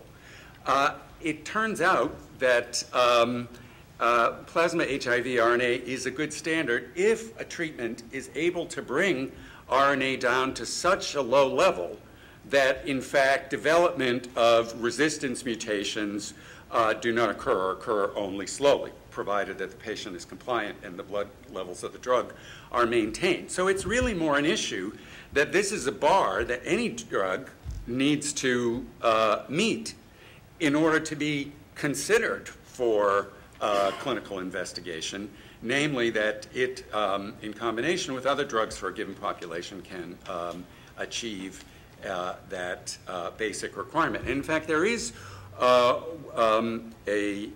drug that was approved during the era of potent therapies that did not meet this RNA standard of driving the plasma levels of HIV RNA below detection. There was a lower standard of just a certain amount of reduction from baseline. And I don't really think that it's clear whether one could make inferences about the benefit of that drug from plasma HIV RNA in general. So I think this is, to me, it's kind of an interesting example because it's a case of what has been touted as a successful story of doing analyses of surrogacy that led to a policy change that I don't think is strictly accurate. I'll stop there. Thanks very much, Victor. Sujin? First, I'd like to thank Brookings for working with us to have this public meeting in place today. Thank you for inviting me to comment. I will probably draw from Dr. Fleming's slide number 15, where he states the property of a valid surrogate. And in that particular slide, only state that the net effect of the intervention on the surrogate endpoint reliably predicts the net effect of intervention on the clinically meaningful endpoint. I am pretty sure that the correlate was already assumed before talking about the net effect of the intervention. So this brought back to, from a regulatory science perspective, what we have seen from a regulatory IND, NDA, BLA submissions, that the discussion or the interest of a proposed biomarker outcome as a surrogate endpoint generally begins with a discussion of its being a correlate to clinical endpoint on how patient function, feels, survives. Interestingly, we had some voluntary exploratory data submissions. As you know, that's a scientific discussion. And we had cases where the correlate or the quantitative information on the correlation or the association between the biomarker outcome versus the clinical endpoint were not even available. But there was a huge interest to have this kind of conversation. So eventually it was bring to a scientific discussion rather than a regulatory discussion. So coming back to the regulatory submission, correlate as a biomarker outcome maybe is a necessary condition. As mentioned by several presenters, strong biological support would be needed. In fact, for the regulatory approval over the years, we have seen approval where the interest could rely on the surrogate endpoint, going from most commonly found diseases such as a cardiovascular disease, to oncology, to HIV, to HCV, to neurology, to primary bilirubin cirrhosis, to Fabry disease. So the range from a common disease all the way to the rare disease we have seen. As Dr. Woodcock mentioned this morning, approximately 40% of the approval was actually based on the surrogate. It will be interesting to find out of those, you know, the percent of them being because of the rare disease versus non-rare disease. I would say that demonstration of being reasonably likely to predict clinical benefits, but also to rule out the potential harm would likely to be needed. The recent example for natalizumab for the relapse remitting multiple sclerosis, the community was interested in using the MRI imaging for a brain lesion activity to predict the ultimate disability. Although the publication gave us a very fun, interesting results, but the actual correlation or as a correlate at the patient level wasn't convincing. So eventually the drug was approved as a surrogate using the 1 year annualized relapse rate. And then it was able to predict a 2 year. But in between, there were major safety concerns came up that the sponsor voluntary withdrawal. Interestingly, the final 2 year data was very convincing that it was brought back to the public discussion and figure out how do we deal with the serious adverse event through the RAM program. The last point that given the limited time, I'll just point out, maybe I do a straw man to touch on, as a beginning discussion, a metric called ROC that's not new to everybody. It's actually a very common approach used in the morning session to assess the sensitivity specificity of a biomarker for patient selection. Interestingly, this measure actually would also be applicable for a surrogate biomarker outcome situation, where one can look at the trial level sensitivity specificity, where of course you will rely on multiple trials rather than just a handful of trials. On the other hand, it could also give an indication of what the ROC value is like at the patient level. So you look at the pair of patients where they have changed from baseline on the surrogate marker and on the outcome. And then we will be able to derive some kind of value which is equivalent to or similar, analogous to an ROC measure. So you can imagine if this value is about 0.5, an ROC of 0.5 is the same as saying that they're not correlated. So if you are able to show that it's only a 0.5, you probably want to get out of the game as soon as possible. On the other hand, if this value is very close to 1, it indicated that the biomarker outcome and the clinical endpoint are highly correlated.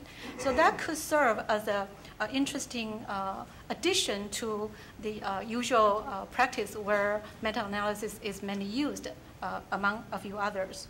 I'll just end by saying that when we measure a biomarker outcome, we thought that's a causal biomarker when it may not be in the causal pathway. It may be a putative surrogate. It's somewhere in between the truth and may not be exactly the truth. So there would always be error in the prediction. And if we account for that, then we will be able to more realistically say the predictiveness of a biomarker to an outcome measure. Thank you. Thanks very much, Sujane. So I'd like to turn next to Robin.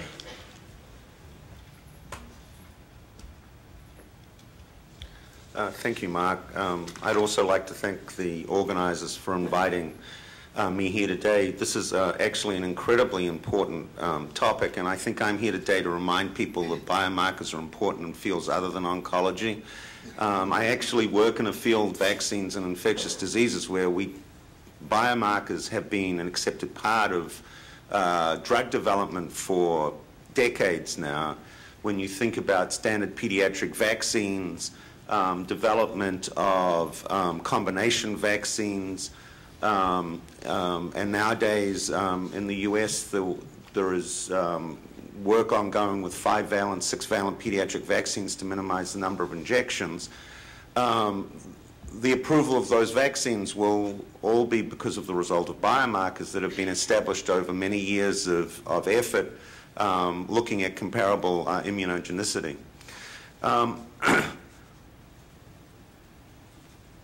There are important examples in the modern vaccine fields of where biomarkers have been incredibly important. If you look at the development, and there is always an interaction between infectious diseases and oncology, if you look at the cancer-preventing vaccines that prevent HPV-associated diseases, so the bivalent and quadrivalent vaccines which are registered in the United States, there was acceptance after discussion with the agency and the advisory committees that it was not going to be feasible to actually demonstrate that the vaccines prevented cancer because the size of the data sets, the length of time that one would need to do that would just be unacceptable. Whereas it was commonly accepted that high-grade intraepithelial neoplasia in the cervix and other areas of the genital tract were acceptable surrogates for ultimately leading to cancer, and therefore prevention of those surrogates would be the basis for licensure, and the bivalent and the quadrivalent vaccine have been approved in this country and now in wide use based on their ability to prevent high-grade cervical intraepithelial neoplasia, which is an excellent example of how important the use of biomarkers has been. I think the agency actually has been very willing to enter into discussions around the use of biomarkers in the vaccine space, and I think an excellent example of that was a meeting which was held about 18 to 20 months ago, co-sponsored by NIH and FDA. One of the highest priority vaccines from the Institute of Medicine is a vaccine to prevent human CMV disease, cytomegalovirus disease, which is actually the commonest cause now of congenital hearing loss. Accounts for approximately 1/3 to 1/2 of congenital hearing loss in this country. And there was a very informative and vibrant discussion which I think has led to positive outcomes as to what might be a reasonable endpoint for that kind of vaccine development program. We're actually trying to develop a vaccine and a clinical development program to demonstrate that you prevent severe disease, which would require in excess of 100 to 200,000 women being involved in that program, to something where it's accepted that prevention of infection in the infant would be an acceptable marker to get approval, and thereby reducing the size of the studies down to something a little bit more manageable in the 30 to 50,000 range. Still not small, but more easily achievable. So I want to thank the agency for its willingness to be involved in those kinds of discussions. And I think I'd just like to finish my comments by making the point, and I think it was really good, I think, to hear Dr. Woodcock mention this morning that the way that the agency looks at things also depends on the medical need and the size of the population, a recognition that, you know, for situations where the population is small but the disease is severe, then there is flexibility in looking at those things. I just want to make the point that it's very hard to do studies of 500,000 people to prove that reduction of blood pressure is a reasonable surrogate for cardiovascular disease, right? And so I think there needs to be a willingness on the part of everybody involved in this, both the agency, the drug companies, the academics that are involved, to recognize that we need to target how we move towards using biomarkers as surrogate markers for advancing clinical compounds based on the medical need and the size of the population, because it could be a very negative consequence if we applied rigorous standards across everything where it's just not possible to actually even do the studies in some cases. So, you know, we're all involved with patient care, with bringing benefit to the population, and we would like to see that kind of balance as those discussions take place. Thank you. Thanks very much, Robin. I'll turn to Jeff next. Thanks, Mark. I'd also like to thank the organizers for the invitation and the opportunity to participate in this dialogue. I'd like to focus my comments on two examples where data have emerged to touch on Tom's point about correlate versus surrogate. And really, I think it'll bridge to the next section in thinking about how much evidence is enough. When does correlate become surrogate? When does surrogate become good enough to be a replacement? And in fact, are there situations in which the new surrogate could be even an improvement on the gold standards? So I've spent most of my academic and industry career actually in vaccines, but knowing that Robin was on the panel, I decided I'd go to a place where the other speakers certainly weren't going to be going, so I'm going to start with the world of oncology, where overall survival has been universally recognized as an objective endpoint in clinical trials, but in diseases such as chronic lymphocytic leukemia and some of the other more indolent hematologic malignancies, which evolve more slowly, trials using overall survival as a primary endpoint would have to be either prohibitively large or prohibitively long. Furthermore, given the protracted course of CLL with the median age of onset in the 70s, evaluation of a CLL-directed therapy based on overall survival is bound to be confounded by mortality due to other diseases. So instead, the studies have relied on progression-free survival, which has had utility in some cancers but not others, which is itself a correlate and has been shown to correlate with overall survival as a replacement. Nevertheless, depending on the line of therapy under study and other trial details, it could still take several years to complete a study of adequate design and statistical power, and so there are attempts to do better. So I'd actually like to borrow a page from the antiviral world with its use of viral load as an endpoint and use of the term undetectable. oncologists have been looking at outcomes beyond the historical pathologic partial and complete responses, and the concept has emerged of minimal residual disease, which has been based on allele-specific oligonucleotide PCR, flow cytometry, or other techniques to introduce this concept of undetectable in a new way. It looks at the load of leukemic cells as a proportion of overall lymphocytes and generally uses a cutoff of 10 to the -4th. Now, as was talked about a little bit earlier in the day, the technology is evolving, and there are assays that go down to 10 to the -5th. Nevertheless, 10 to the -4th has been used as a threshold, and the ACO, PCR, and flow have correlated very well with each other, both above and below the cutoff. So MRD has been proposed as a potential surrogate because many patients who achieved a complete response using earlier guideline criteria were actually found to have residual disease. Across trials and across regimens, development of MRD negativity, that is an undetectable level of disease, has generally been identified as a significant prognostic indicator, and that those who are below 10 to the -4th have significantly longer progression-free survival than those between 10 to the -4th and 10 to the -2nd. And in fact, data from the German CLL group has suggested that even among patients who clinically were shown to have a partial response, those who were MRD negative, that is below 10 to the -4th, actually had progression-free survival that was as good as or better than those who had a complete clinical response but were found to be between 10 to the -4th and 10 to the -2nd. And in a multivariate model, this was statistically significant with a p-value lower than that ascribed to either prior treatment or response by other internationally agreed upon criteria. And this remained not only independent of treatment regimen, but independent of pre-treatment risk factors such as the presence of certain deletion mutations. Now, there are still several questions that remain about MRD. Can it be extrapolated to novel directed drug regimens that have new mechanisms of action? What's the role of MRD during maintenance treatment? Can time to MRD negativity be used to guide duration of therapy?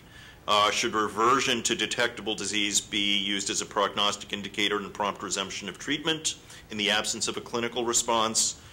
In spite of these lingering questions, it appears that the cumulative data are supporting the use of MRD as potentially a new surrogate that can replace progression-free survival, at least in some settings. I'm going to leave oncology, if you'll allow me for a moment, and speak to one of the other chronic diseases that has need, and that's rheumatoid arthritis. Now, RA trials have used the American College of Rheumatologists criteria to assess response. The ACR score incorporates an acute phase reactant such as sedimentation rate, patient and physician assessments, a pain scale, and a disability or functional questionnaire. Achievement of ACR 20 has been an accepted endpoint in registrational trials, which means a 20% improvement in tender or swollen joint counts, along with 20% improvement in at least 3 of the 5 other criteria. And studies have used other endpoints as well, including the disease activity score in 28 joints that can score remission versus low, medium, and high disease intensity. In addition to these clinically derived measures, radiographic assessment has been routinely performed. And of course, the goal of treatment is not just symptomatic control, but disease modification. And so the disease-modifying anti-rheumatic drugs, or the DMARDs, have been shown not only to improve symptoms, physical function, and quality of life, but to inhibit progression of structural damage, historically being performed using plain radiographs, but more recently, MRI, typically of the wrist and hand, has been assessed. MRI provides a reliable measurement of these same parameters, but also measures joint erosion and joint and narrowing earlier in the disease course, and in addition measures synovitis, bone edema, or osteitis, which are precursors and predictors of erosions. And they are thought by some to be better predictors of erosion even than joint swelling.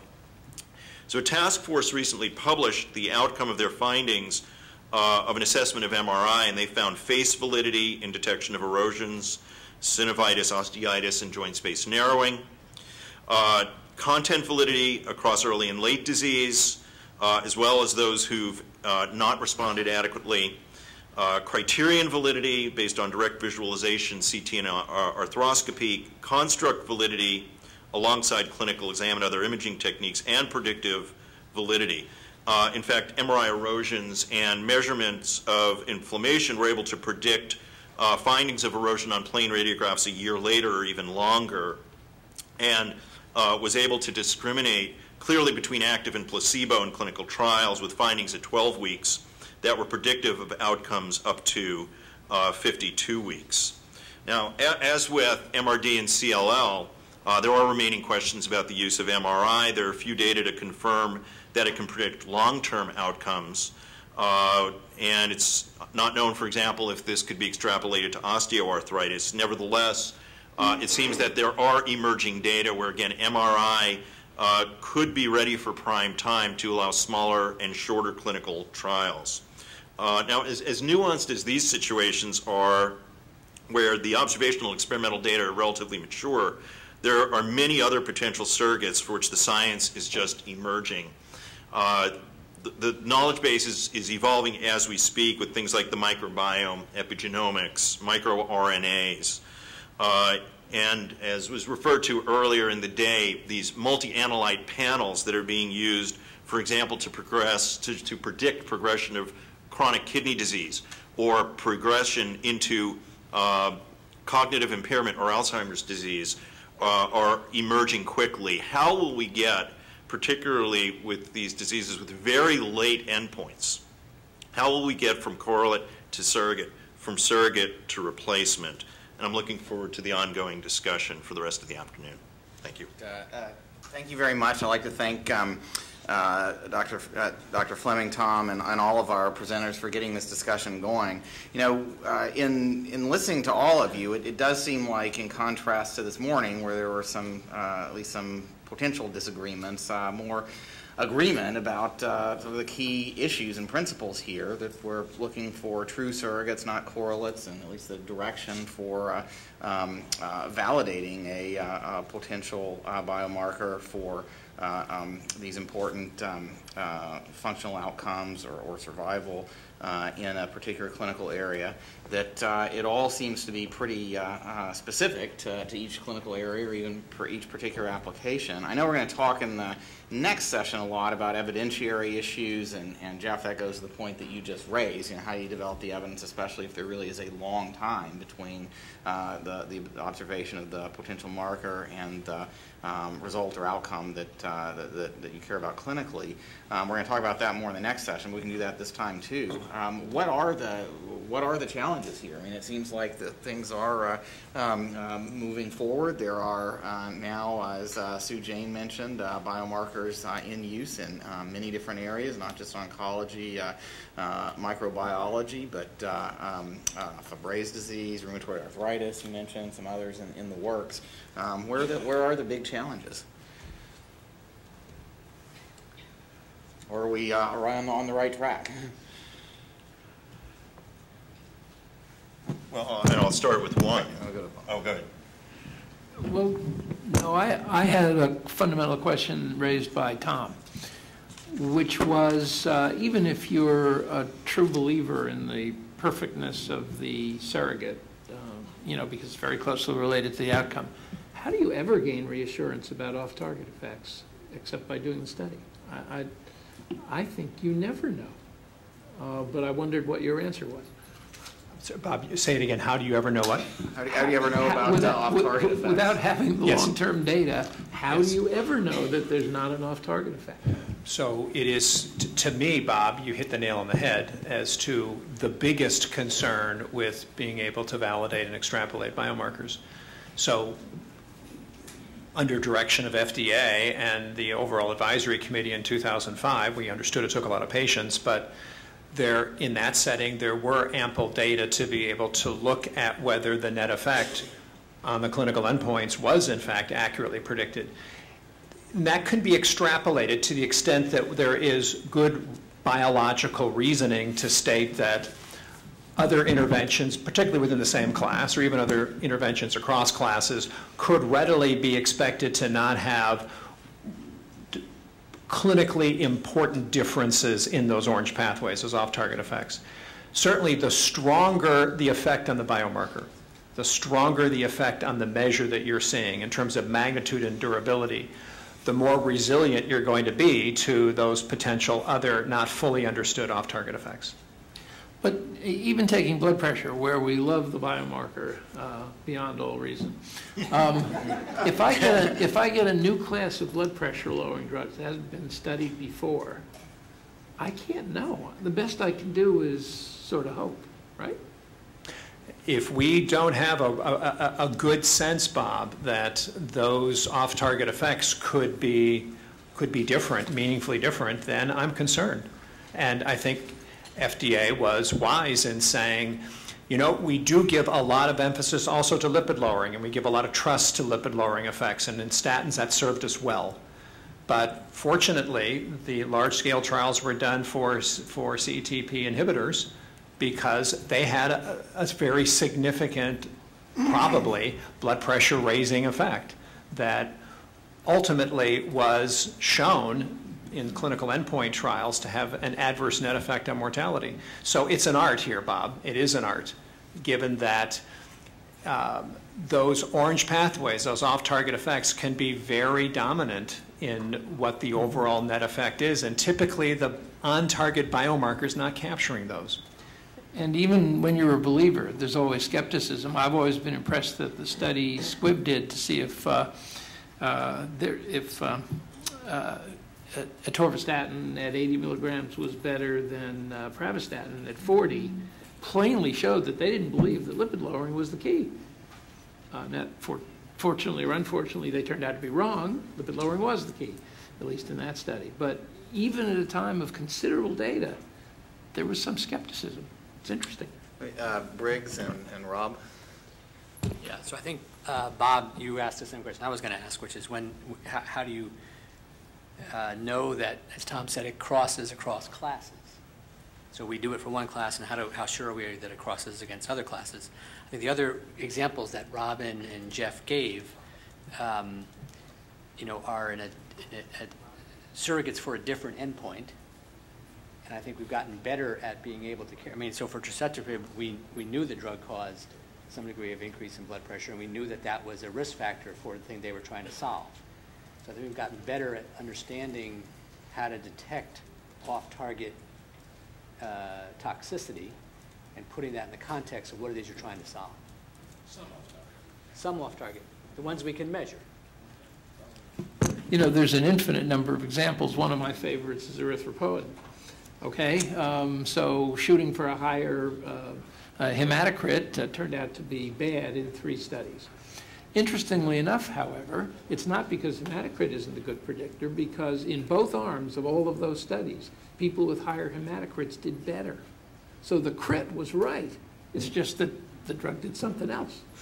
And we probably still don't know what it is. And that's exactly right, Bob. That's exactly right. The ESA, the erythropoietin-stimulating agent experience that we have, doesn't state that normalizing hematocrit isn't a good thing. When you look at, in the normal hematocrit trial, the high-dose ESA against standard-dose ESA, within the treatment arm, within each treatment arm, the more normal your hematocrit, the lower the death MI rate. To the extent that you would expect that the high-dose arm that provides more complete normalization should give you a 30% reduction in death MI, and it's a 30% increase, because it's not capturing the effect on thrombosis, so that when we're pushing these agents that are doing good things to greater effects on the biomarker, we now enhance those orange pathways. And I think we saw the same thing in type 2 diabetes in the ACCORD trial, where we accept hemoglobin A1C, and if we get some reduction in hemoglobin A1C, at least we're thinking, I don't know what it means about macrovascular complications, but it should be a good thing about microvascular complications. But in that trial, when we push things to a limit of being able to get more complete normalization of hemoglobin A1C, we got, I'm guessing, more off-target effects that made the net effect adverse on mortality. So the issue is these off-target effects, as your questions are astutely getting at, are really key to how well we can trust biomarkers. I think, Robin, you had a point on ESAs in particular, or? No. Okay, well, let me go to Rob first and then Robin. So I was just going to echo the point that Briggs made, and you know, the process of drug development tends to help us with that. Torcetrapib is a great example. The animal tox showed that it raised blood pressure. Phase 1 showed that it raised blood pressure, and Phase 2 showed that it raised blood pressure. So picking out that off-target side effect was pretty easy. I think it's a case of drug development gone wrong rather than anything else. I think that the bigger problem is whether people believe that the mechanism and the impact on the surrogate via the mechanism is beneficial or not. Robin? Yeah, I just want to follow up on that comment because I think we're getting two things confused here, to be perfectly honest. Off-target activity leading to toxicity, that's something that needs to be evaluated, right? But that's not something that, at least to my mind, speaks to whether you have an appropriate biomarker or not. So you may end up with a negative result. For example, Victor talked about in HIV studies, HIV viral load is commonly accepted now as a reasonable surrogate. But as Victor pointed out, it's not just the reduction in viral load, it's being able to get viral load essentially to undetectable. And so the biomarker actually is undetectable viral load. That's the surrogate endpoint, right? And if you have drugs that cause toxicity, which hide that if you were then to do a true endpoint study, that still doesn't undermine the value of undetectable viral load as a biomarker. And I think you have to separate those two things. Drug development requires us not only to demonstrate efficacy, but to demonstrate safety. And when you take all that into account, that the net benefit risk is in favor of benefit versus risk. And I wouldn't like us to throw biomarkers as surrogate endpoints under the bus by mixing those two things, which to me are completely separate. Okay, let me go to Sujane next, and then Tom, and especially for those of you down at the end, since it's a long table, if you want to have something to say and I'm not seeing you, I'll flip the card up and I'll be sure to get to you. So Sujane? Yeah, so regarding the off-target effect, I think that's a million-dollar question. Because we don't really know what are the off-target effects, when we conduct a trial, we may not collect those information. So we weren't able to really answer directly on those issues. But I want to bring back the question or the comment that Dr. Temple brought up earlier regarding the blood pressure and the CHD events or the stroke that Tom mentioned in his presentation. I guess that there is another element of maybe we should consider is the quality of the data. The biomarker outcome data may have large variabilities. In the case of the blood pressure, I think they were measuring once on the baseline blood pressure level, then realizing that the variability was so big that they have to readjust to what's the usual blood pressure level using the Framingham study. And after they readjust that to the actual blood pressure level approximately for subjects studied, they were able to actually show the association between the blood pressure and the CHD event and the stroke. So what they call this is regression dilution bias. If we adjust for the imperfect data quality, we will be able to elucidate better what that association really should be. Thanks. And Tom? Just a couple of real quick comments. It is easy to go back and look in retrospect to see why maybe things failed for someone else's clinical development program, and they should have recognized off-target effects early. And maybe that's true. I'm all for the thought that we should do the best we can to detect plausible biologic activity, on-target effects, and off-target effects as early as possible. But it's not always easy. And, okay, torcetrapib, maybe early on they could have seen that it was activated in the renin-angiotensin system. But dalcetrapib, another CETP inhibitor, was developed after torcetrapib. They carefully showed it didn't increase blood pressure, and they built a huge program around the fact that it was having a positive effect on lipids, and it too failed. So it is easy to look in retrospect. the other, so fundamentally, it's key to understand as best possible, but to recognize that the complete picture is not always readily obvious. Yeah, just sorry, was there a comment down there? Go ahead, Bob. I just wanted to throw out a related thought, and people have hinted at this before, that the fact that the surrogate works for 2 drugs doesn't really tell you that the drugs are going to be the same for a wide variety of reasons. I don't know whether it's true or not, but there's a growing view that beta blockers are maybe not the best initial therapy, and there's at least one study that shows an ARB was better than a beta blocker on stroke, and the surrogates don't get you that information. They all lower blood pressure, they all do fine. For some things, you may want to know the the real outcome too, and you won't if you rely on a surrogate. And that's the fate we've chosen for blood pressure drugs. We do not have very good comparative data. There's a little bit around. It's sort of a price you pay, but you do know the drug worked. You just don't know which is better. Just a reminder. It's not a reason not to use surrogates. Tom?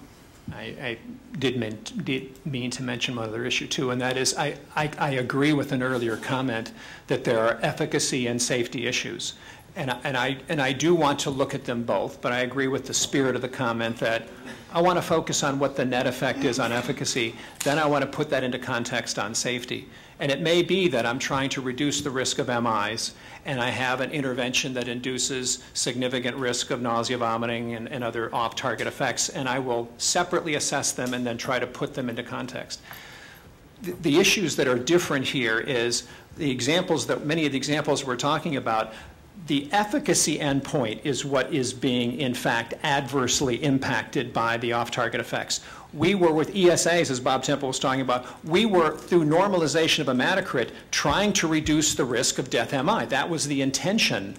And even though we were with higher doses of ESA, because of the off-target effects of thrombosis, the net effect on the efficacy endpoint was in the wrong direction.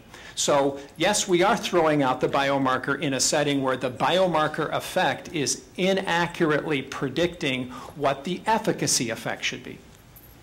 And just to keep with that, can you all talk a little bit more about the implications for appropriate use of biomarkers in practice? I'm going to channel some of the payers, particularly CMS here in the context of ESAs, where Louis Jacques, who was at the CMS coverage group at the time, has subsequently said, well, my takeaway from this, in effect, is that it's awfully hard to rely on markers unless you actually trace out the effect on the outcomes of interest, exactly on the point that you mentioned, Tom, is that, sure, the hematocrit effect probably did help with survival, but since there were also these off pathway effects on the same efficacy outcome, it's made at least Louis and maybe representative of CMS very reluctant to accept biomarker evidence. And I'd like to push the panel a little bit on what this means for appropriate use of and appropriate development of evidence on biomarkers. Well, I think here again, we're maybe talking about 2 different things, because when we're developing our drugs, we are looking at large databases, looking across the population very often, and these biomarkers are really going to be sort of cumulatively and on average, what is the benefit going to be for the population? The question of how does a specific measure help a specific patient may or may not be answered in those trials, and in fact, in looking back at an assessment of different endpoints as potential surrogate replacements, what one finds where the data are available is that in some cases the patient-level correlations and the trial-level correlations are concordant, and sometimes they're very discordant.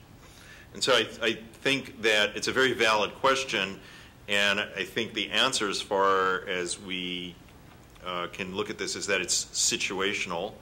And we do need to decide in some cases, can we do this or should we do this on a patient-by-patient level, or is it either not knowable, or in some cases the surrogate is a difficult one that may not be readily available in clinical practice, and do we use that as a marker of the overall efficacy and safety of the drug?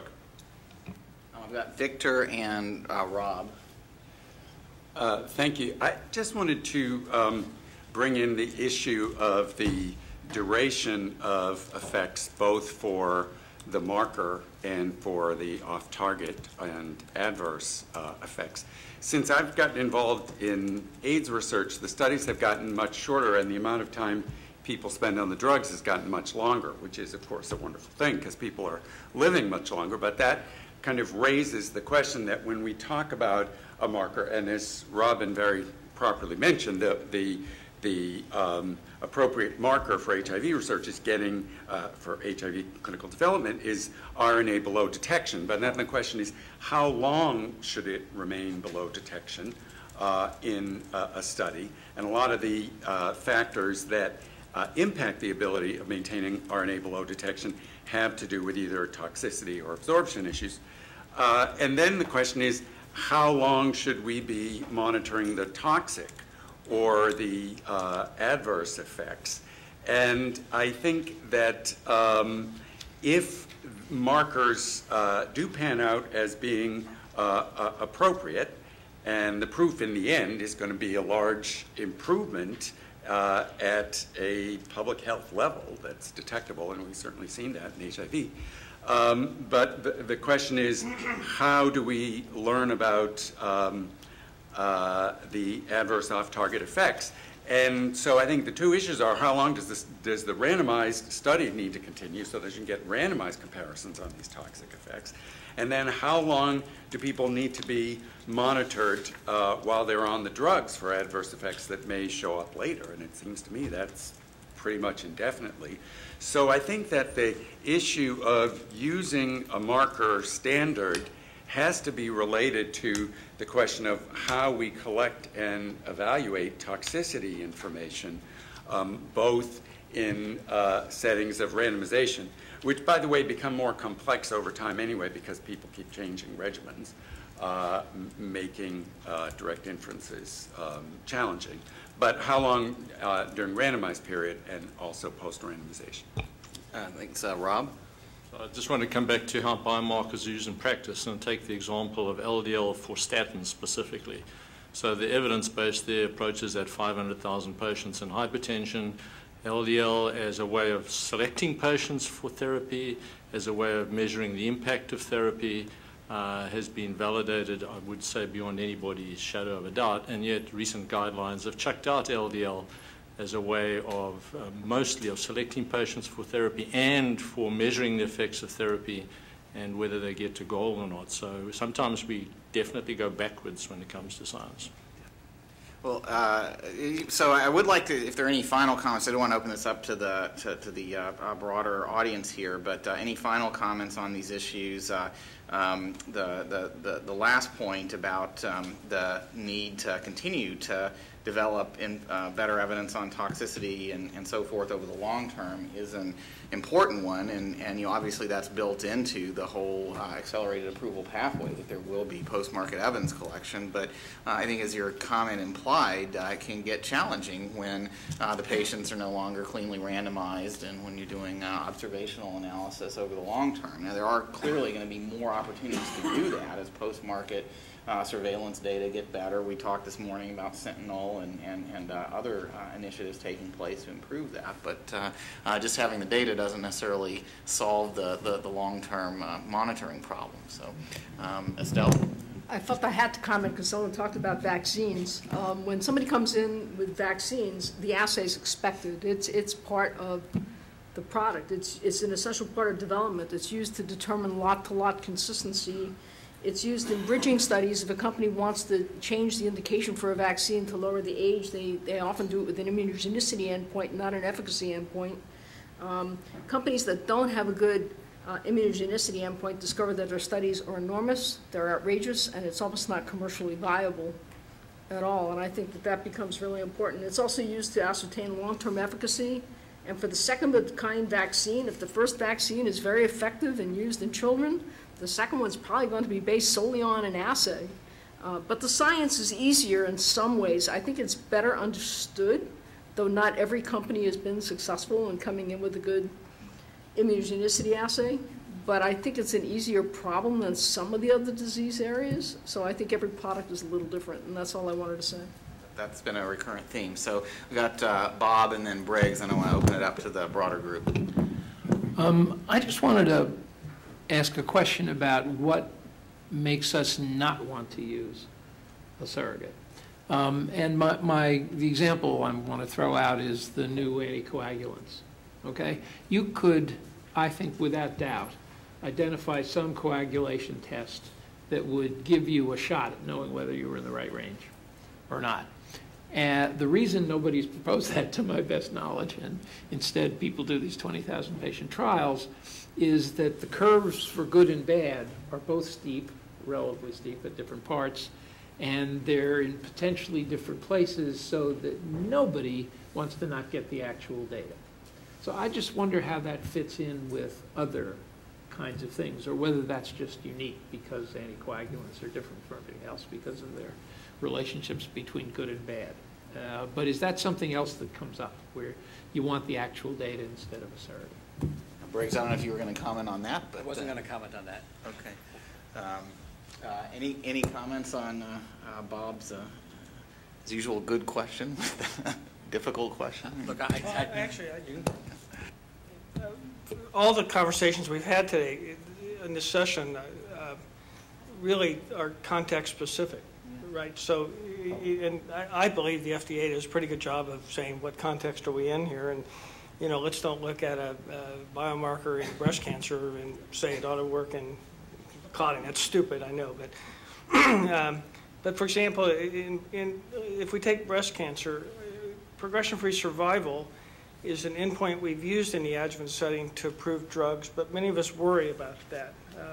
As opposed to progression-free survival in the metastatic setting, where frankly the stakes aren't quite so high, and frankly what we're trying to do is probably just make people feel better more than making them feel long, and perhaps Dan Sargent and I and others have published that perhaps several progression-free survival benefits in a row from different drugs result in an overall survival. So I think the context really differs a lot, and I think it was Tom Fleming who said earlier, we really have to apply clinical judgment to these things as well as hazard ratios and p-values and that sort of thing. And I'll say it again, I think in general the agency does a pretty good job with that, and I think in general clinicians do a pretty good job of figuring out what contexts they're in and how to use these things.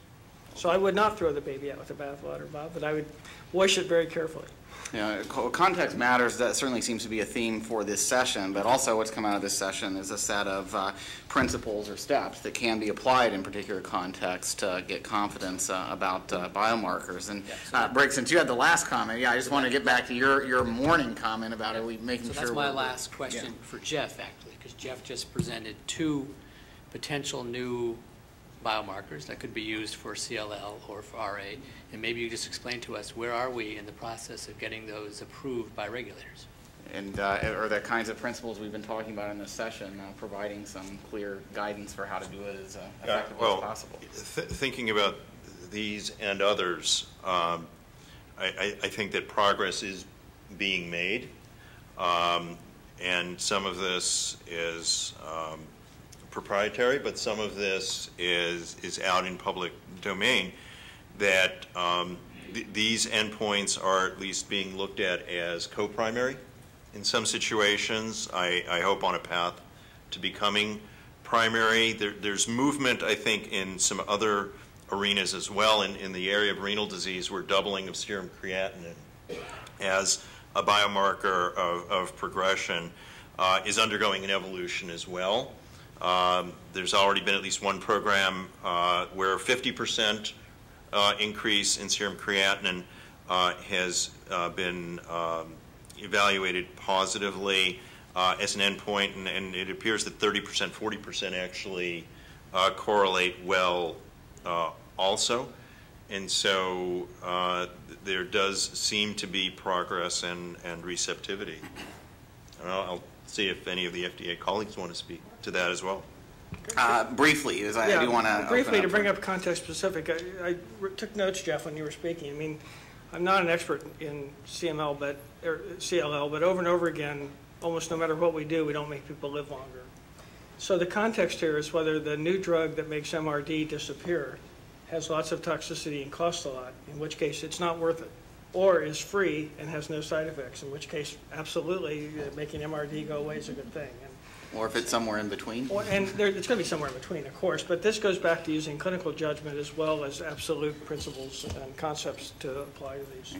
Bob or Estelle, a final comment? Well, just on the renal function thing, we chose creatinine doubling for a totally rational reason. Anything else would have been completely ridiculous. But people have shown that lower degrees of worsening also predict end-stage renal disease pretty well, and we're not averse to that. We've participated in workshops, so we're actively thinking about that. But in some ways, they're the same endpoint. It says that loss of renal function ends badly, and when are you sure enough that you've delayed the loss of renal function? So it's in many ways the same surrogate in some sense, but measured differently or at a different level of worsening. So we're certainly open to that. And by the way, it's very important because in certain bad diseases like polycystic disease, you want to get in long before the people are anywhere close to end-stage renal disease, or to even have their creatinine be doubled. So if you really want to do something early, you're going to have to move in earlier and have an earlier endpoint. Thank you all for a lively discussion. So again, we're going to open it up to others here in the room. So let me go to the microphones, and please be concise if you can and tell us who you are. Thank you. I'm Jeff Siegel, Genentech. I think the panel really did a great job of bringing out some of the problems with using surrogate endpoints, particularly the off-topic toxicities. But one of the logical conclusions that some might take from the discussion is to really discourage the use of surrogate endpoints, which can be okay in some situations, but it may also have an effect of reducing interest in developing products for unmet medical need. 3 years that I've worked in, I think may have been slowed down because of the lack of endpoints that can be practically applied in clinical trials. I think of, for instance, idiopathic membranous nephropathy, where clinicians typically use resolution of nephrotic grade proteinuria as an endpoint, lupus nephritis, where clinicians use proteinuria or complete renal response, and HLA hypersensitization of renal transplant patients, where transplant surgeons typically use antibody levels. All of these are surrogate endpoints, ones that many clinicians would consider reasonably likely to predict a clinical benefit. So I guess my question to the panel is, would it be possible to use one of these endpoints as a surrogate in a trial that allows you to detect clear off-target toxicities for maybe accelerated approval with further studies post-approval? Why can't the principles we've just been talking about be applied in these areas too? We've so far been reluctant to accept a change in proteinuria as evidence of anything that's going to be good. We've also said publicly that if you actually make it go away, that might be considered an acceptable endpoint. All of those things are under chronic, constant discussion, however, and I can't speak to any details of this. But so far, I think people have not been convinced that it tells you anything good is going to happen. Maybe unless you make it go away completely. But all of those things are under discussion. Tom? And I come back to one of the points that I had made earlier. I understand it's an unmet need. I understand it's hard to address that unmet need. But we don't address the unmet need by offering patients a choice. We address it by offering them an informed choice. So patients that have an unmet need deserve our best attempt to understand with an adequate level of reliability whether what we're offering is effective and safe. And we do have a regulatory approach that is a middle ground, the accelerated approval approach. And my sense is it does lower the bar in a measured way for what we have to know. But it's not an arbitrary decision. It should be based on understanding that the biomarker or replacement endpoint that we're using is reasonably accurately capturing the net effect of treatment on how the disease process influences outcome. We should have a reasonably good sense that those orange pathways, those unintended off-target effects, aren't going to offset what we're trying to do. And then the third issue, and it helps on the second, is the more robust your effect is on that biomarker in terms of magnitude and durability, the more persuasive. So this isn't an issue that will take whatever. There needs to be truly an adequate middle ground sense here that makes it reasonably likely to predict. My interpretation of those words mean that when I know what the truth is, it's reasonably likely the truth is a favorable benefit to risk profile.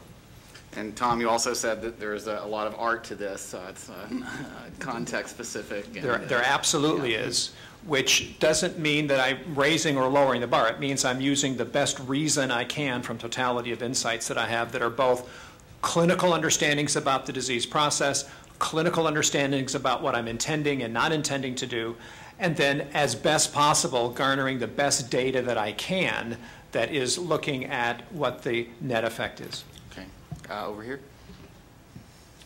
So part of what I was going to say was just, discussed by Tom. So thank you. I don't have to say that again. But one of the things that I wanted to touch upon is what Dan mentioned, that even when you're looking at a particular endpoint, say PFS, it's very context dependent, and what may work in metastatic renal cell carcinoma may not work in breast cancer. So we have to be very careful. And also, in the situation like in oncology where you're following the same patient, looking at the surrogate and then following to mortality, what do you attribute the later post-treatment events to? That's also a very important thing to keep in mind. Thanks for the comment. Go over here. Hi, Lisa McShane, NCI. I think it was a terrific discussion, but I have to say that as a statistician, I always sit back after these discussions and say, well, it just seems almost hopeless, because until we get all of the data that we need to convince us that something really is a surrogate, we've sort of already answered the question for the definitive endpoint. In the meantime, we've moved on to a different class of agents. Okay. But we also had some very encouraging stories that were presented here.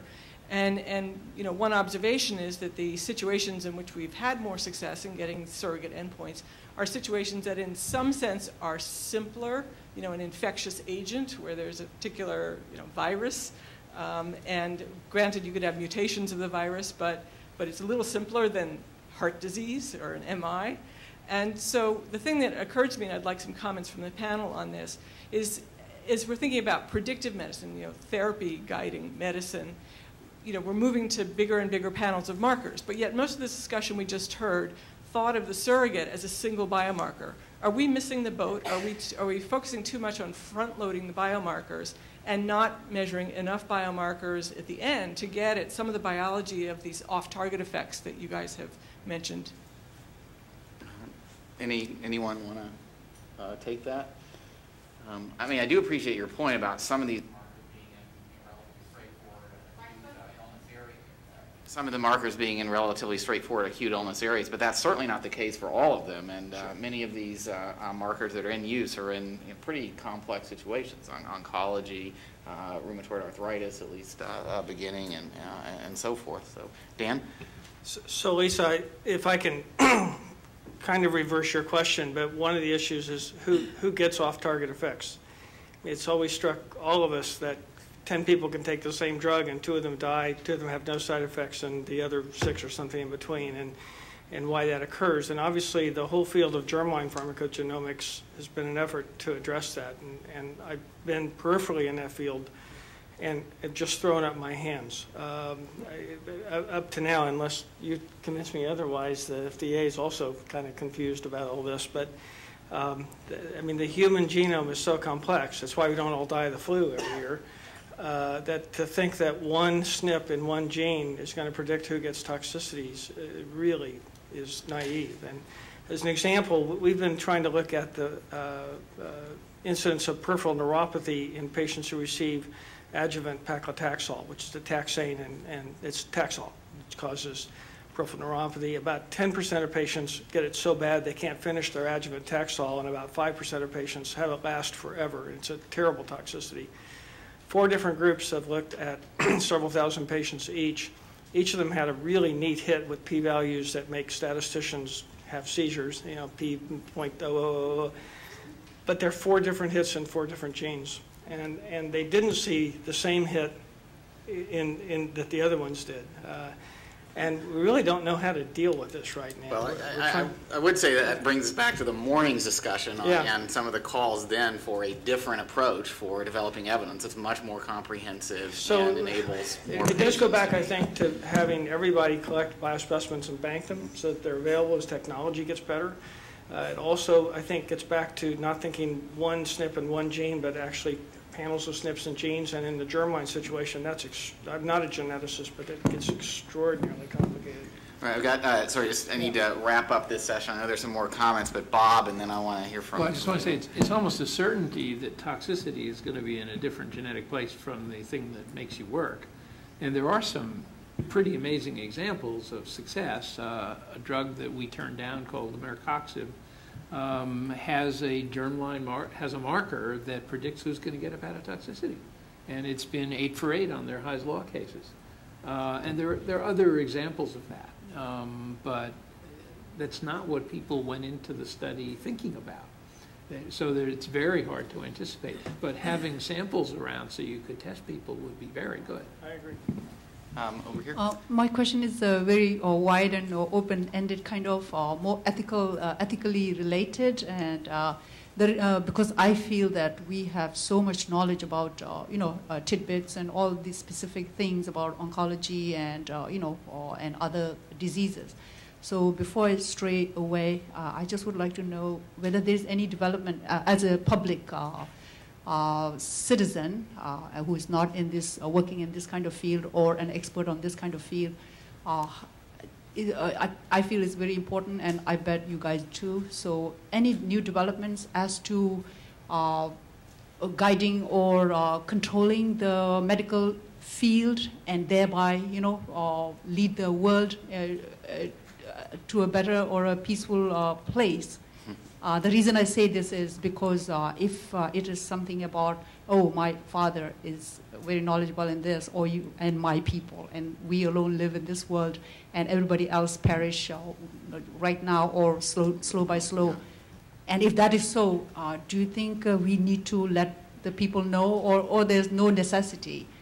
Because I'm just wondering, how can we go this far? Okay, well, the very open-ended question. Yeah, and my name is Dorma. Anyone on the panel would like to make a final comment, future. That's so crucial because it will erupt one day. Yeah. That's what we need to work on. Okay. We cannot sit like that.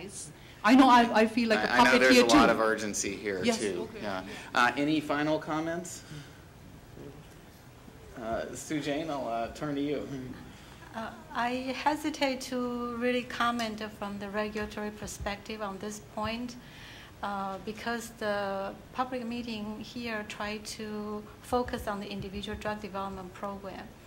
But the question really hit on that if there is a valuable biomarker, whether it's going to be used for patient selection, for a surrogate biomarker, or for even dose selection, there is a different path that information will eventually go public if a biomarker can be qualified. And that's not from within individual drug development program. So for that, it's more of a collaborative atmosphere in terms of agency interacting with the consortium of a various type of various disease. And so there will be different kinds of biomarkers.